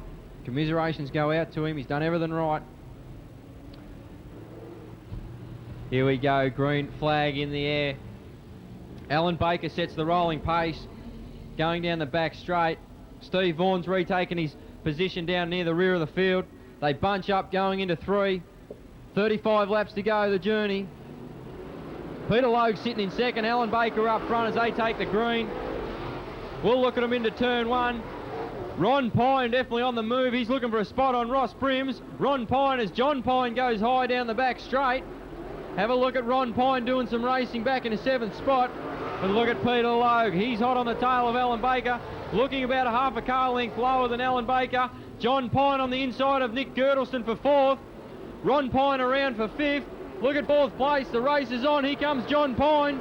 We'll go back up front. Peter Logue's putting all sorts of pressure on Alan Baker. The reigning Australian champion, Peter Logue, looking to get him through. John Pine, he's into 4th. Here comes Ron Pine. The Pine brothers definitely charging. Premier Speedway comes alive. Look at Peter Logue. He's looking to move into 1st place. Alan Baker's on it. Lindsay Hawkins, the Queensland champion, slowed on the back straight. Drama on the back straight for Lindsay Hawkins. He's underway, and look at John Pine. Get out of me way, Mick Nicola, says John Pine. Look at Ron Pine. I tell you what, these Pine brothers coming into their own. They'll have 30 laps to go this time round. Alan Baker, look at the Pine brothers racing in turns 3 and 4, Wayne. Yeah, and certainly we've got Alan Baker out there in front, Gav, with Peter Logue breathing right down his neck. And Lindsay Hawkins has got to get out of the road. He's got to stop racing these blokes. They're racing for the lead. He's right down the back. Right into the main straight, and it's Alan Baker with Peter Logue has got around Lindsay Hawkins now. There goes Mick Nicola.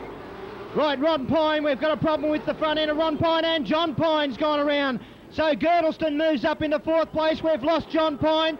Ron Pine out with the front left-hand wheel of the car looking precariously. There goes Peter Logue on the inside of Alan Baker as they go down the back straight. Baker goes high up near the Gary Brazier fence, and Peter Logue's gone through into the lead. Peter Logue takes over the lead, right into the main straight, and it's still Peter Logue. Alan Baker right behind him. Alan Baker slowly starting to slow down, but have a look at Mick Nicola as he starts to round up Lindsay Hawkins, and we've got Alan Baker in 2nd place. Mick Nicola sneaking up on him there in 3rd place. We'll drop back to Girdleston in 4th. He's followed by car number 68 from South Australia. Peter Drew has worked his way through the field in front of John Pine. Go back to car number 84, which is the car of Ross Brems, and Peter Logue's got a heap of smoke blowing out of the back of the car. So Logue in trouble with 25 laps to go. Can Peter Logue keep the car going? And we've got a tyre off. A wheel is off the car from Western Australia, the car of Bert Vosbergen. Holy moly, Wayne Beams. It's all happening. Peter Logue starting to go smoking. Bert Vosbergen also lost a right rear wheel. Gee. Peter Logue very quick to stop the car. It looked as though he's going to turn it off there for a minute, but we're going to go green with 25 laps to go. Lindsay Hawkins, a lap car. That's a Queensland champion. Peter Logue's going to lead him around. Mick Nicola runs to the inside in 3rd place. Alan Baker still in 3rd. Look here at the back, we've lost another wheel. Robbie Burke, the ACT entry. Looks like Robbie Burke just in front of us. Lost a wheel. There goes the wheel into turn 1. It's leading the race at the moment. Rob Burke just climbing out of the car, ladies and gentlemen. Put your hands together for him. All the way from the ACT. Bad luck for Robbie Burke.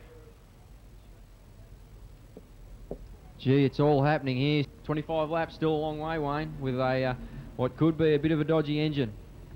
Yeah, well, we're virtually back down to a decent sort of a feature. A lot of the features nowadays run over 25 laps, but 40 laps was the journey, only 15 laps into it.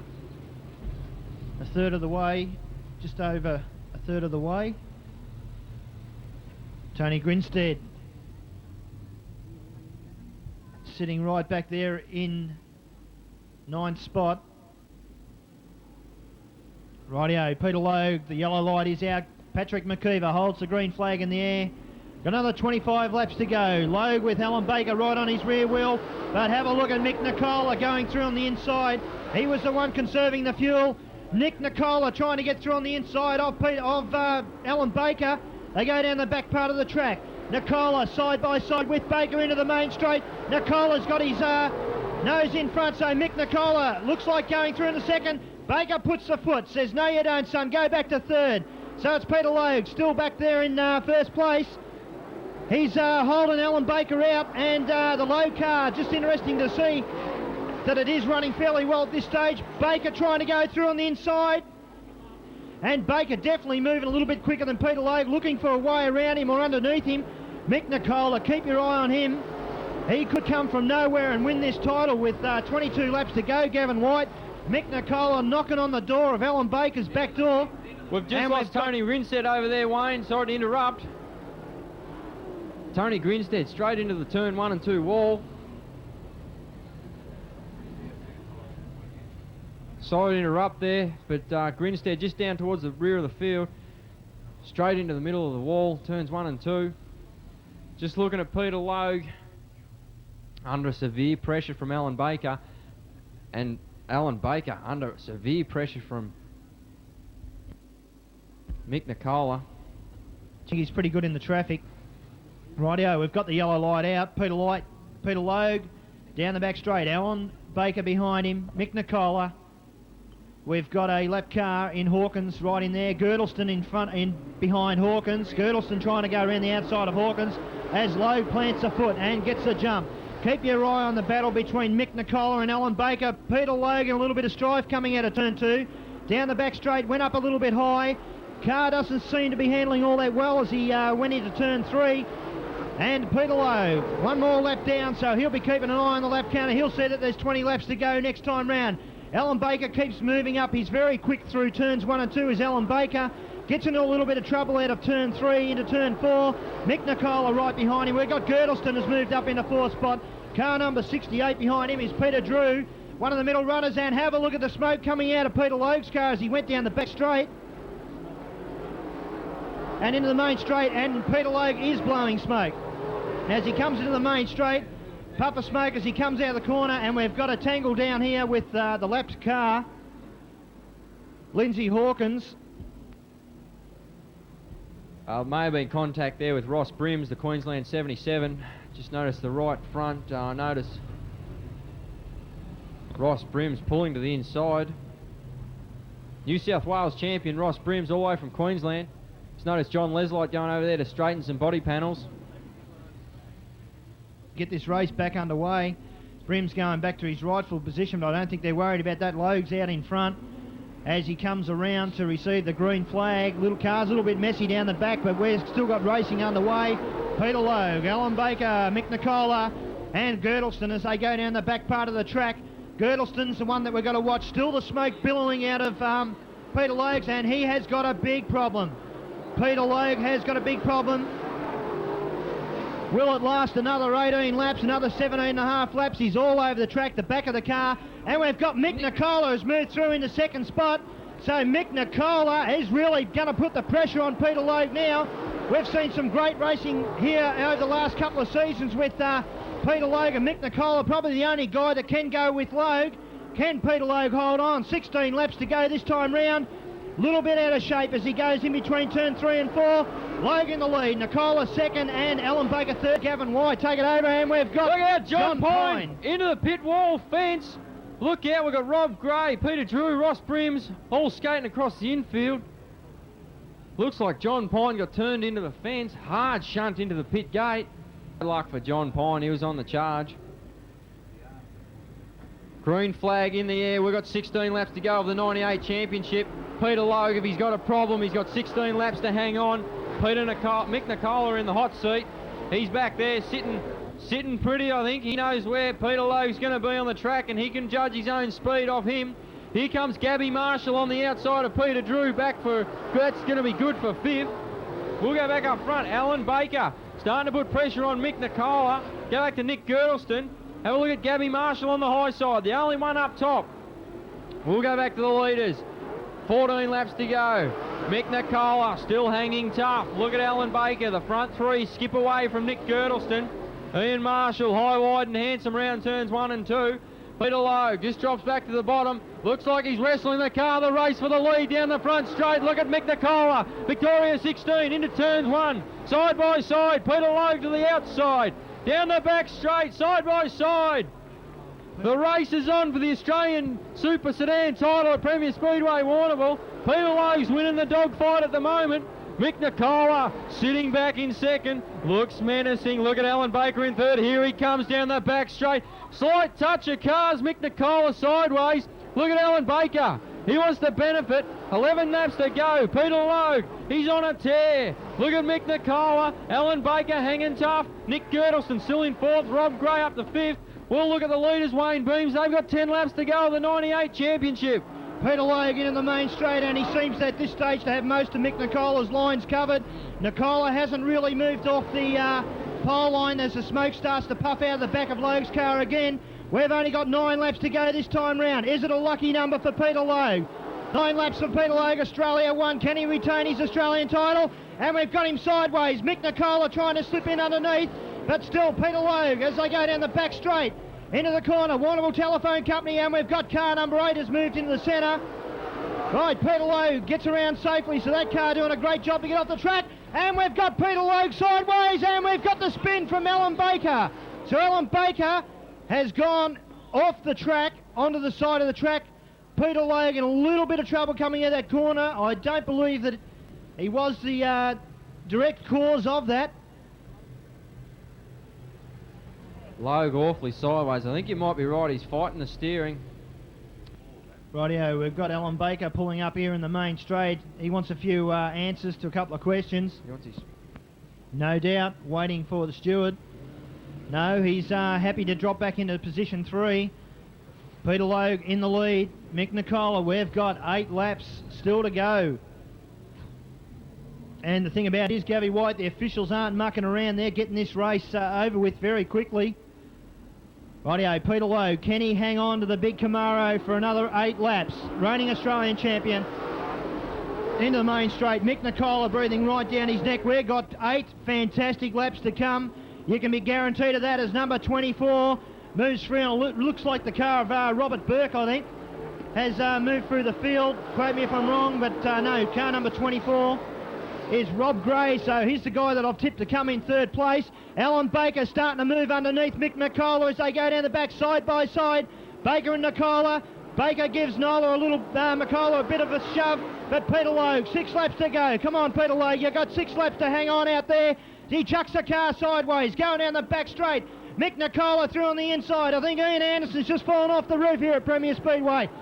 Right, Peter Nicola, Mick Nicola, Peter Logue.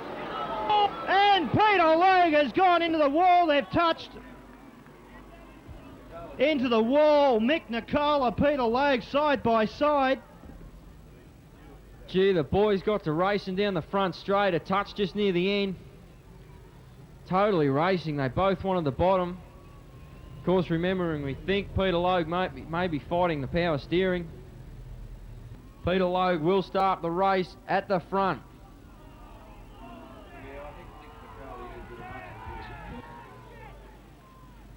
Rightio, just having a look at the video there before Stewie, it's pretty hard to say what actually happened there, but a lot of fiberglass, especially in the boot area of the Logue car. There's the orange bit there, looks as though it could fly off at any time. Rightio, Mick Nicola's gone through on the inside. What's going to happen here? Peter Logue moves high up on the track. We could have a couple of laps of rolling laps. Mick Nicola worried about the fuel in the car. Still under yellow. Rightio, they're going to go with Peter Logue in front. Mick Nicola in second. Mick Nicola definitely the charger at the moment. Can Mick Nicola go underneath Peter Logue with the power steering problems? Logue in a lot of trouble out there. Look at the damage on Peter Logue's Camaro.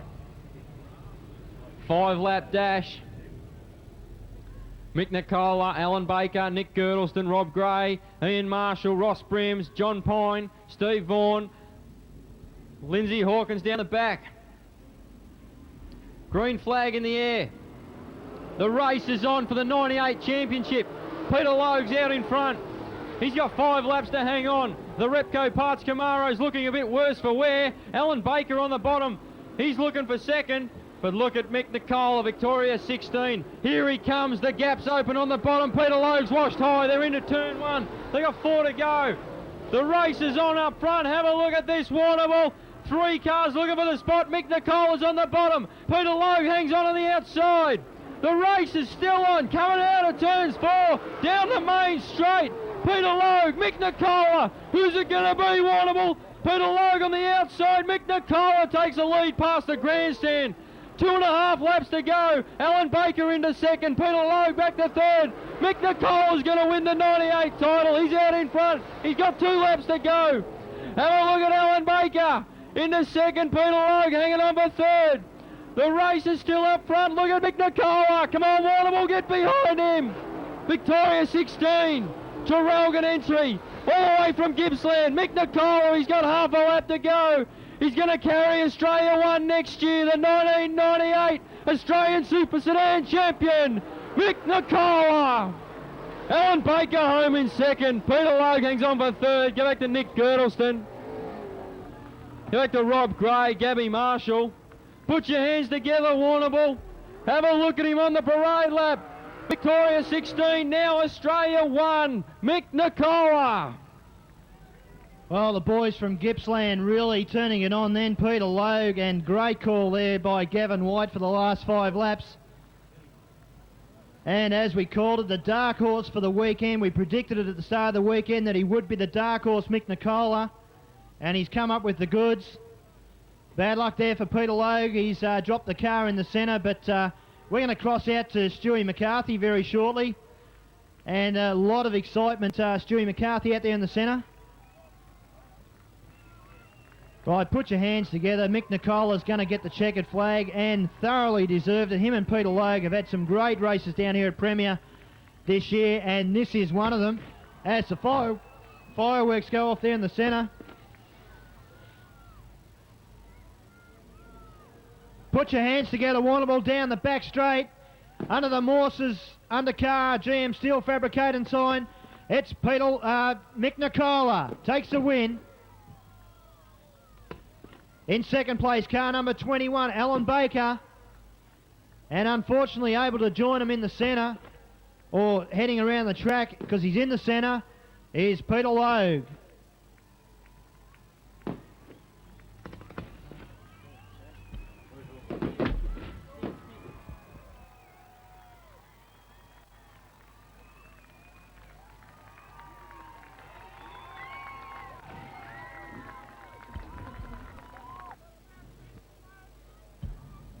What an A main, Warrnambool.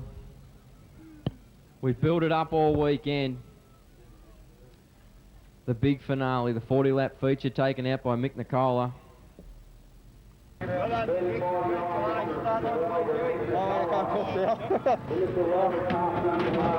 it the hard way, mate. You deserved it. I did. You really did it the hard way. I'm so over the moon. You earned that one. Second. Unbelievable. We've been second all year, and to win this one's unbelievable. It was a tough race out there. There was a lot of accidents, or so-called accidents out there. You would have been very proud. I know you were worried that the car might have run out of fuel halfway through the race when those first few stoppages started. Yeah, it was, the pole shuffle was playing up, so we didn't really get time to have a play with it. But never missed a beat in the feature. You'll be extremely happy then after this win here. It certainly stamped your authority here at Premier Speedway this weekend. Oh yeah, it's been great. Fantastic. Well, we'll let you go now and wait for the presentations from all here about how Mick Nicola won the Australian Championships here at Warrnambool this weekend.